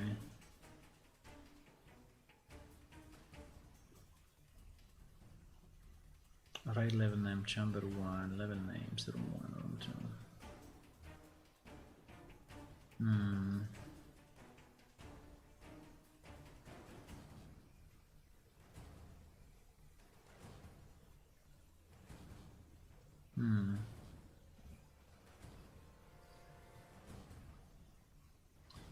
I see.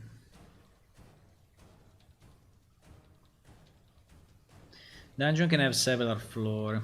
This one also is working with you know, multiple floors, which I think is interesting as well.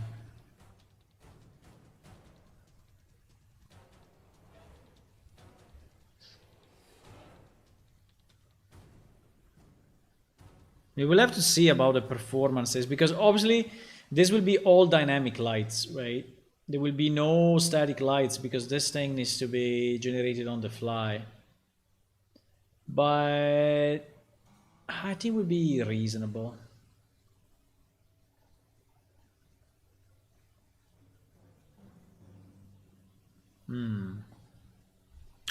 Interesting. Interesting.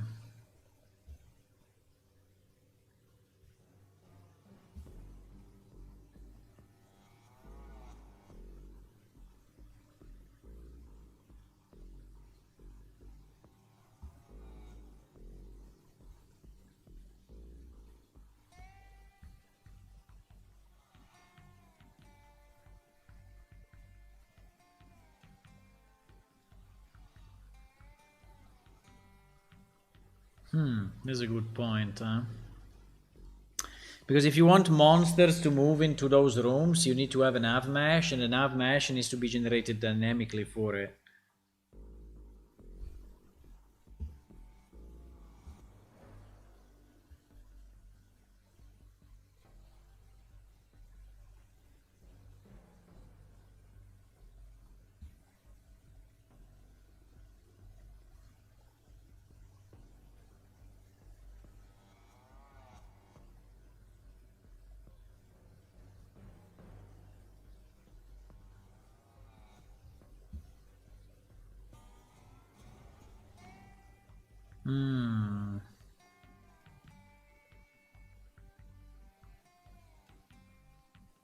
This one seems to be pretty good. This one seems to be actually pretty good. The idea of having pre-generated rooms is not bad.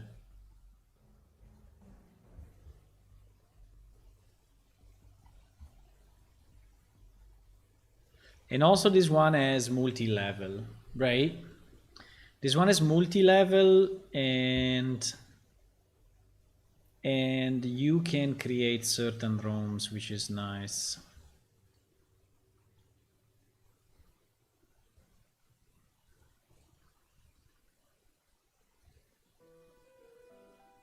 And this one has keys. Holy shit. This one has multi-level in the sense of rooms that have 2 floors, but it seems it's not going up or down. Set up decoration spawning. Spawn doors. Spawn decoration, spawn wall and lights. Very nice.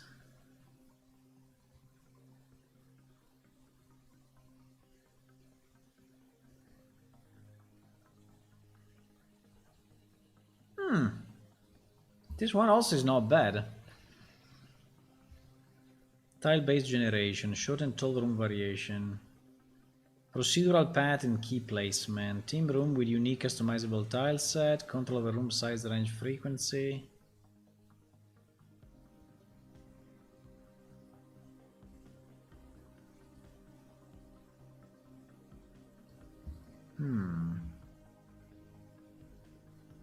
No! Completely in blueprint. No. No, I don't want a project built in blueprints. I mean, it's already... The generation may be already slow enough, and if you have all in blueprint, it's a mess to manage. Pity though, because that one also looked very nice.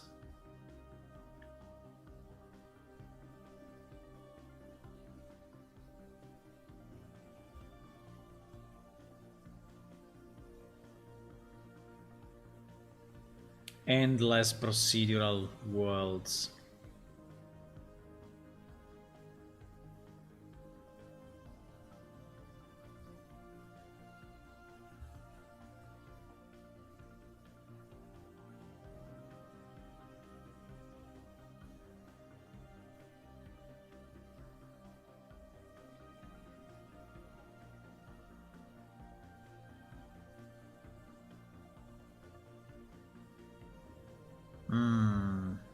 Hey, if you want to do this, we need to start from one of these guys, I guess. We can start from the one that we have, but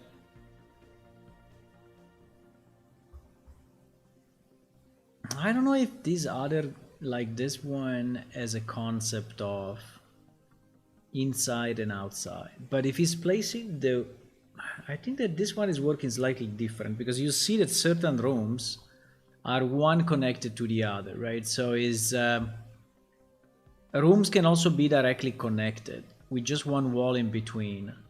While the one that we have seems is not capable of doing that. So the rooms are always separate, right? You see? So there is no room that is actually connected to another room by a wall.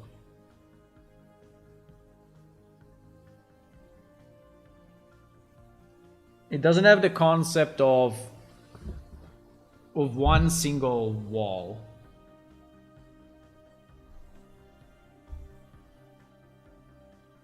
I think it can have the concept of two rooms that are touching each other, and so it makes a larger room, pretty much like this too.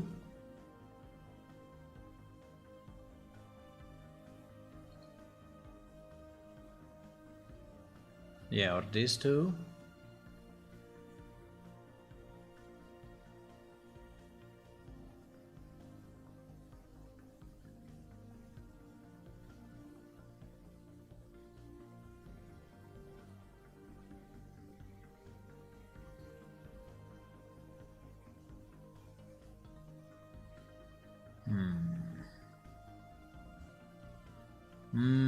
I need to think about it, guys. And I need to, but I will, I think I want to do it. It's not a very simple project, but I think I want to do it.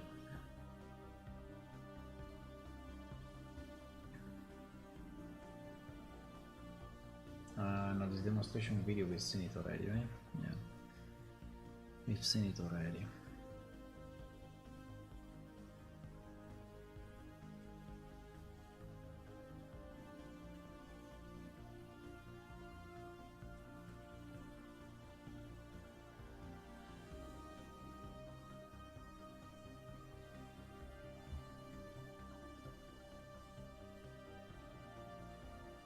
I mean, it obviously tends to be repetitive, right? For sure. I mean, if you go into this dungeon, 20 times, it will really start to look all the same, right? Unless you have different monsters. But we can still have random loot and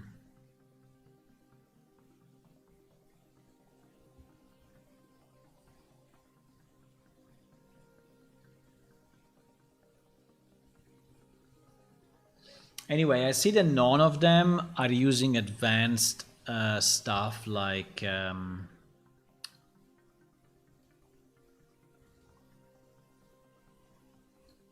because in our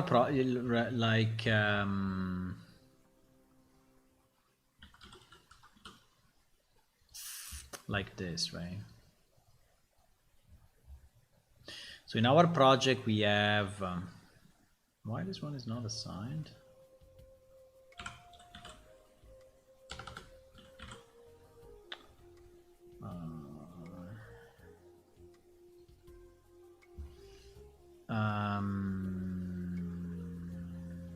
Yeah, there are stairs that are like this, which are actually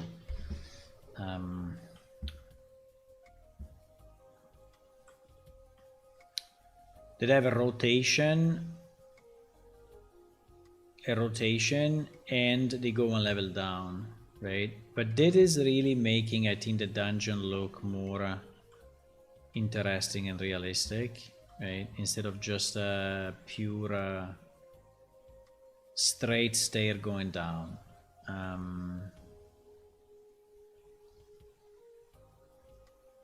Actually, I think we have two types.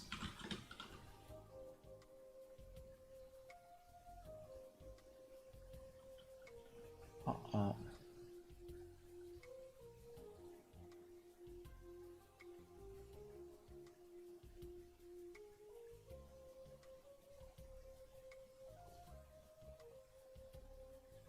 I think this was the original one.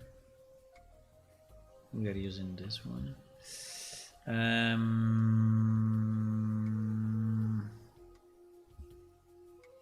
I think it's just the same rotating the other side, right?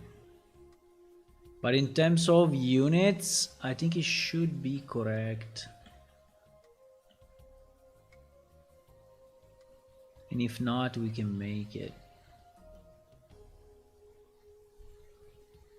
But you know, we could generate one dungeon and then at the exit put this, and then generate another smaller dungeon starting from this location, right? And it will kind of work. So it will make it like multi-level, right? It will make it like multi-level.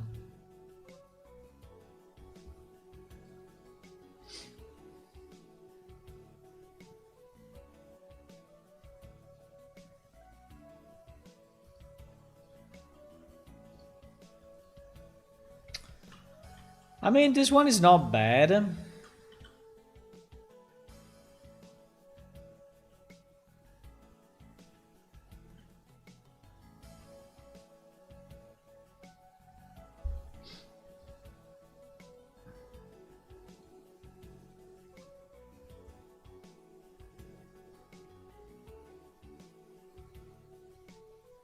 I think the problem is that it doesn't it doesn't have the roofs and it doesn't have the multi-level.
Ah, he puts a tag in it. Yeah, that's the way he does it. That's a good idea. He puts a tag for all the pieces that have been spawned by that generator, and then I search for them, and yeah, that's a good idea. It's a pretty good idea. Okay, guys, I think I'm gonna go, but I think it was good. I think it was good. So I think that the sum of today is that we ruled out the procedural module in Unreal Engine 5.3 just because it's too messy and it's not doing what we want, and maybe in the future it will become a great solution, but at the moment it's a pretty bad solution and I don't want to use it, so I will just drop it. So if we want to generate a dungeon, I think we have to start from some of this already existing, because otherwise it will be too much work, right? At least the foundation should be there. At the moment, the one that looks to me the most sexy, I mean, is not this one, but is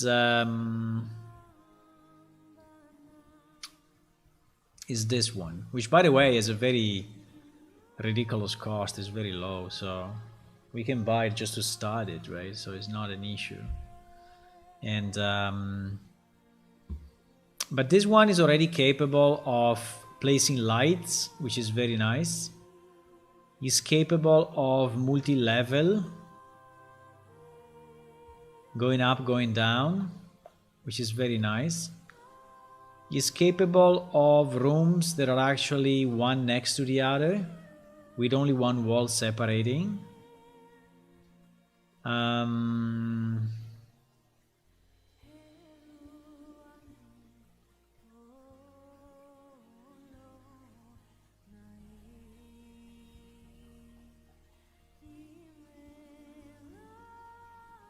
I think the only problem is that this is all blueprints, but we can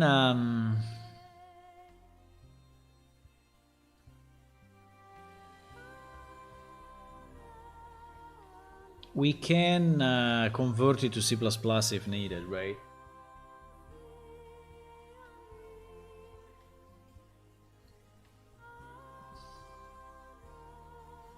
Yeah, I think it looks very nice.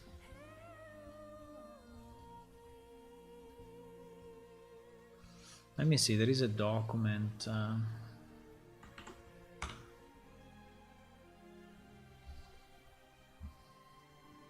There is a document.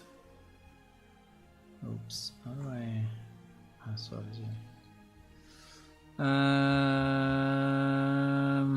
Dungeon that should allow you to generate an entire level using a subset of pre-made sub-levels. To generate an entire level subset. This allows full customization of rooms and always a full dungeon generated. The concept is simple. Create a sub-level and add a canvas blueprint to it.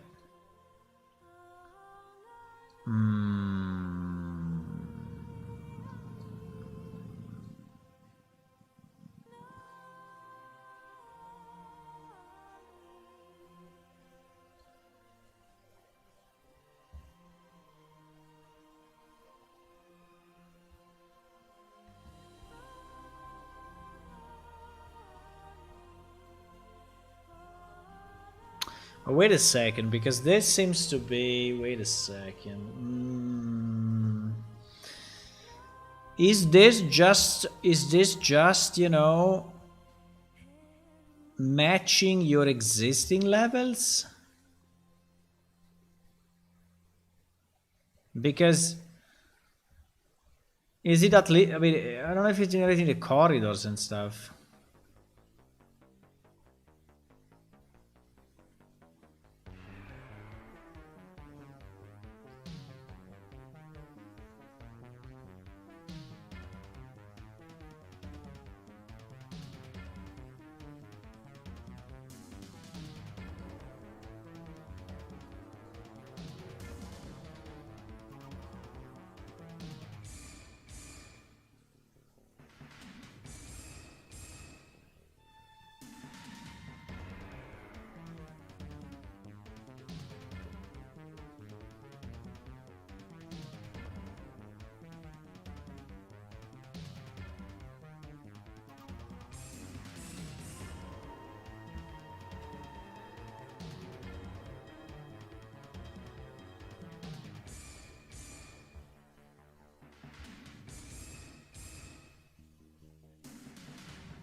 Select the canvas and use the connection point to change the state of your desired point.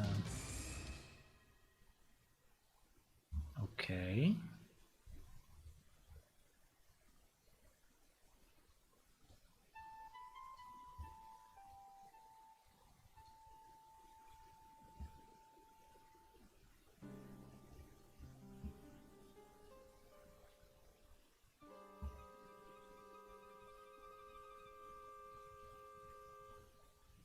I mean, I understand all this connection point stuff, but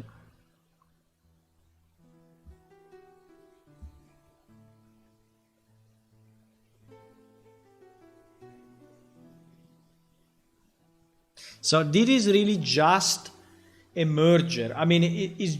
So if you want a corridor, you have to make the corridor. It's not making the corridor for you, huh? I think. Because you see, for example, room 1, hallway, hallway, room 2, hallway, right? So this guy is only mixing what you created, right? He's not doing anything else, huh? He's not generating corridors or anything.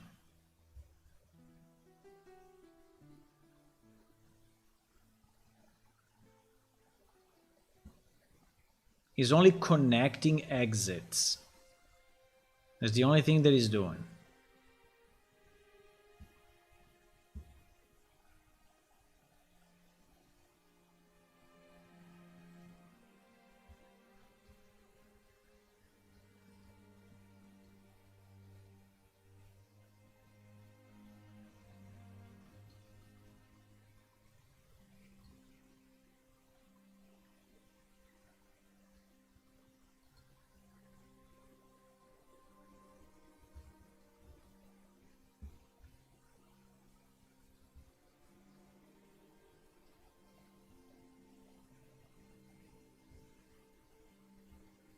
It's pretty nice that you can save and load.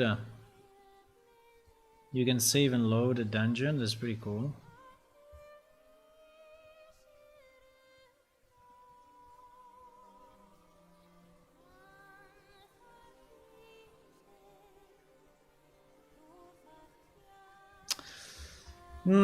Okay, so I think I understand it better now. So this guy actually is only joining rooms that you already built, which is not bad per se, because you can have, you know, I just don't know if he's able to do it on multi-level. Yeah, probably yes, because it's actually a pretty good idea. I think it's actually a pretty good idea.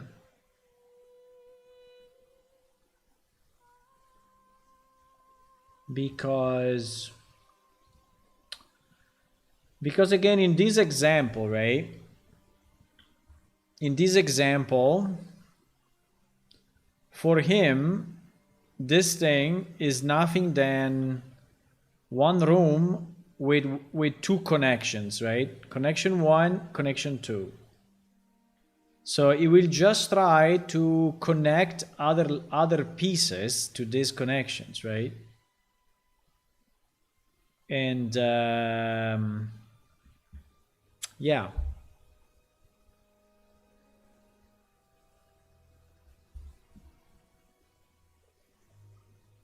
Now, I assume that all the connection needs to be compatible, right? In terms of size. So if you, and it is actually not very true in this particular tile set, because sometimes, like if you connect this with something else on the other side, like this columns are kind of overlapping with the columns on the other side, and they are looking bad, right?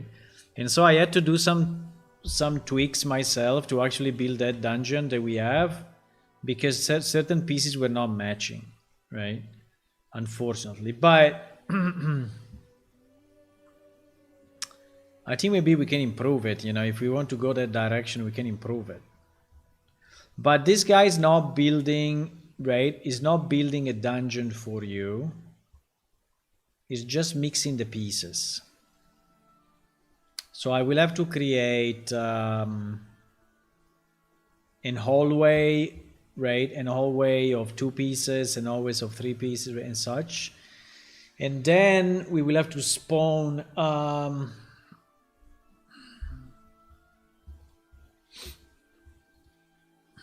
yeah, but I think it's not bad.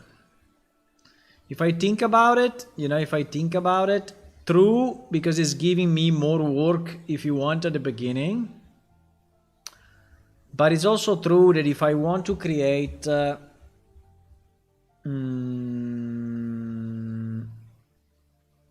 if I want to create rooms that are like decently decorated, right?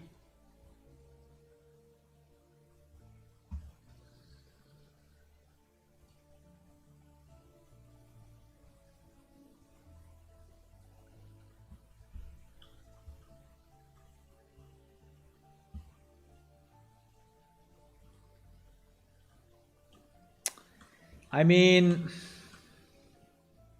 yeah, I think so. I think that idea is the best idea. Because imagine generating, right? Generating something like this. Where, you know, the middle podium is, so, I mean, I think it's too hard.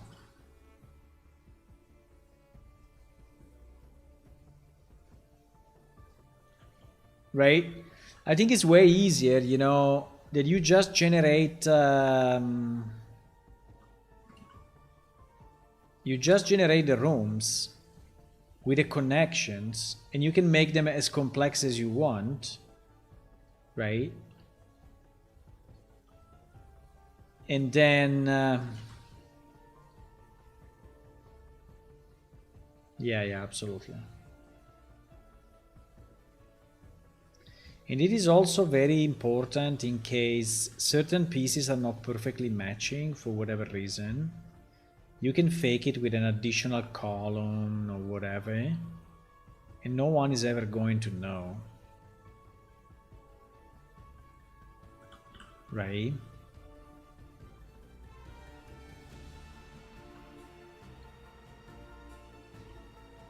Yeah. I think here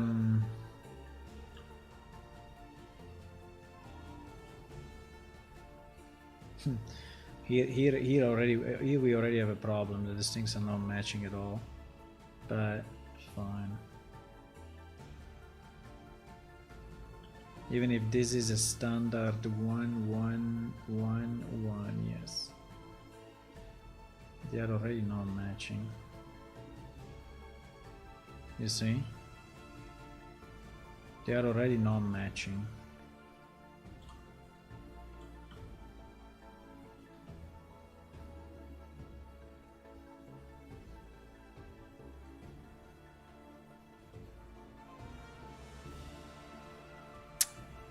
I mean, yeah.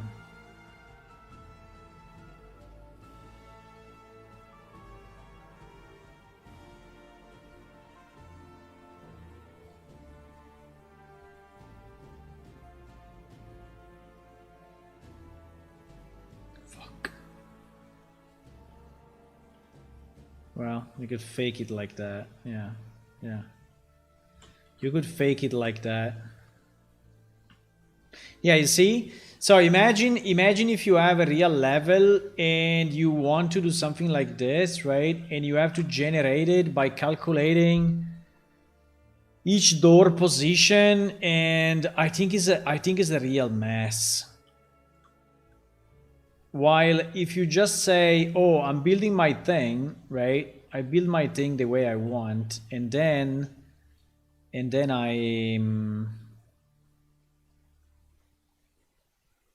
why this thing is not? Because we need another set of those, huh?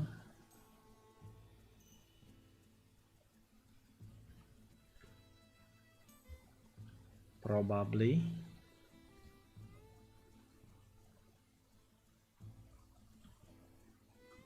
This freaking these things are not made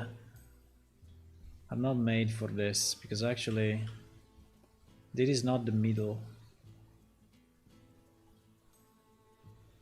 There is not the middle.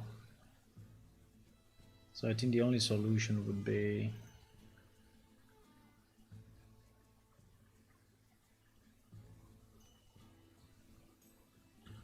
this thing is not.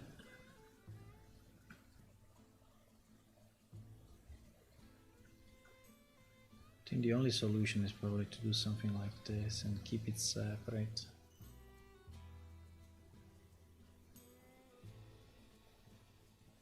Yeah, also because in certain cases, right, this kind of doors needs to stay 50% in one level and 50% in the next level, right? They have to stay like this. And then here there is the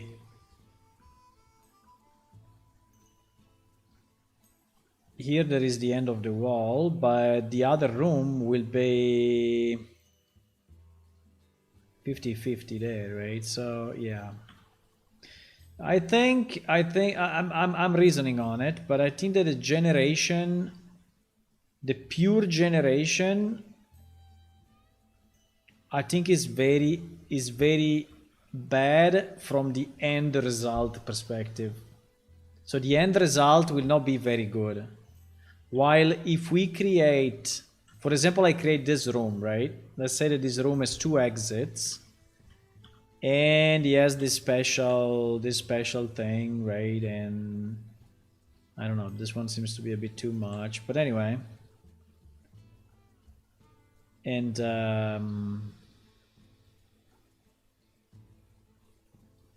now the only thing that I need to add on top of that is the understanding of a chest spawning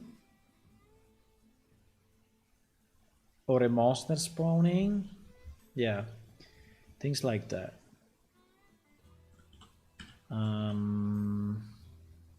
Yeah, I'm thinking about it. And the more I think about it, and the more I think that is a good idea to actually create the rooms and then have the engine, have the randomizer actually randomize the room. Only randomize the access. The entrances. Only randomize the entrances. And so I can put already my lights. I can put my maybe I can randomize a bit of the furniture. Yeah, that would be nice. Like if I want to have a box or I mean crates or stuff, right? I can because yes, this type of randomizer does not know how the floor is built, while this randomizer knows exactly that you have, you know, these tiles of floor, and so you could substitute, for example, one floor tile with a trap, right?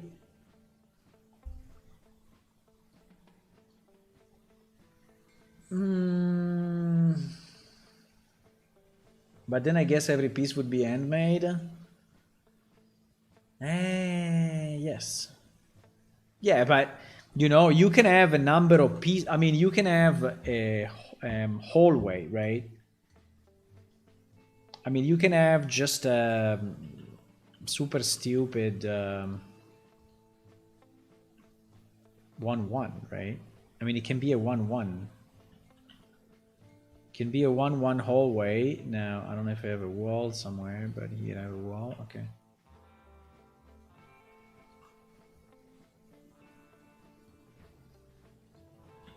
So you can have something like this, right? And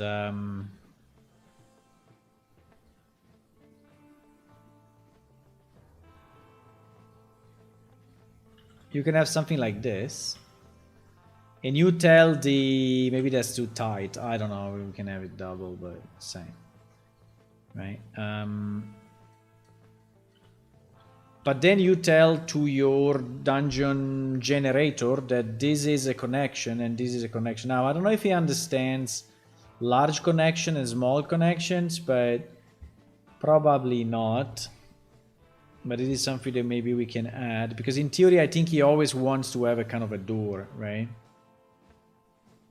But yeah, it would be nice if he could generate, you know, if you could take this and duplicate it, you know, up to the point that is that it becomes a full corridor, right? But I think that this generator doesn't do it. It's just a very stupid exit matcher. So it's matching the exit of your levels. It's doing nothing else. And then it's giving some, I think it's just selecting a piece, right? It's selecting a piece, looking at the exit, generating another piece, looking at the exit, generating another piece, and so on, right? But the beauty of this is that you can go up, down, up, down as much as you want, right? Because it doesn't care. I mean, you can have a very weird exit or you know, a rocky exit, and you just say, oh, this is my exit, it connects to, and it would just use it. Now, yes, there must be a matching exit. I don't know exactly how it does. Yeah, I think the problem is that if you start to have two different types of exit, like this one is an exit, but also this one is an exit, I think it will not be able to do it unless they are compatible anyway, right? But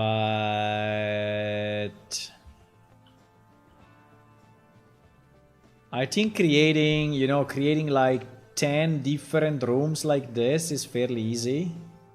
And creating 10 small ones is fairly easy. And creating 10 corridors, 3 corridors, you know, is easy as well.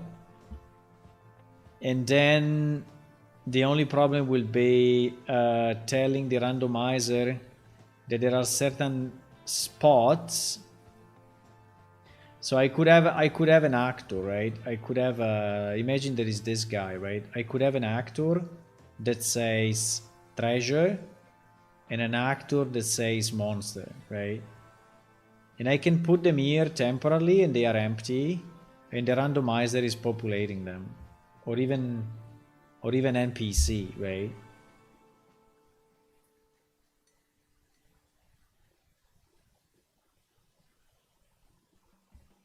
So we could do two passes, or even furniture, right? So there could be an empty actor for furniture like this, and then, oh wow, there is a post processor there. There is a black and white post processor. A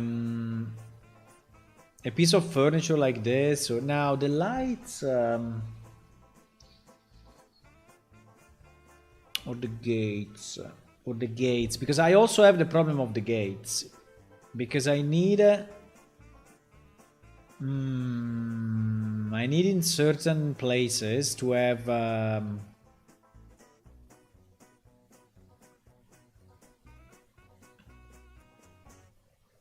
mean, I may need to have like I took only one door. No. I may need to have certain places where there is a chest behind and you need to unlock the gate or do stuff like that, right? Or to break it, or to... Yeah, I think I need to come up with a plan. I mean, at the moment, I'm just, you know, thinking, reasoning on all the possible options, but I need to come up with a plan. And it start, I mean, mainly this room made me think that there is no other way. This room made me think that it's impossible to do it. It's impossible to do it in another way. I mean, with a normal generation. Like you go there and you say, oh, please generate, you know, this, generate this for me. I think it's not gonna work. I think it's really not gonna work.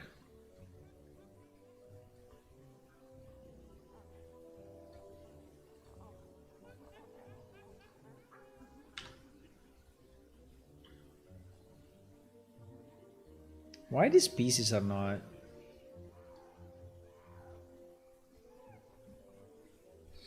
Why these pieces don't match the sides of... Huh? Maybe I messed up here. Ah, yes, I did. Okay, good. Good. I messed up there, yes, actually. Fantastic.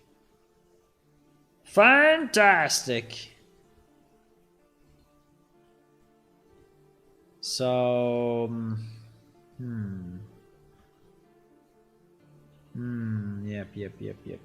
I think we have walls like that, but there are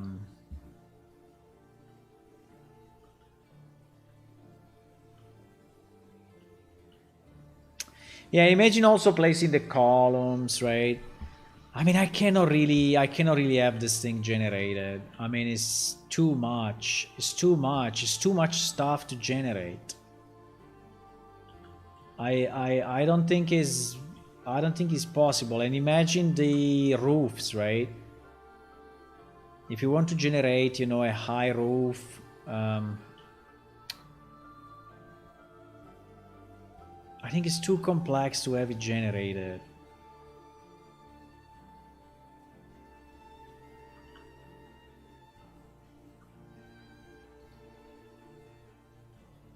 Fuck. The thing doesn't match.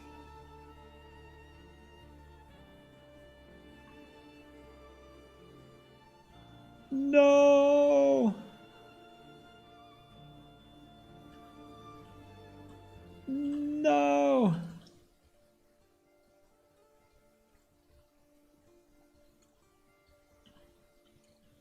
No! No! Okay, better. Why this thing is not in the middle of anything?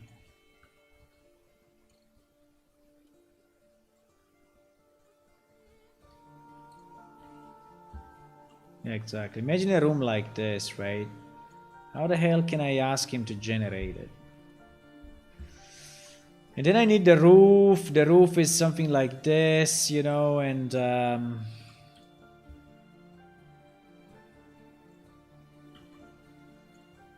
or it's just flat.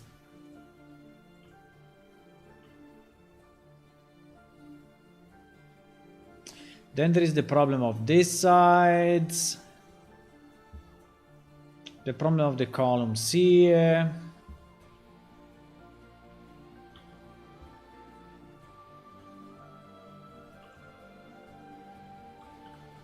Yeah. I think I'm pretty much, I'm trying to convince myself, right? But I think I'm convincing. I'm nearly convinced. I'm like 90% convinced. I'm like 90% convinced.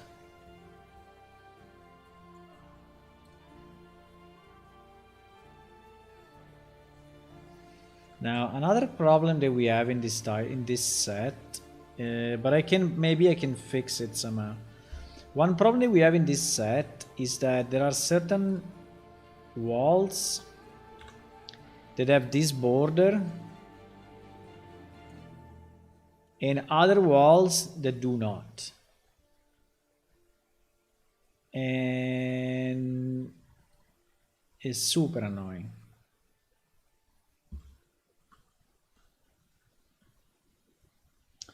I don't know why there are doors with and doors without.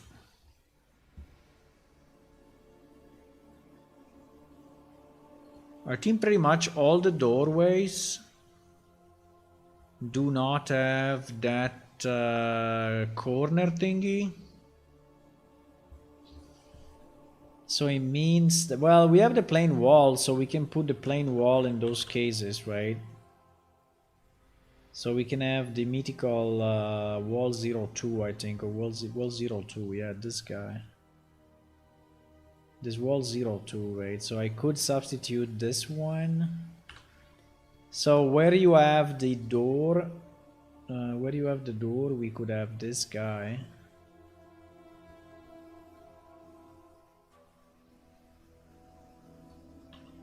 So it means that the border will finish there. And then you will see the door without. But then it means that you cannot use corner pieces. Or I can create one. I mean, it's not too hard in Blender, right? To add this piece, I mean, to this wall. To this wall, actually. Yeah, maybe. Is this the same size of this? Yes, it is.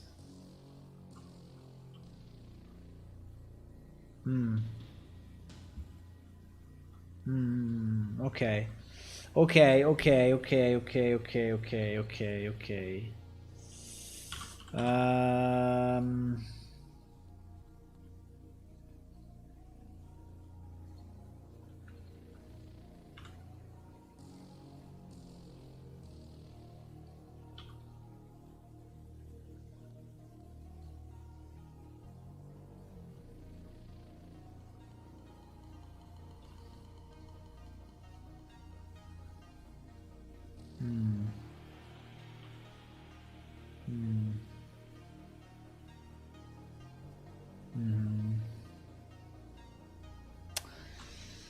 Okay.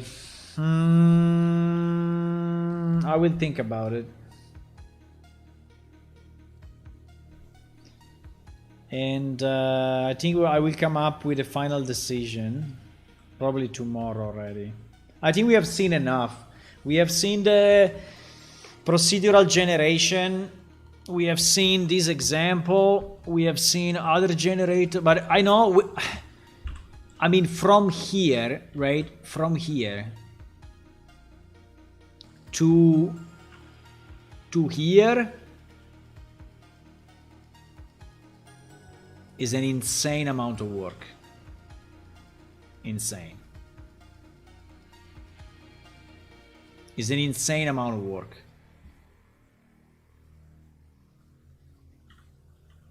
Because the problem is the logic of all these things, right?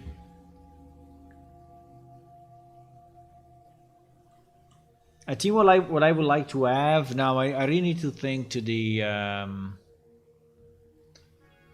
placeholders, right? Because I need to think, what can the placeholder be? These placeholders, right? Placeholder trap, placeholder door, placeholder secret passage. So for example, the secret passage, right? The secret passage, we already have it in game today. And I can associate a specific property to an object. And so I think that will become just a connector, right? Just a connector. Just a connector. I think I will buy this and we just see if it works for us, and if it doesn't, it doesn't. But I think this is a great idea.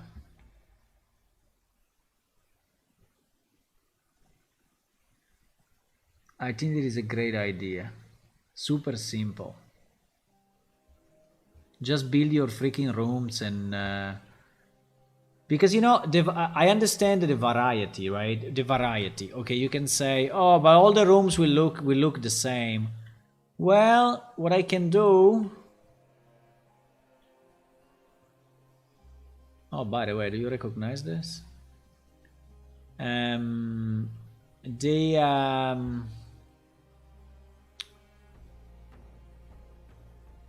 All the rooms will look the same, right? True, but for example, I can, well, the cells, I think the cells I will really need to, I don't know if I can, yeah, but it can be a cell block, right?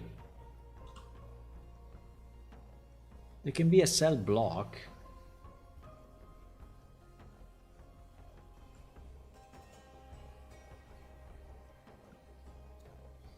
The cage hanging from the ceiling.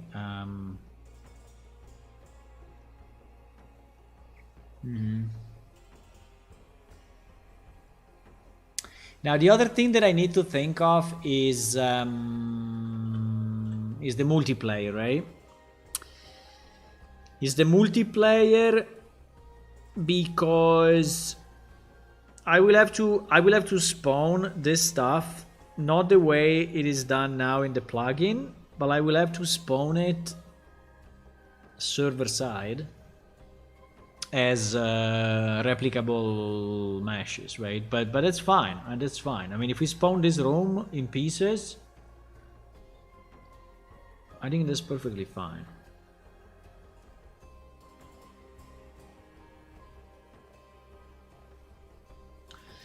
Now, you know what I can do also? I can then randomize, if we want, the textures, so that this floor can be this floor, or can be another one,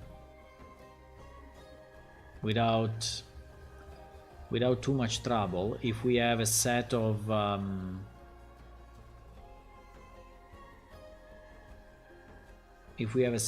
set of materials we can choose from. Right?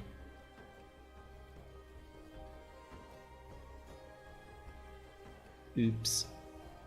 Not that one. But anyway, you get the point, right? So we can...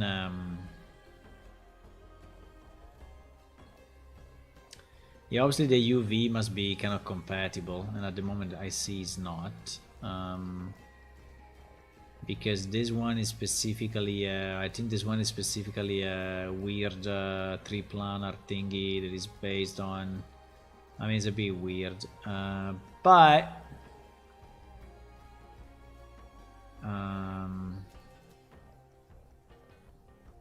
yeah, you see that it's working anyway. Whatever is the UV, this guy works. Which I understand is a bit weird, but it's pretty good actually.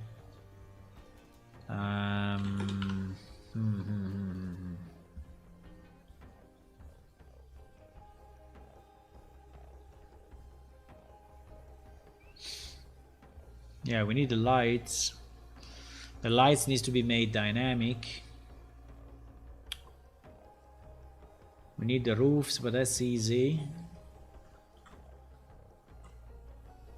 And then the other thing that we need the space, because we will need the space, yes. But the space, I mean, we have a lot of space, so I think that I can find a place, you know, where we don't have anything and we can actually generate a dungeon as big as we want. And we can have limits. I don't know if this thing has limits, like you can set, you know, the maximum size somehow, but hopefully.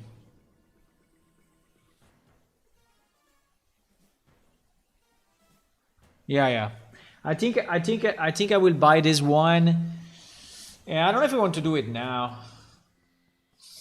Replication. Yeah, but if you spawn server side is okay, right? You spawn any object you spawn as with replication on is on, so it will work, and it will have collision as well, so I think there is no real problem for it.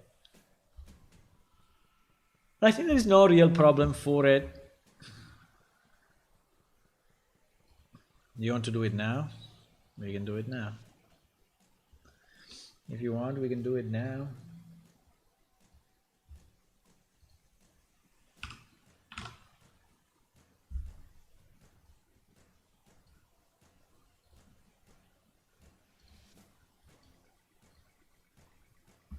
We can do it now.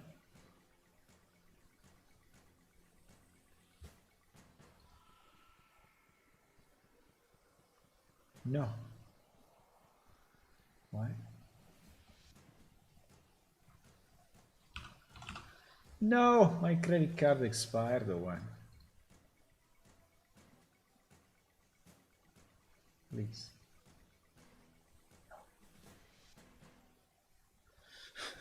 No! Wait a second. Because yes, I'm changing.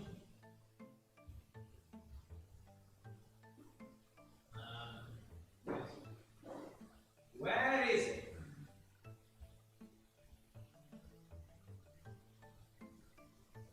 Wait a second. Nice.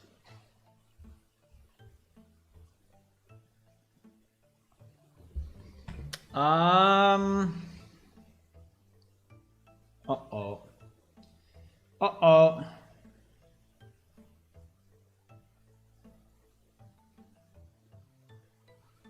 No, but I paid with this card.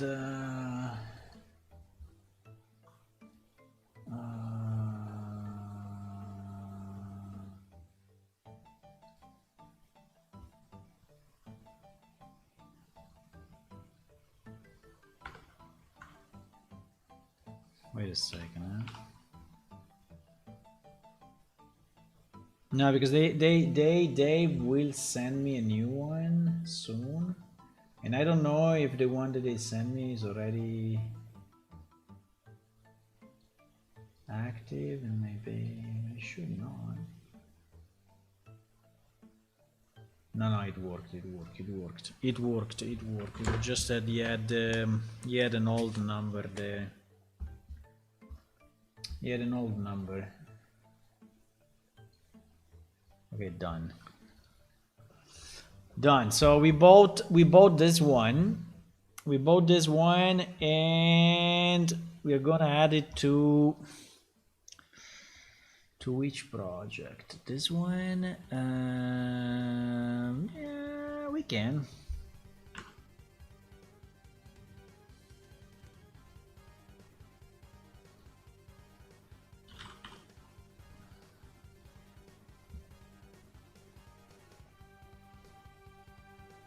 Oh wow.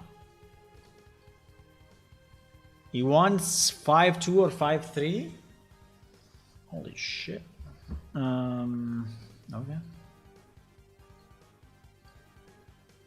I think that this one will not read it then. I have to go with 5-2. But I can port it back. I mean, I can, you know.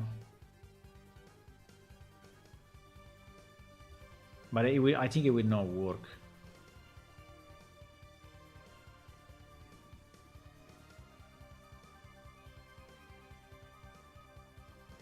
What do you mean?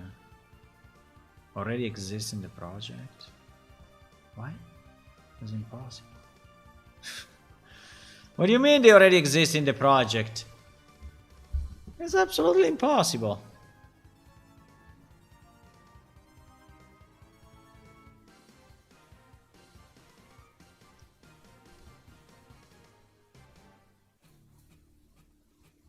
No, it doesn't see them.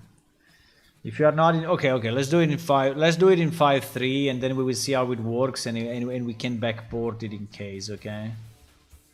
Let's do it with another. Let's do it with a newer version. It's okay. I can backport it anyway. I can backport it in case.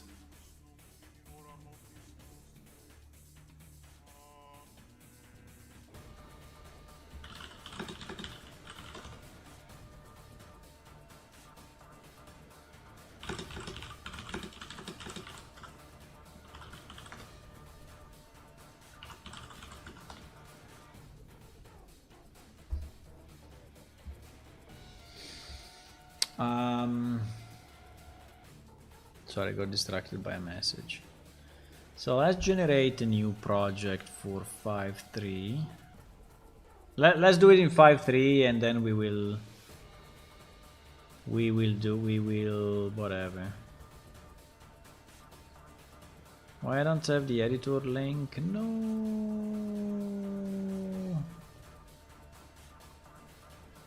No.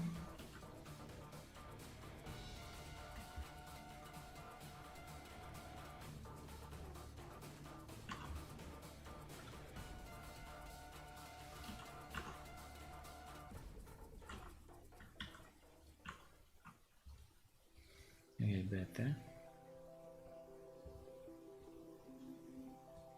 You can see higher version. Yeah, exactly. But it's okay. It's okay. I don't like the idea of replicating actors. What do you mean? I mean, everything is replicated. We are in a multiplayer game. Everything is replicated.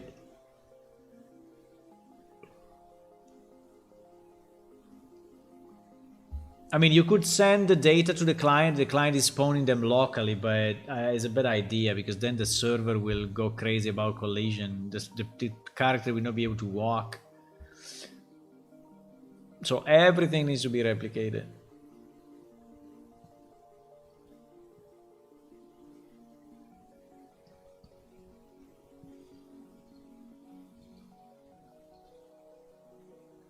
Dungeon Gen 3.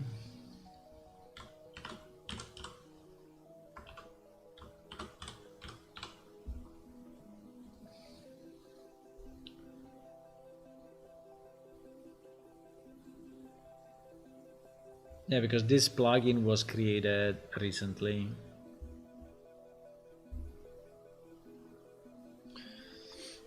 Okay, now let's see. Let's see if we get. Obviously, the launcher closed. Just because it needs to be annoying.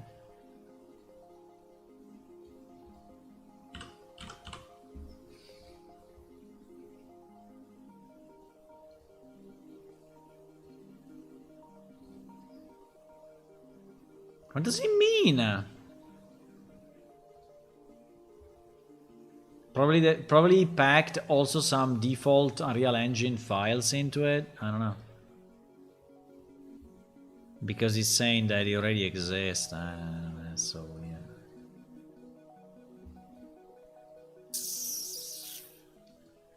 I think it's all blueprints, unfortunately. But we can convert it if we really do it, you know, if we really do it. I don't know if we really do it, but if we really do it, we will have to convert it. I don't want something in blueprints that is spawning like a million objects, right? So it's no way.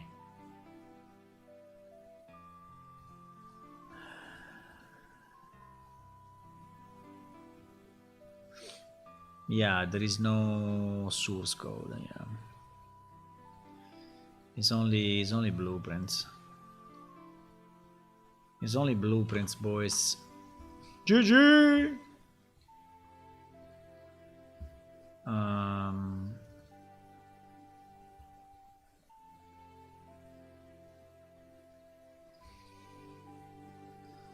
Let me just see if I can copy paste this into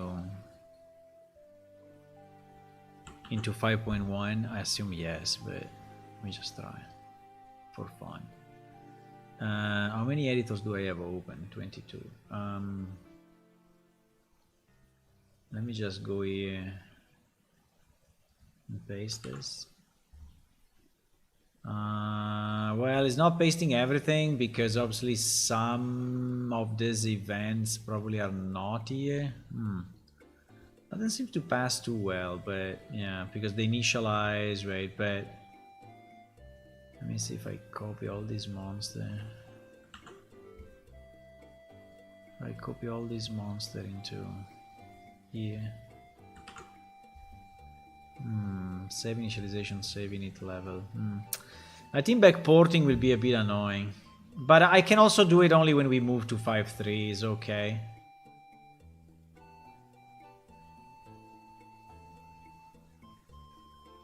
Bad cast. Yeah, because there are some SG save game. Yep. Okay, I just want to see the dungeon builder. So how do we use this? How do we use this? Pa-pa-da-pa-pam.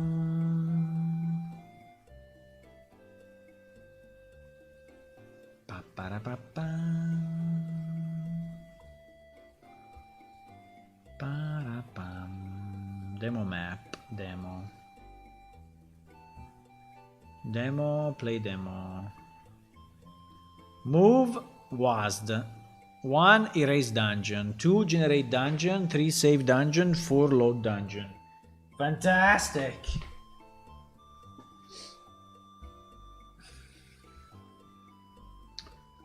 The more replicated actor, the same. The more we struggle and more players will make it even worse. Yeah, bro, but everything is replicated. Look at the left panel. All those functions. I mean, these ones. 2. Generate dungeon. Holy shit. Kinda did it, huh? There is no artwork though, huh?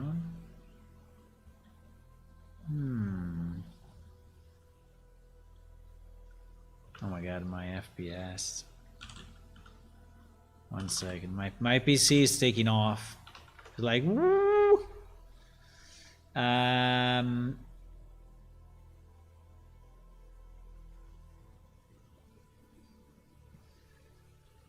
Okay.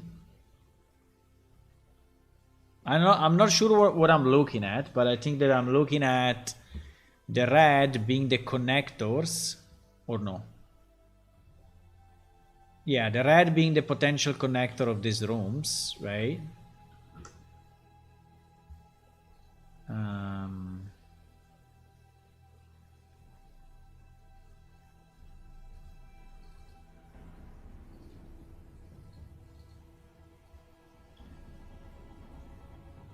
Yeah. Yeah, there is no artwork, there is no art. But it's fine. What are all these things?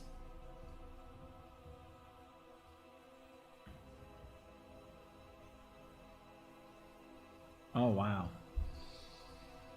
BP connection. So in theory, you can connect to all these ones? It looks a bit weird as an idea, though.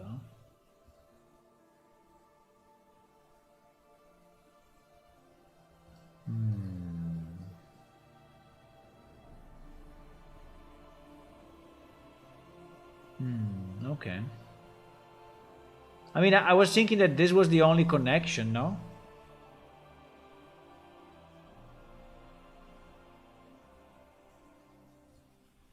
In fact, it is golden. Ah, yes. Here on the... Ah, yes. Connection used, unused. Okay. Now I understand. So this template is identical for all the rooms, pretty much, right? This template is identical for all the rooms. And these are all the possible connection points that you can have. And then you declare which one is connectable. Because here I said, okay, I think I understand. So like what? Yeah, exactly. So like white chamber as, you know, this. I see. How does he make it? How does he make it gold? If is the pre-construct of the probably? Huh? Probably is the pre-construct of the. It cannot be the gameplay. That is changing the color of the arrow. It is actually connected.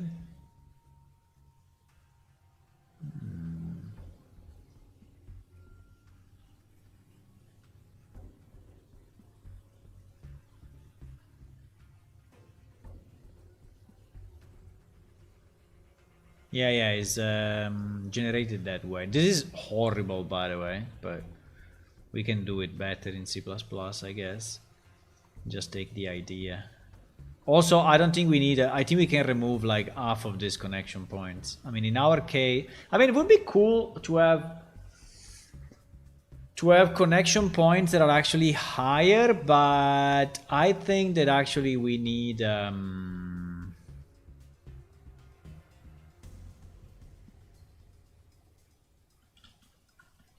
one thing that I don't understand is a room collider.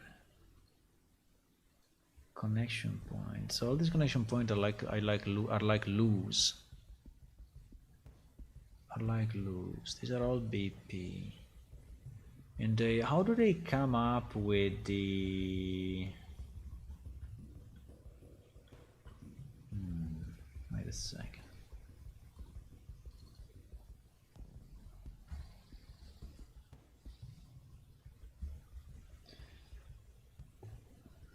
How they come up? Because these ones are considered sub-levels. Okay, that's also another thing that we need to change. I really like the idea. And I think that is exactly the way I want to do it. And I think we can take inspiration from it. But I think the way he did it is kind of weird, right? Because actually he's working on sub-levels, right? Instead of working on actors.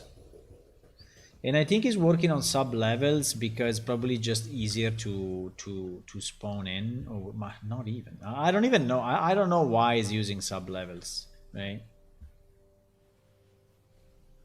Because the same theory could be done for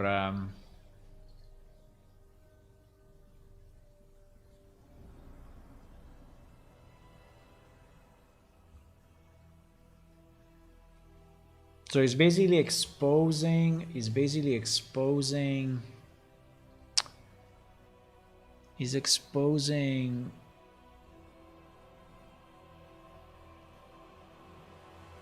variables outside.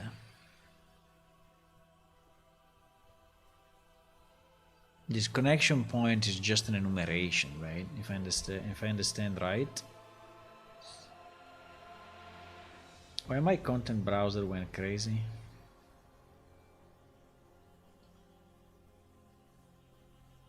No. Okay. Why my content browser went completely crazy? Why is no more docked where it should be? Fuck. Okay, GG.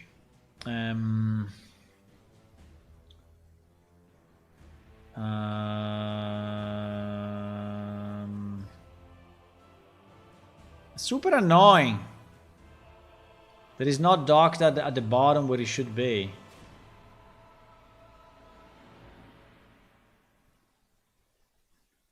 Why I cannot dock it there anymore?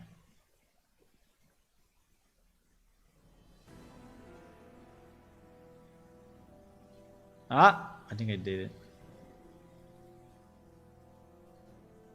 it.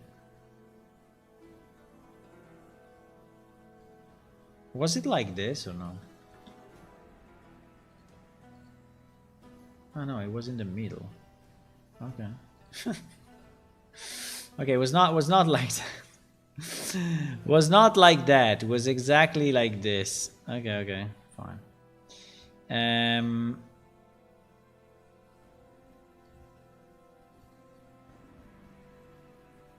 Compile results. Find results. What I wanted to say, yes, they have kind of an enumeration. Yeah, they created an enumeration, which is just this thing, right? And then is the logic is basically, okay, let me see the log. But I think the idea is very nice. The idea is very nice. The only thing is that I cannot do it with a level. I have to do it with an actor.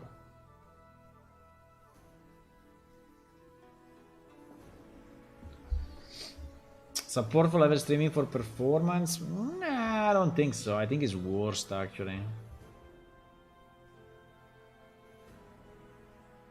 I think it is actually worst because, I mean, you are level streaming actors, you are not level streaming levels. I mean, yes, you are, but when you load the level, you load the full level, so... No? Or not? No, no, no, it's not true. You level stream within a level as well.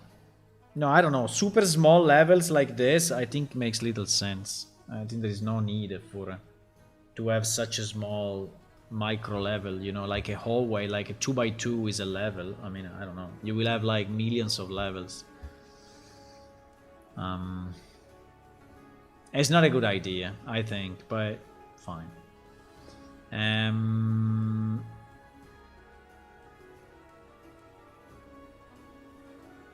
So they basically make an array of this shit. Okay.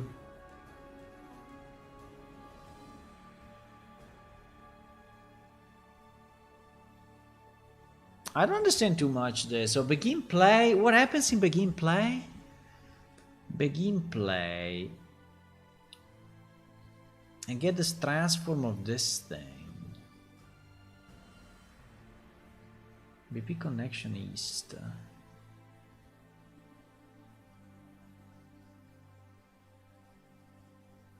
BP connection north, BP connection east. I mean, why only these two? No idea.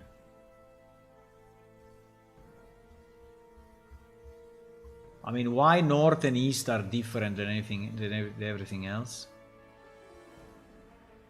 It's kind of strange. This is kind of strange, boys, huh? Maybe to calculate the sides. Ah, to calculate the sides. Ah, sorry, yeah, because he needs to know how big is the level to then. Okay, so that's the kind of a requirement, right? Yeah, then I understand. Yeah. We can do the same with an actor. So he has 2 connection points, and you need to know how big the connection points are. Yeah. And then is doing what? Is changing the state. It's changing the state based on the value that you set on the level. And it's making the state one of these states, and plus it's changing the color. Ah, okay. So it's changing the color based on that. Fine. It's just a bit weird at the begin play. We see it already in this viewport. Probably because it's a level, eh?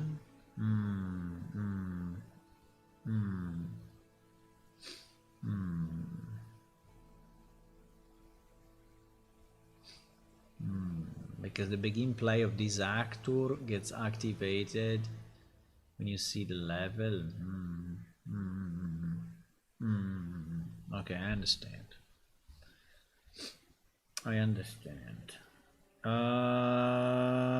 Fine.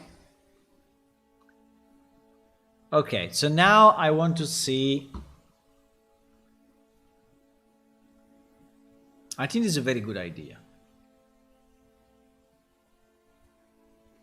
I mean, obviously assume that the room is square, so when he's calculating the sides, he's basically taking this point, and then he's multiplying it by 2. Right, so... But, check the construction tab. Yeah, the construction tab is doing this change of color.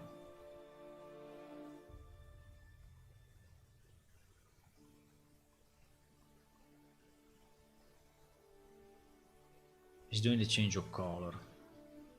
And change state. So and the change. The change state is doing the change of color, and the construction tab is also doing the change of color.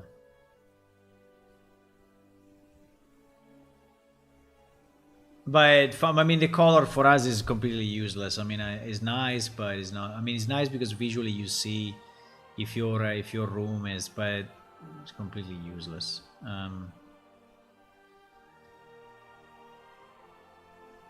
So it basically has all these connection points, and then he has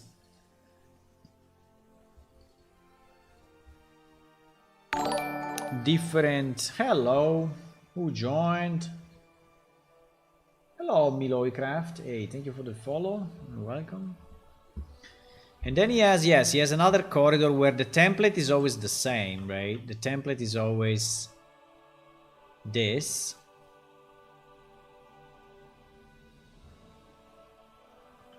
With the same connections in the same place.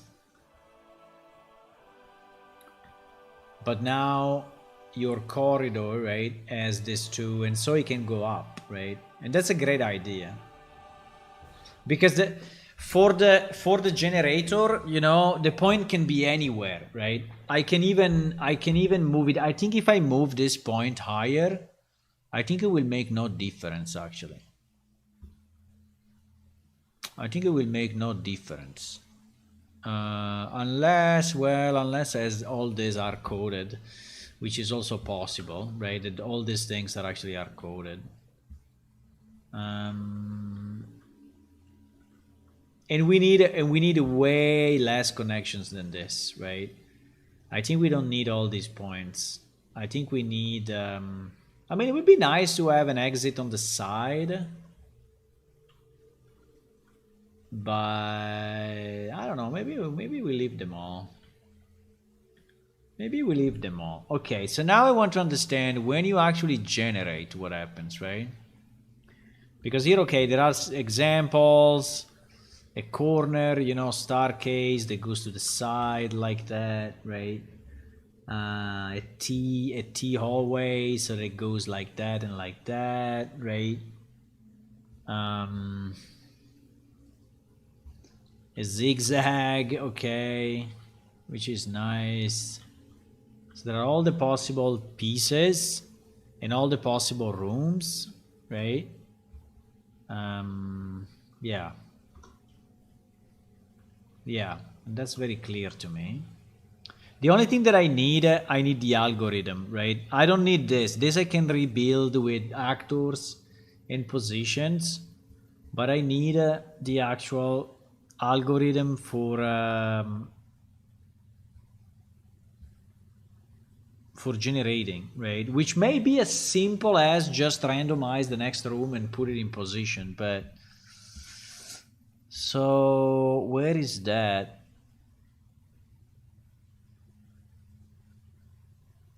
BB canvas large maybe have they can different sides. Yeah, because I don't think that the size matters as long as you have a connection point. We can test it, but I don't understand too much what happens when you press 1. So when you press 1, begin play nothing.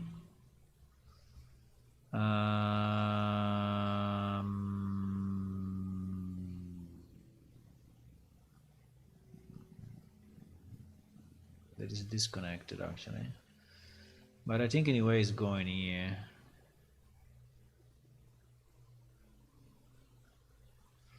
Clear all sub-levels. It's just destroying the actors.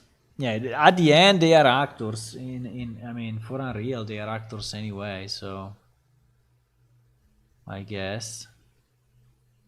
Ah no, here is destroying the doors. It is destroying the doors. It's destroying the doors, it's destroying the walls. Why is destroying wall? Ah no, because he said that he placed doors and yeah. Yes, doors and walls to actually close the maps. So there is a BP door. Let me just check it 1 second. Again.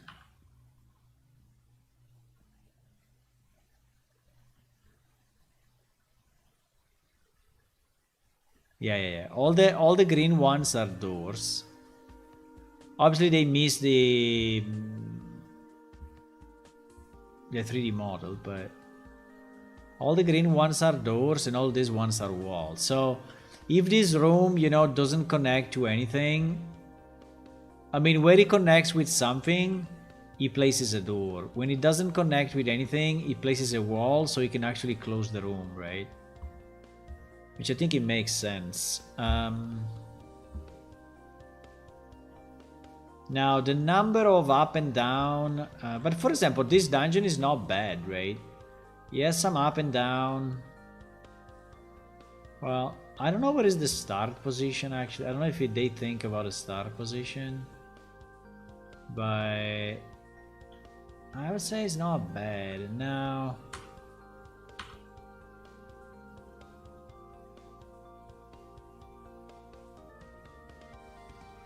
The funny thing is that it's like trying, you know?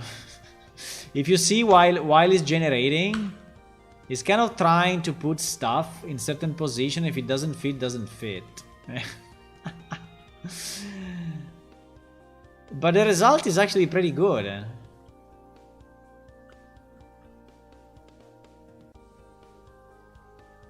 I think the result is not bad. You see that he's trying to put pieces, but then they don't fit.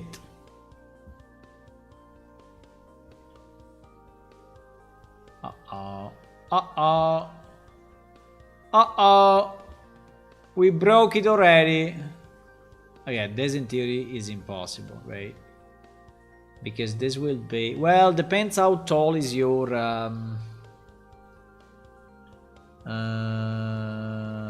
yeah, well, in theory, if you build it right, you should not touch it, yeah. But depends if this is really one level down or not. But yeah, we should assume that it is one full level down. So when you reach, you know, this thing, when you reach this, you are already one level down, otherwise.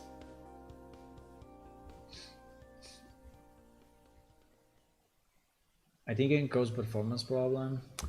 Yeah, I mean, at the moment is really bad for performance, but it's okay. I mean, I wanted to understand the idea, and I think I want to use this idea.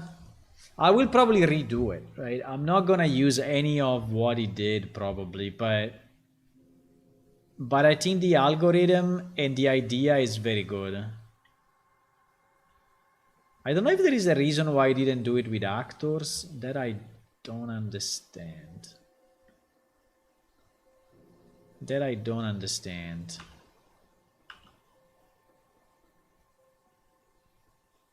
You see that he's trying, right? He's trying in certain cases, and then he's changing his mind because it doesn't fit or whatever. So he's probably doing, or he's doing a collision check. I don't know what he's doing to decide, you know, to decide that something is not working. I don't know. Yeah, like there he didn't find a connection, and since he didn't find a connection, he went back. Now, one of the bad sides of this is that you have a lot of dead ends, right? Like, for example, the one that you see now, you have a lot of dead ends. And they are generated because the rooms actually have a lot of connectors. So I think there should be a concept of center of the map and perimeter of the map, so that you know if you are in the middle or if you are in the outskirts. And if you are in the outskirts, you're gonna use stuff that has less connections. What if you change the values to make it larger? I don't know if you can change the values to make it larger. I have no idea. I don't know if there is an extent. Is there or no? Let me see. Yeah, I see. Dungeon builder. Chances to block 0. Max room number 20. Chains of rare 20. Distance for rare 4000. Okay, because some of these rooms actually are considered rare, right? I think that the chambers probably are considered rare. Let me see.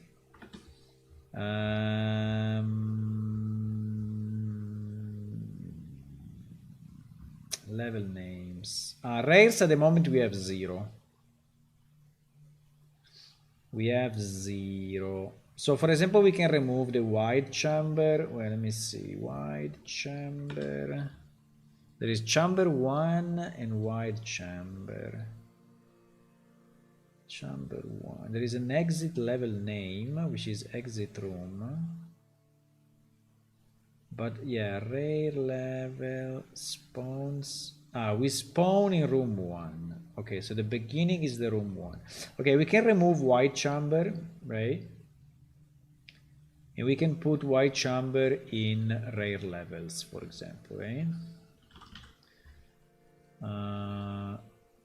Oh fuck, I have to type it manually, huh? GG. Okay, fine. It's okay. So he's searching the level by name. Ay, ay, ay, ay, ay. Distance for rare 4000, distance from exit 4000. Try to match. So like now we have one room that is considered rare, which is the wide chamber.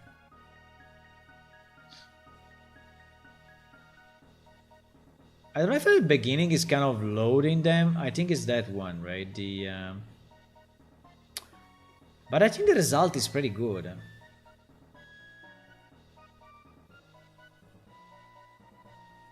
I kind of like the result now. Like here we have a bit of a weird situation, but I think it's still nice. I think it's still okay. I don't understand too much the start room and the end room, right? So room one, in theory, room 1 is the spawn. Which one is room 1? Room 1 is this. Room 1 is this. Can we color it differently so that we know?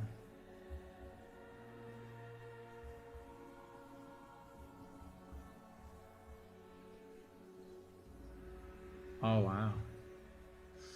So there is the spawn room. And the exit room is...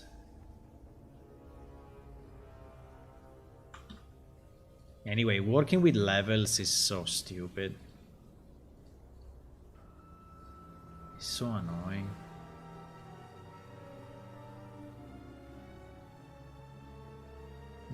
Because every time you load, you know... But anyway, every time you open something, you're closing your main level. So it's called exit room. What is exit room? Exit room is this guy. Okay, there is actually a thingy, but I never seen this thingy. Did you see it? I didn't see it.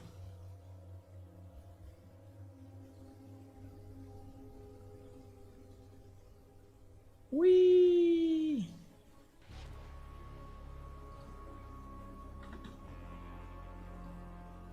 Whee!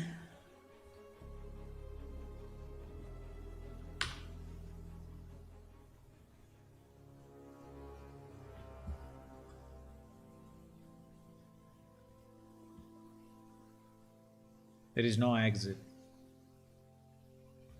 Why there is no exit?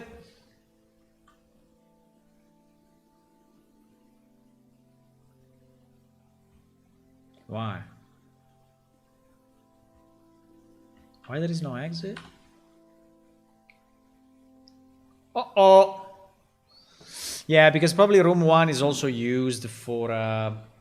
room 1 is also used as a normal room, I guess. Not only as a spawn. I don't know, though.